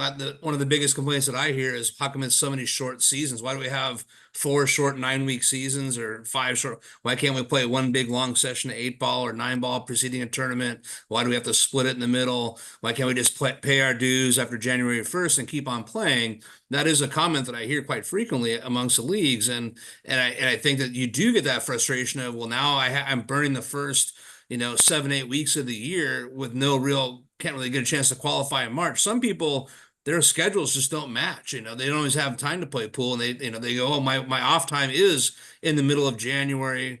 to March when I can actually play. And I think that that's more common than you think it is. I think that people really would rather have some of those longer sessions. And the other part of the conversation is the whole requirements versus recommendations. You know, if I want to have a business underneath McDonald's is going to have certain rules that I have to follow to be part of their association or to be part of their organization. And so those are their policies and procedures, and those have to be followed, whether I'm my own individual store or not. I still have to succumb to whatever McDonald's wants. So I feel that it doesn't matter how they're worded, but we have to understand that those are things we're asking. In order for you to be part of our association, these are things you have to do. And I think that those requirements are pretty minimal and pretty easily met. So, you know, and I didn't really know about the fiscal year thing. That is the other big thing we hear about is why the big change? Why is it no longer January 1st?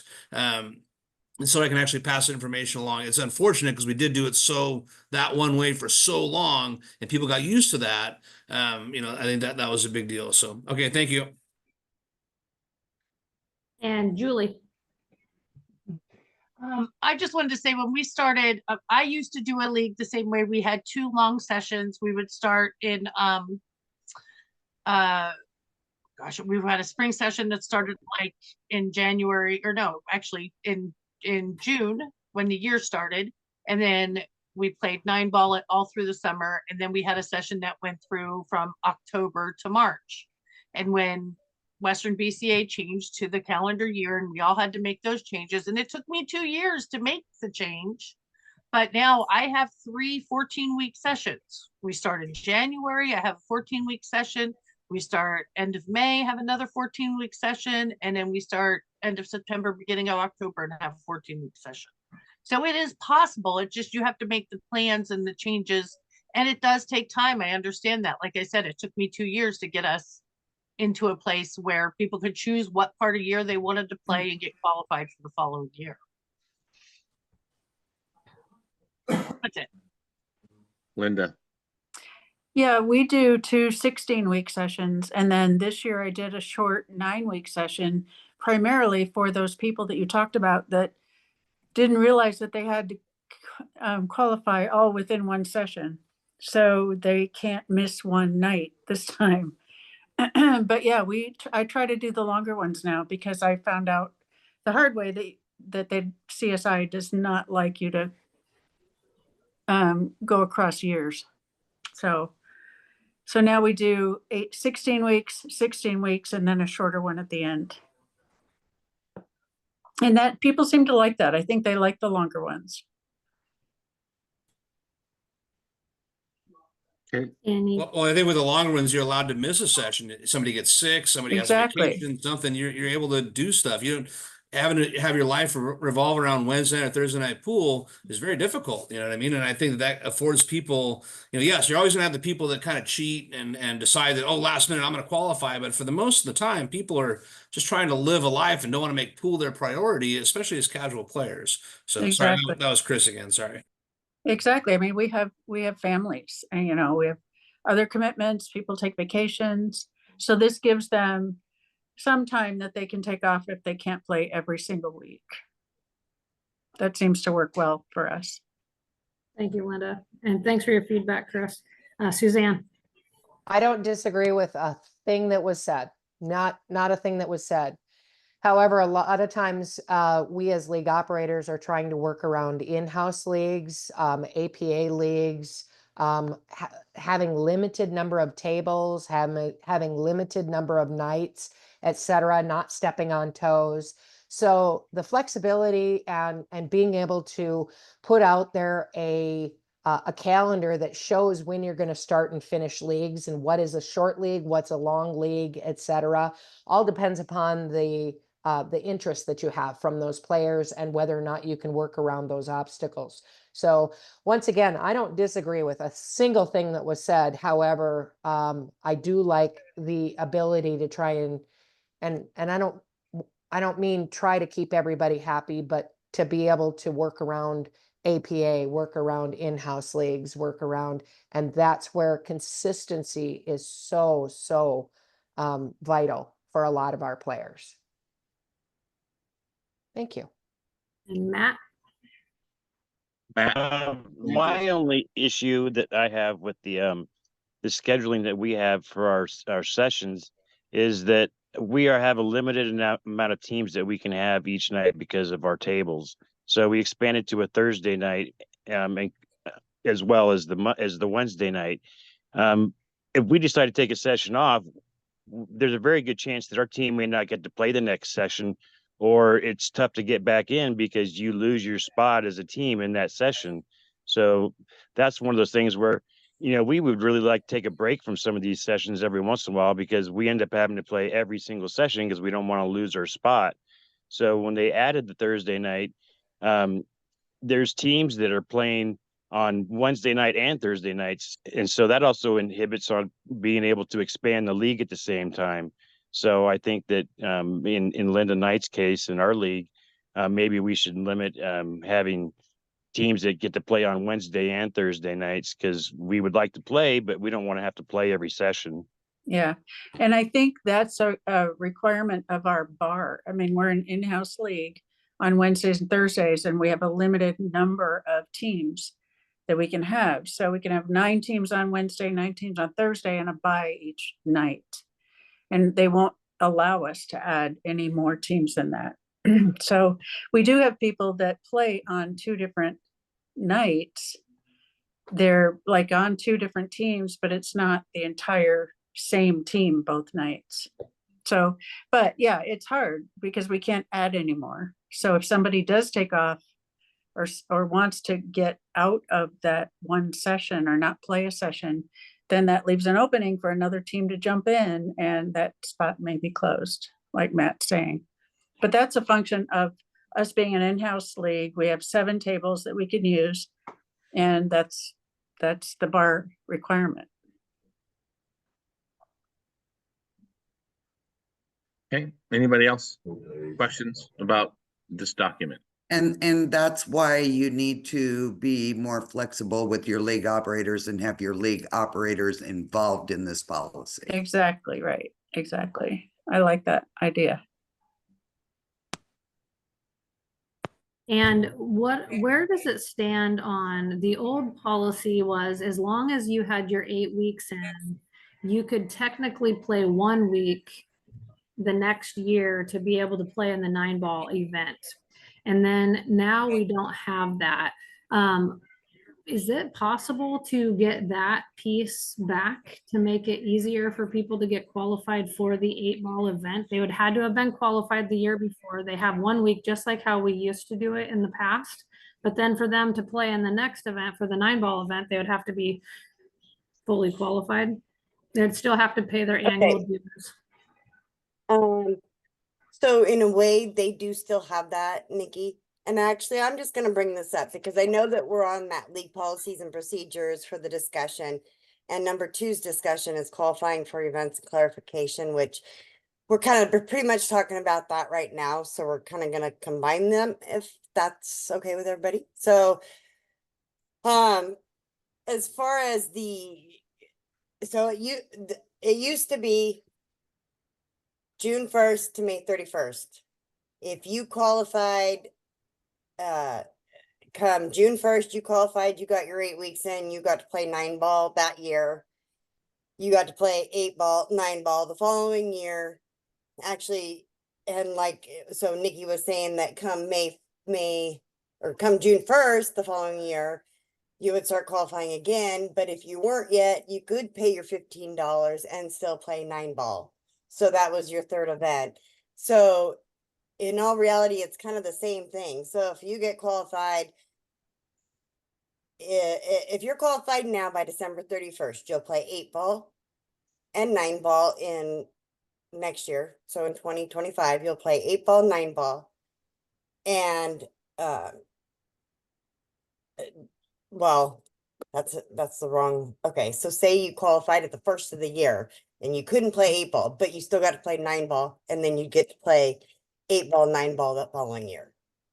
That's what I meant. But so you still get, so if you're qualifying come the first of the year, you may not be able to play, you won't be able to play 8-ball, but you will be able to play 9-ball and then everything the following year. So you still get your 3 events. Does that make sense?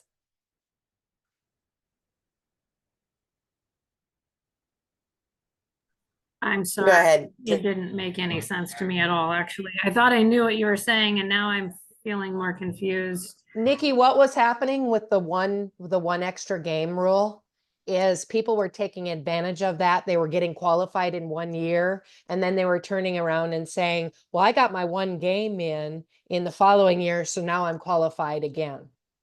That's what was happening just by paying the $15. They weren't having to play their 8 weeks. So then they So- weren't, so they would get 9-ball with only one night. And One then they night would get because they- 8-ball again? Because they had 8 weeks in the prior year. Yes, prior calendar year. Because the calendar year used to run from June 1st through May Yeah, 31st. yeah, I'm So just what was thinking- happening, they're saying, I got qualified in April of 2023. Okay, so now I'm going to qualify for the 8-ball event in 2024 because I get one more weekend after June 1st. So that's when it was June 1st. Now, because it's a calendar year, that 1 week rule would mean that they wouldn't have to play again in 2025. They would just have to play their 1 week because they already got qualified in 2024. So they got their 1 weekend, so they'd be able to play for 8-ball and they'd be able to play for 9-ball. That's why it was set up, because we were trying to get players in 9-ball. We were short of players in 9-ball because of the way it was set up. So the thing is it's exactly the same problem. It's just shifted to 8-ball now instead of 9-ball.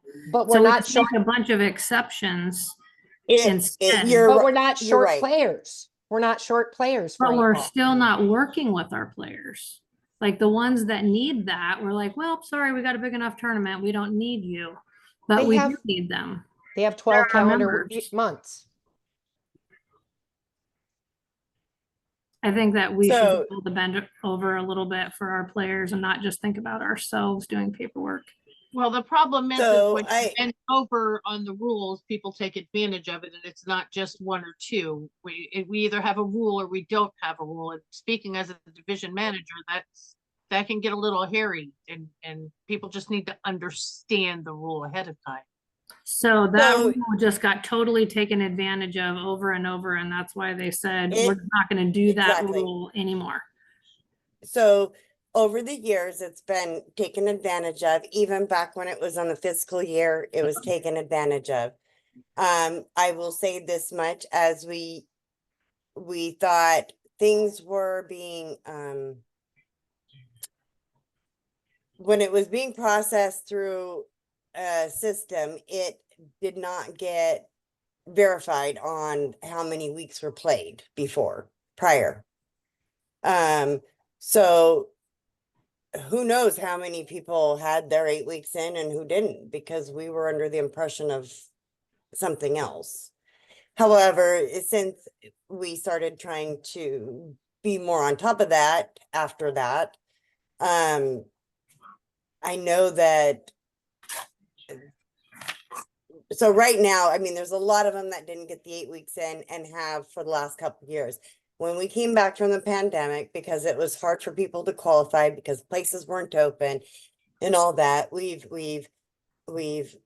let things go through, or we've given exceptions after exceptions and allowed things to slide as far as that goes. But it's like, when do you stop? When do you say no more?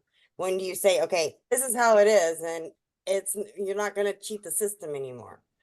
So, do you do it now, or do you just keep continuing to let it slide? I know that Chris and Pat have their hand up, but I would like to table this until the next meeting, please, because it's 4:30, and I don't think that this is going to get solved anytime soon. So I will, however, I am going to send this document. Actually, some of you already have it, so I'm going to send it to a couple of the other league operators to get their input on it. We'll go that route with it. If approved to table this, hopefully it is, and we'll go from there. So motion to table this item. I second.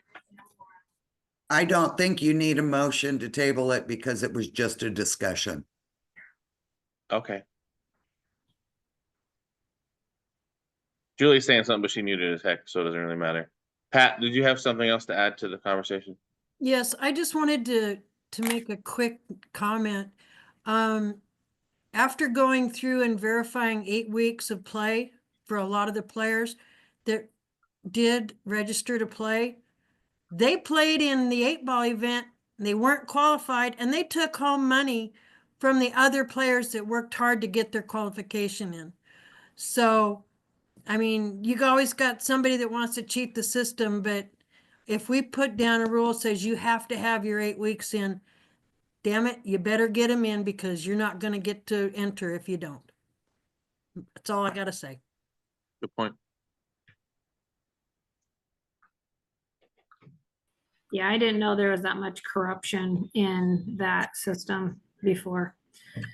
So are we moving on to the next thing? Sam, I see your face.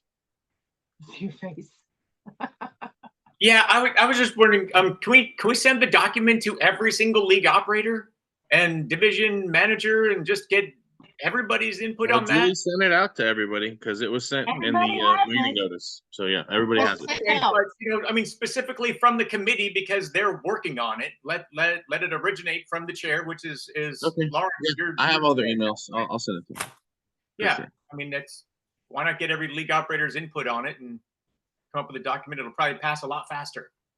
Like done. Lawrence Yeah, said, and it- everybody already. Lawrence, maybe we have that other policy or the qualifying, clarification, don't we? That you and I kind of went over to post on Facebook or whatever. Maybe that we just need to put that with it too. Yeah. What do you think? Yeah. Maybe, yeah, we'll talk about it. Yeah. Okay.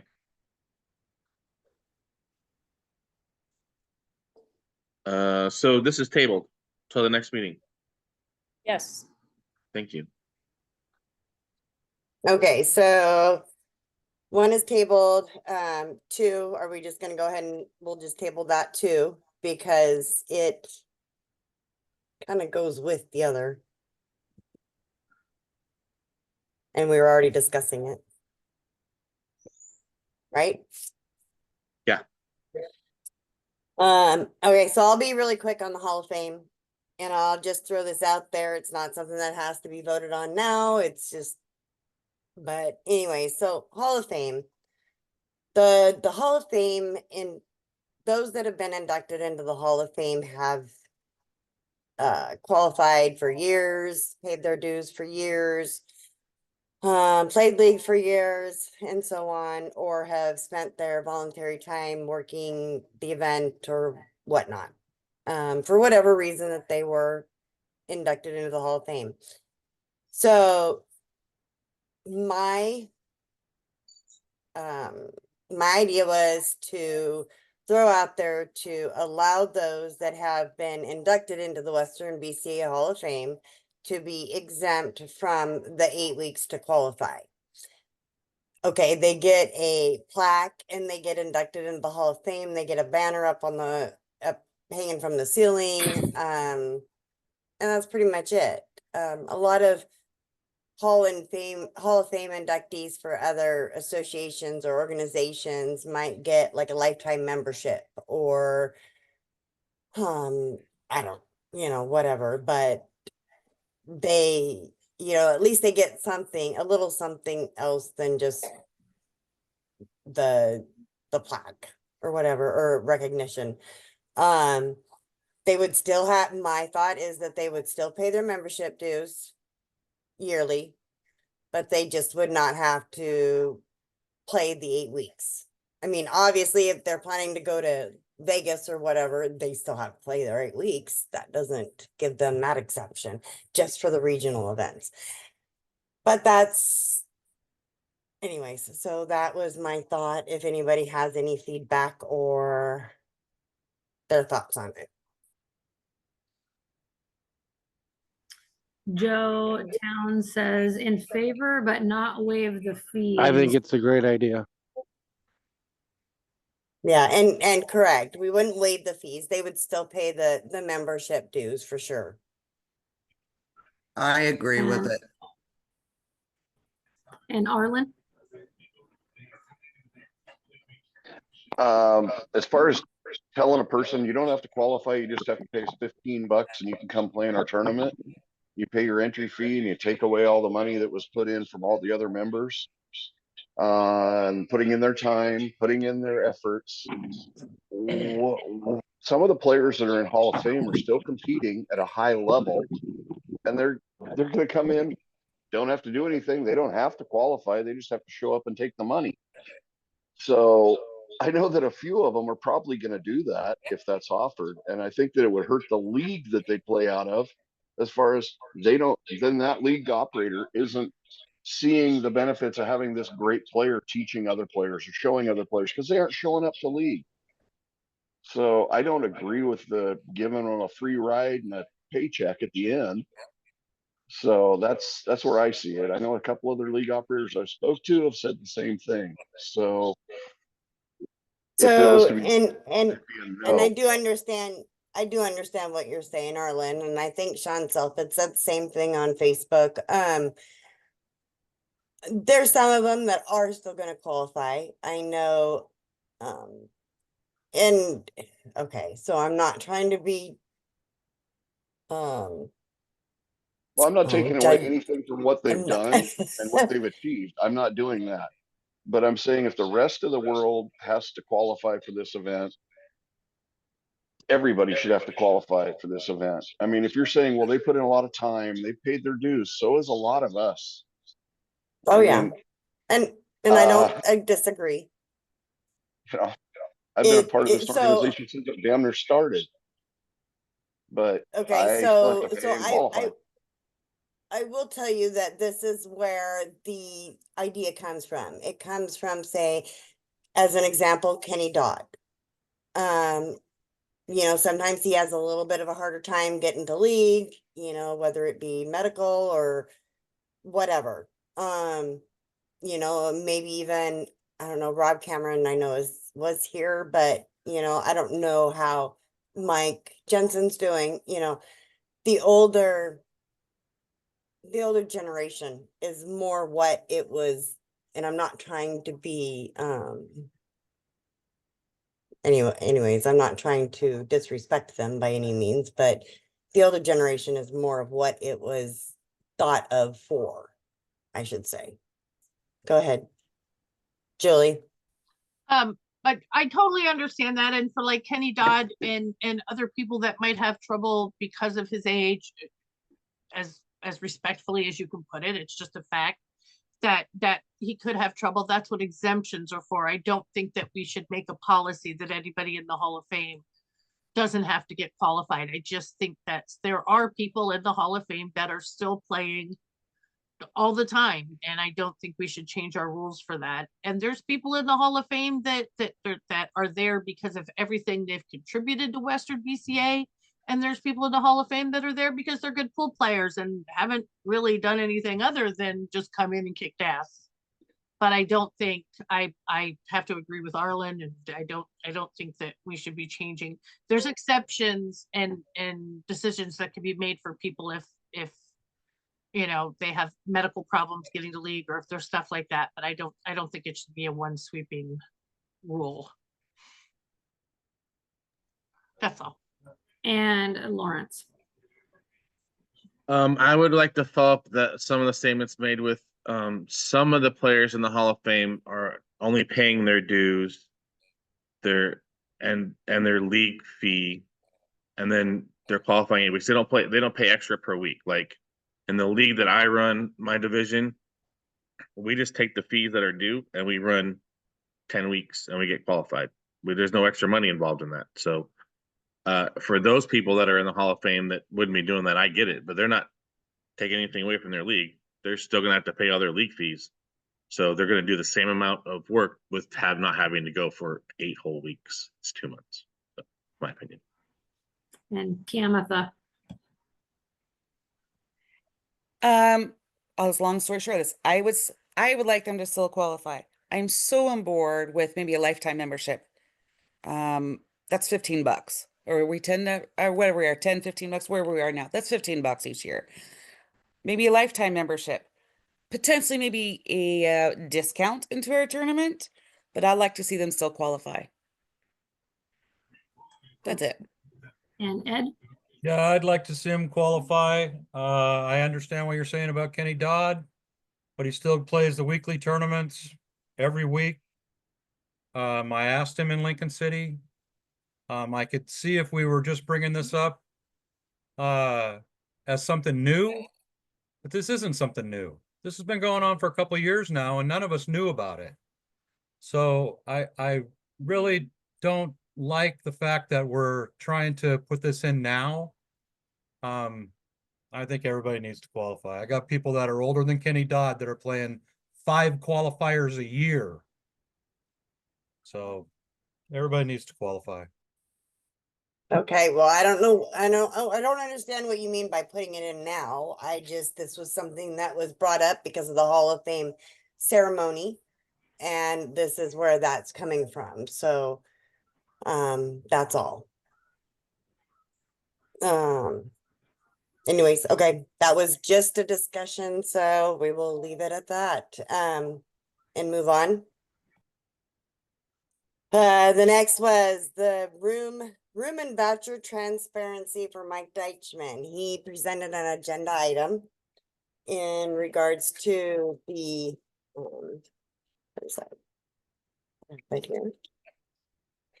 The food vouchers, the rooms, and all that kind of stuff. So I am going to give just a kind of a rundown. So his agenda item was proposed. So number one and number two, he's asking how many suites were given to Western BCA as part of our contract with Chinook Winds, and then how many rooms were given to Western BCA as part of our contract with Chinook Winds. Well, for nine ball, we ended up using 41 rooms total. So now that's rooms, that's not days on top, as far as nights go. And I'm just going to give a rundown of how many people that actually get those rooms. So you've got setup and tear down. You've got approximately 2 rooms for setup for a couple days while they're setting up at the beginning, and then 2 rooms for tear down for at the end of the event. Bad Boys gets 3 rooms. Referees get 6 or 7 rooms. 6 usually for 9 ball, 7 usually for 8 ball. Because it's busier, we usually have 1 more ref on staff. Live streamer gets 1 room. Payouts get 6 to 7 rooms, and the same because it's longer and it's busier with 8 ball versus 9 ball. And same with podium, 6 to 7. Tournament officials 6 to 7. We had 6 rooms this time. Usually it's around 7 in 8 ball. Booth media, miscellaneous, all that kind of stuff was 5 rooms. And then Hall of Fame because 9 ball is usually not as many volunteers, and then we had actually a couple that would have had a room bow out or unable to make it at the last minute. So I did Hall of Fame had 4 rooms, which a couple of them they got a couple for family and a couple were done for the nominees or the inductees, I should say. And then and that was it. So, I know Mike wants you to go through and, okay, so let's see, what amount of the food vouchers were given. So the breakdown on that is that we get, 9 ball is $3,500 or no, $4,800 for food vouchers, and then we buy more, 3,500 more. Is that right, Sue? Was that right? Yep, that's correct. And, Can okay, I interrupt real quick? Is Michael not here? I don't know. We don't even know what his Julie, here. Julie, can you hear me? Yes, Julie, I can hear you, Mike. Yeah. I don't understand why I'm not being allowed to present the agenda item. I'm a bit confused right now. Yeah. Well, I'd I like, was just trying to start giving the answers, so if he wants to none of present us it, go know right the ahead. question. Nobody Okay, knows go the ahead. question. Oh, go ahead.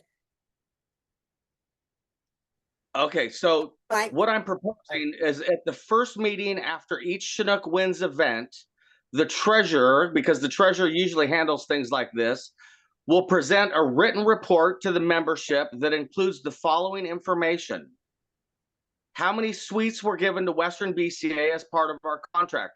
That's not rooms, that's the suites. That's extra big suites.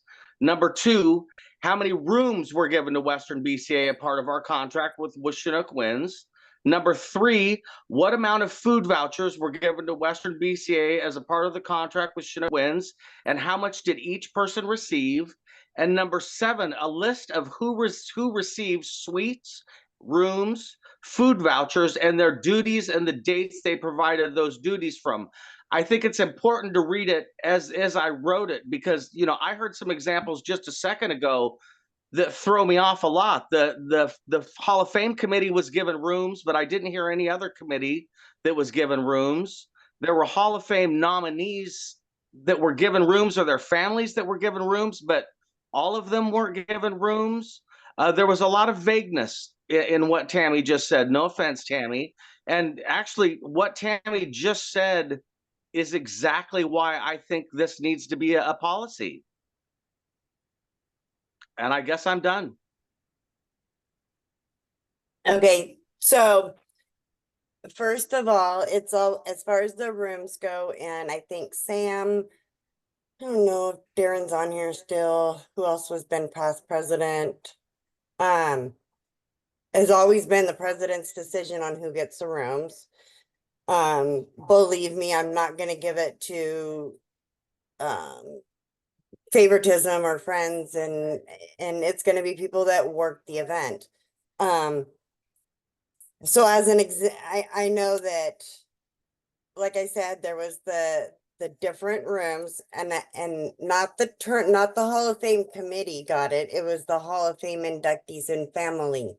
The family that was coming from out of town to be there for the ceremony got like a night. The food vouchers get distributed by the treasurer and a couple of the payouts committee, and that is given $24 per day per person. But you have to realize that that's, a lot of us. Well, let's take the food vouchers as an example. It's a great example. I received $94 in food vouchers for my help with the Fund Day committee and the sponsorship committee. Brittany DeWalt, who put in much more time than I put in, received nothing. Okay, I'm just trying to point out that we need to make this more official. It's thousands and thousands of dollars in rooms and vouchers that are distributed every 6 months. There is no accounting or transparency involved in it. This is a nonprofit, volunteer-based organization. There's no reason something that is that important shouldn't be public information. Why didn't you ask it? I didn't hear that. What? Okay, so as far as the food vouchers, I know I handed you some, and I know that I gave Lauren some, I gave Nikki some, I gave a handful to a couple others that I know that had done some work for Fun Day during the event. And I know that, and here and there I would hand out vouchers if somebody that was doing something, and along with Sue or whoever else could do that as well. The vouchers are set for those who have the rooms and working. Those vouchers are split up for $24 per day per person. And those are usually done in the envelopes and handed to those volunteers that are working it. And just as an example, like the podium was over 200 hours in time. that they had workers up there, and over 200 hours for the tournament officials as well. It's, you know, the miscellaneous for the media booth, the tournament registrar, the vendor coordinator, the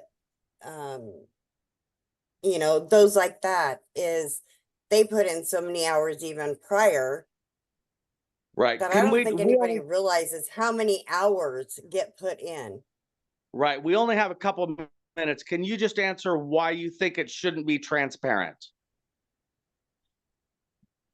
Well, first of all, I don't really feel like I should give everybody's names as far as who's doing it. I mean, you guys all know who the tournament officials are. You all know who the podium is.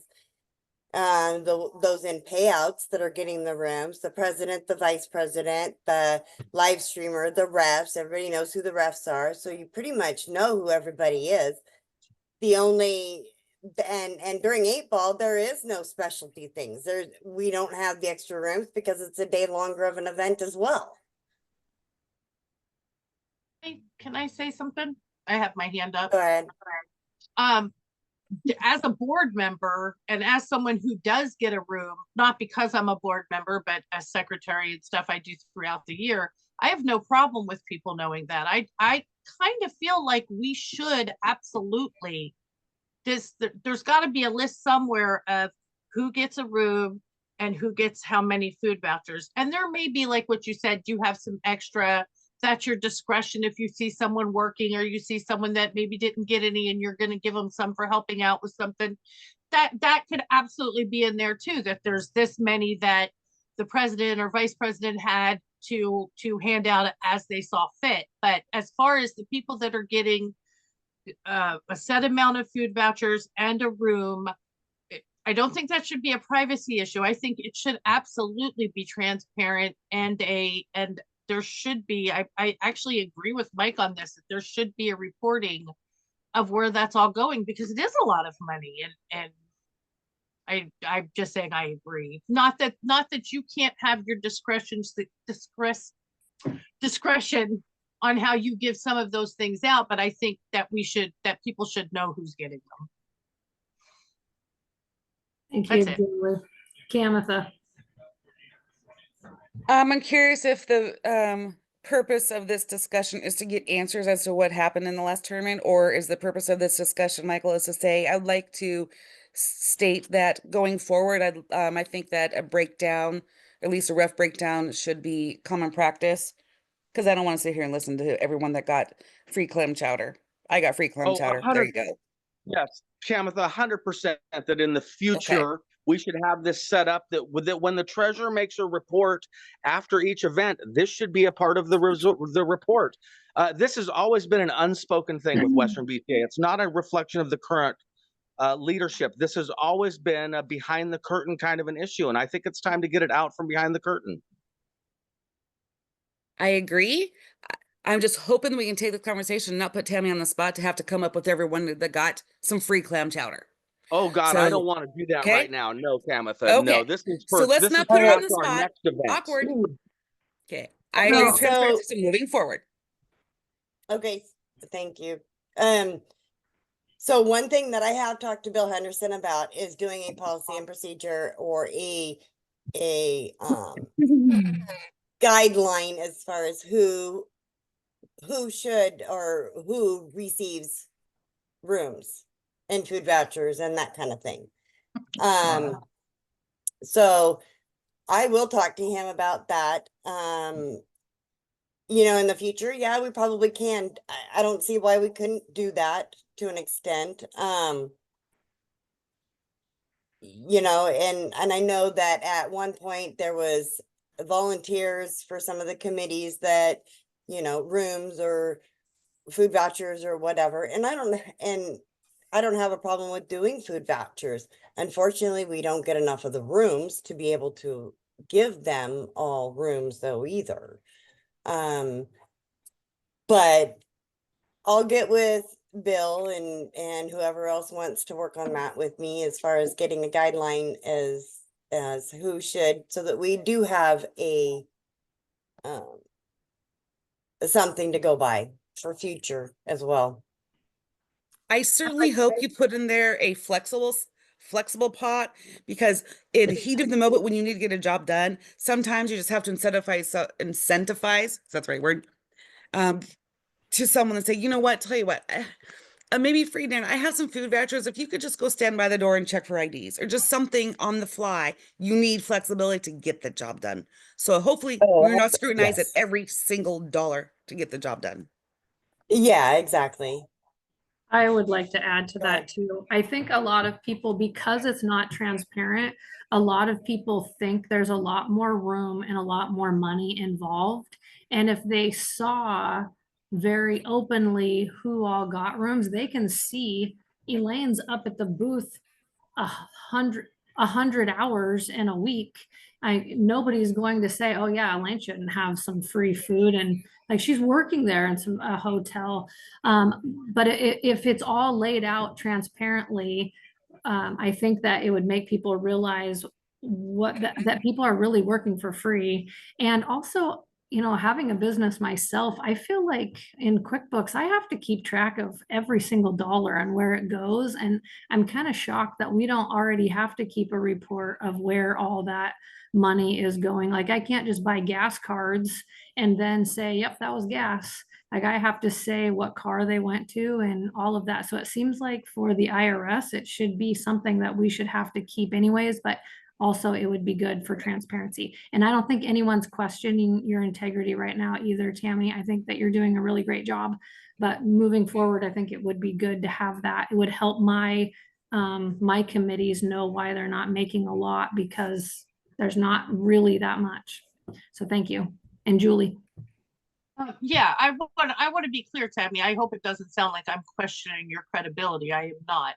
I'm just saying that I agree that there should be a report after each event. I'm not saying that you have to answer for who got what or why you chose that. There just should be a report of where it went.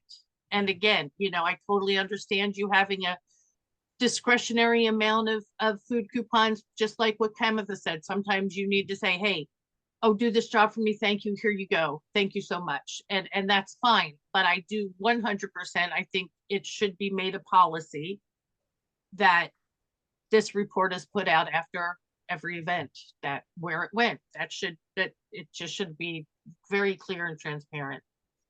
I do know that. Well, yeah. And so I know that like Nikki, I handed her some food vouchers because I know she was taking care of like the Calcutta.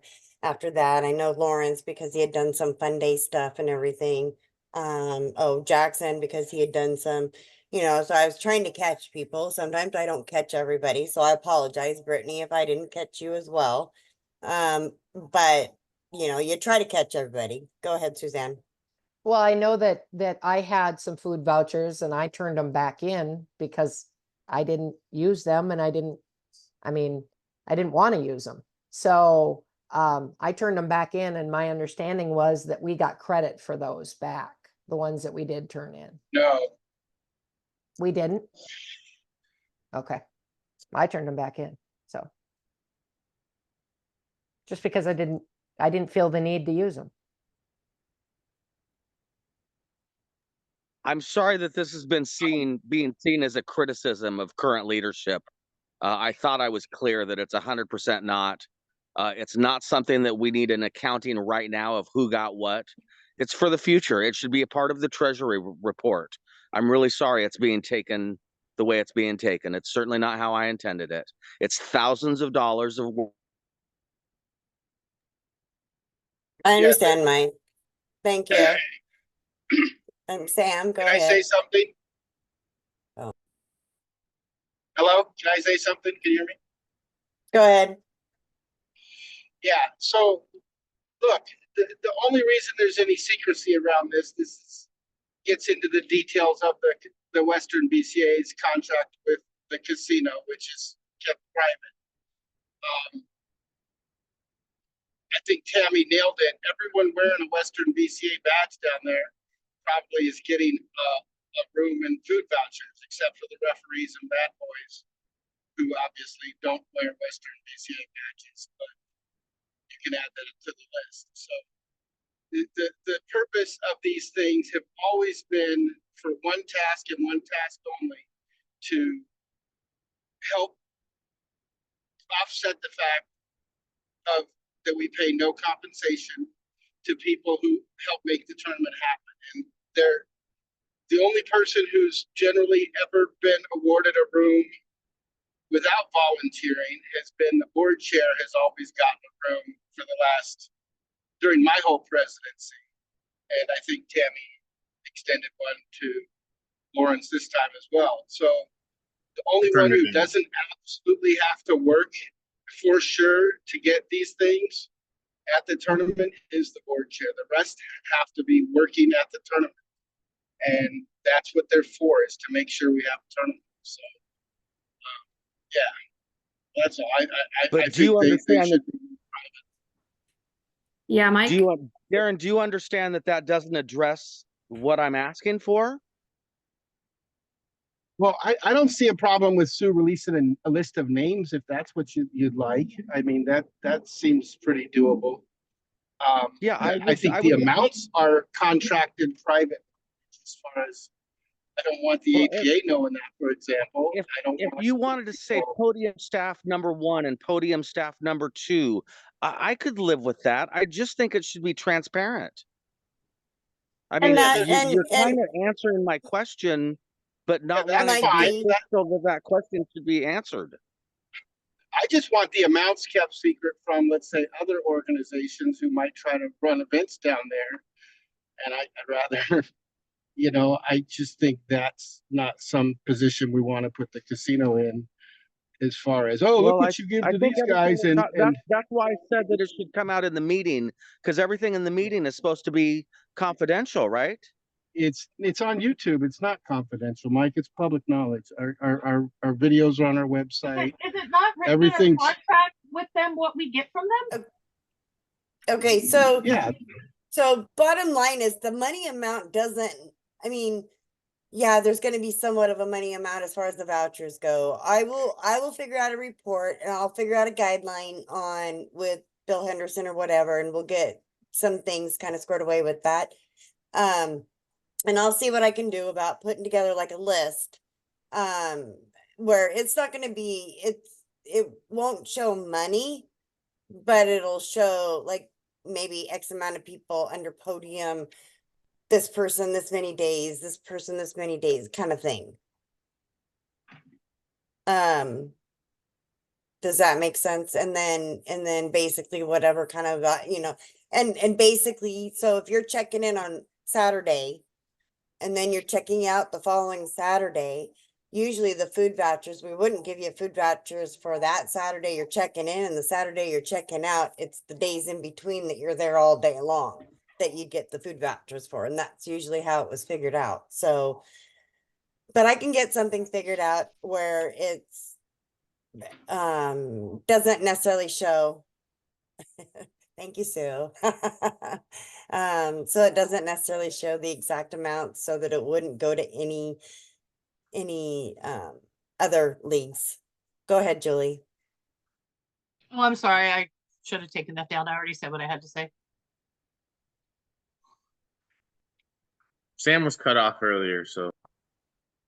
Yeah, sorry, Sam. I put your hand down and you didn't get to talk. Do you still have something to say? Yeah, I just one small thing. We are spending, if we are spending the membership's money, especially $3,000, we owe it to them to at least account for it. So I know we get some from the casino. I don't know how much it is, but we're spending their money. So yeah, we should put it somewhere and have it available if it's requested what's going on. I'm done.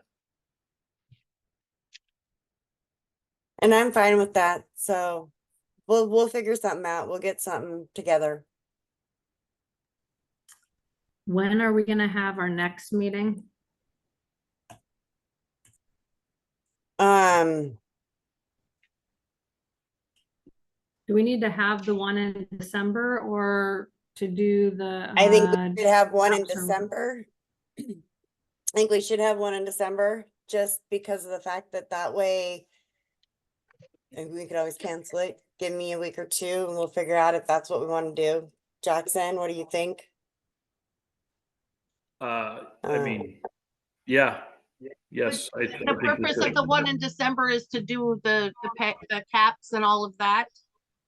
The caps and I will brainstorm on what all needs to be done or what, if there's anything that needs to be voted on, because I can't think of it off the top of my head. Anything that needs to be voted on or taken care of prior to getting player information sheet, caps, everything that we need for 8-ball out there for everybody to see. Okay, Sunday, which day in December? December 1st, 8th, 15th, 22nd, or 29th? Seem pretty ugly. Not the 15th. Okay, so the 1st or the 8th? December's hard. The 1st or the 8th is fine by me. Is there any Not big the tournaments that anybody knows of on either one of those going on? Well, yes, NWPA's end of session is the 8th, 7th and 8th. The 8th? 7th and The 8th. 8th? Okay. Thanksgiving is It's late the this first. year. Thanksgiving is late this year. Oh, that the first Thanksgiving is the weekend. weekend. Thanksgiving weekend. Yeah. Okay. And the NWPA event is the 7th and 8th. The 15th, Jackson said there was something that was hard for him to come. Yeah, I have a tournament the 15th. The 22nd is the week of Christmas. 3 but- days before Christmas Eve. Yeah, and that's getting too close. I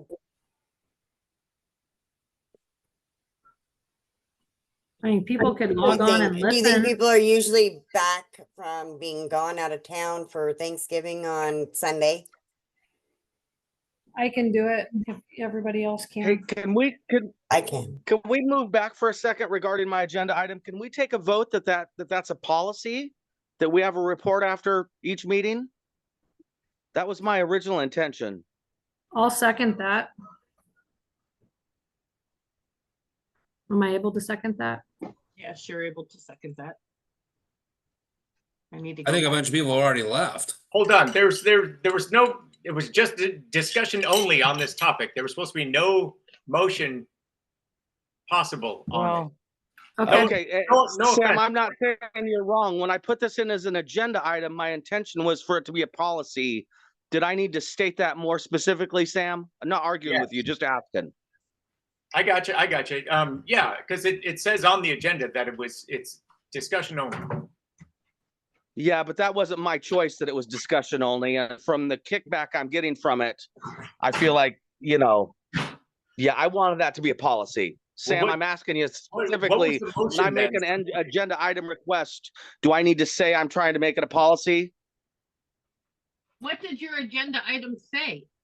Yeah. Well, I read it. Just a sec, I'll read it again. Agenda item proposal. At the meeting after each Chinook Wins event, the treasurer will present a written report to the membership that includes the following information. 1, how many suites were given to Western BCA the contract with Chinook Wins? Again, suites and rooms are two different things. 2, how many rooms were given to Western BCA as a part of our contract with Chinook Wins? 3, what amount of food vouchers were given to Western BCA as a part of the contract? Are people talking? No, go ahead. What amount of food vouchers were given to Western BCA as a part of the contract with Chinook Wins, and how much did each person receive? Number 4, a list of who receives suites, rooms, and food vouchers, their duties and the dates they provide those duties. I think that last part is important because it is an example. Now, I know this didn't happen, but if you worked the Hall of Fame ceremony and got a room the whole time, then I would like something that showed that you worked 1 day and got a room for 10 days. If you worked the podium 3 days and got a room for 10 days, I think that's important that that's said. And yeah, I wanted that to be a policy, and I would move that we make that a policy. But Sam, if that's not how you do it, again, I'm not arguing with you. No, it's not me. All I'm pointing out is that it was labeled as discussion only on the agenda. Yeah, but So- you understand that I had do. nothing to totally do with that, understand. right? And Mike, I Okay, actually that's agree cool. with you. We're good. I didn't- We're good, brother. We're good. There's a whole bunch of brand new stuff that I didn't know that was being handed out. Anyway, I Hey, agree with Mike. what you're doing. We need to have transparency, but yeah, I said my piece about the motion. I'm done. Mike D, okay, here is, I'll tell you what. Instead of making it a policy and everything right now, let me get with Bill and stuff and let's figure out like the guidelines so that we have that to kind of coincide with it. On guidelines as far as who, what gets rooms, and vouchers, and then because we would need to write something else up as far as with this to make it more official as far as a policy goes, I think. Okay, can we But- table this and as then we can unfinished vote on it business at that- and Huh? can we table this as unfinished business and bring it up at the next meeting with the Yes. idea of making it a Yeah. policy, please? I will get it wrote up as like a policy or whatever. Sue, is that what you were gonna say? Go ahead. You just Go said- ahead, me? Sue. Yeah. she put it in them. No, I just wanted to bring up some clarity points. I mean, there's some of us in payouts that some days we don't open payouts, but we're gonna check out of our room and check back in. I mean, you can't really say we didn't work that day, so we don't get the room. I don't think anybody's I questioning 100% agree. Yeah. What's that gonna do for? That's not what he's saying. He's not saying anything about any one particular person. Mike wants. No, I know that. Transparency. That's all he wants. Okay. So it's Thank not you, Sam. anybody. I want transparency too. Yeah, didn't I know want it was transparency voting too, and down. I could care less about a policy or having Yeah. Bill write something up. I think how you're doing it is fine. You just want to know who it's going to. Yeah. and- Sure, and that's we owe easy it to do. To our members. Mhm. To the- Well, the- but I players. even before this agenda item, I had already talked to Bill about asking if there was ever a guidelines or something as far as who gets rooms or where do they figure that out at. Because in reality, at one point it was said that when I was tournament registrar, that tournament registrar doesn't get it. And I'm thinking, what the heck? Because I am not putting in this many hours Hey, of Tammy, my life Tammy, and not get one, huh?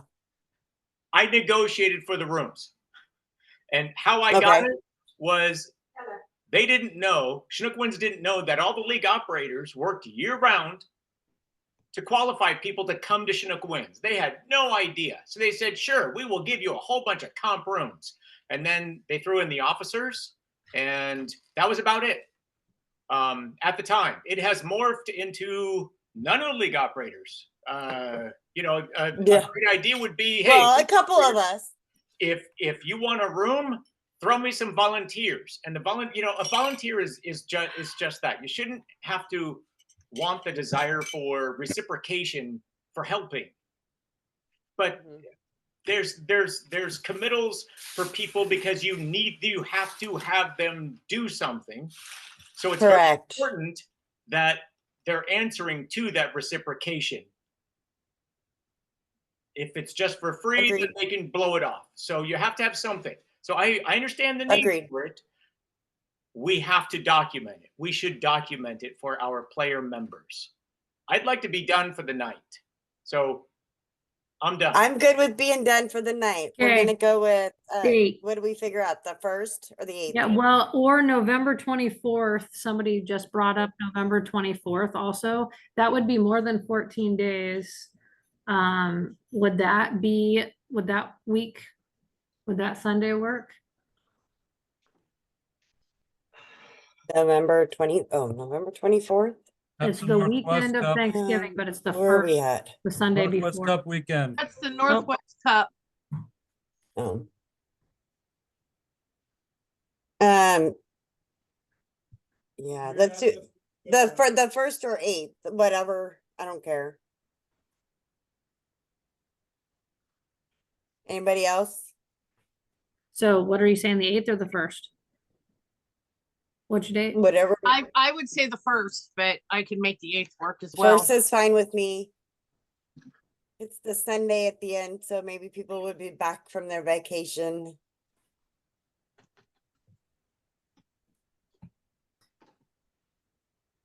So the And if- first, December 1st. You Right? just have to make sure to have all of that paperwork and all of the information out 2 weeks before. The meeting notice would have to go out on the 17th of November, so the committee would have to make sure to have all of their stuff ready for that. So that's 2 weeks from now. Oh, the Moscone Cup's on the 1st. No, the Moscone Cup is on. Moscone, Moscone. Northwest. Two people. Brittany said that and Cindy. I mean, we're just gonna have to pick whatever weekend. There's something this time of year, there's something everywhere.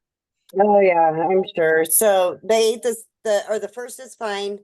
We'll go with the 1st of December. That way, you know, Jackson can present, or we can present the scotch again and have a little bit of time to check it out, talk to players, whatever.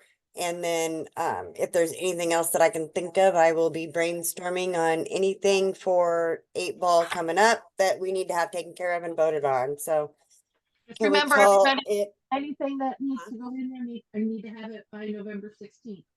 For it to go We into can the hear you. You're muffled. What? anything that needs to go in for that meeting, I need it by the 16th for it to go Yes. so we don't have the same problem next time.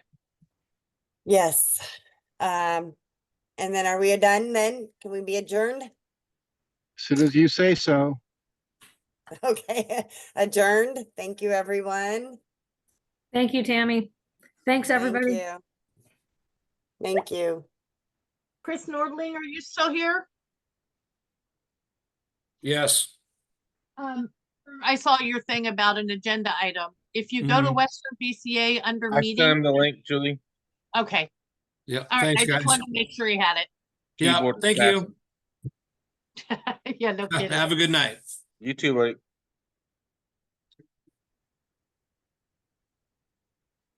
Nikki, Huh? transcriptions, turn them off.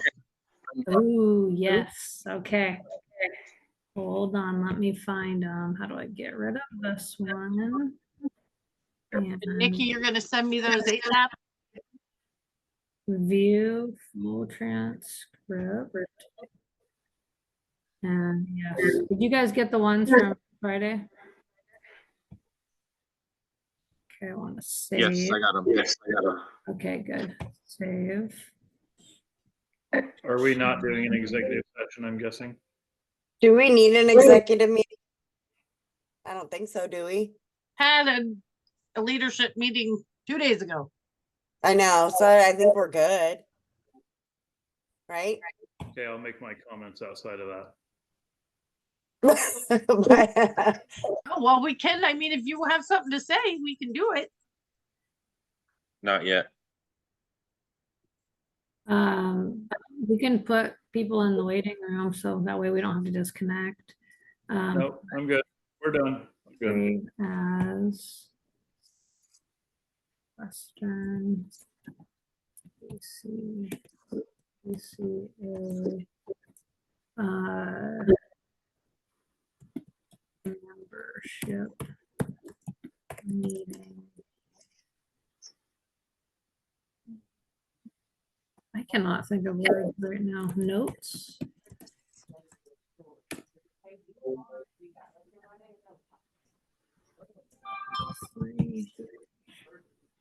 All right, later, y'all. Hi, guys. Night, everybody.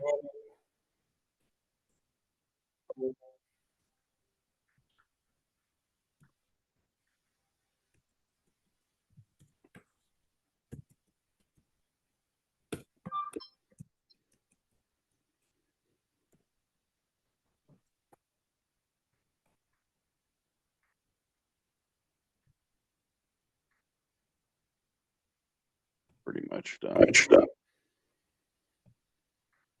I'm just saving the captions before I hang up, or if I close the meeting, then all the names go away.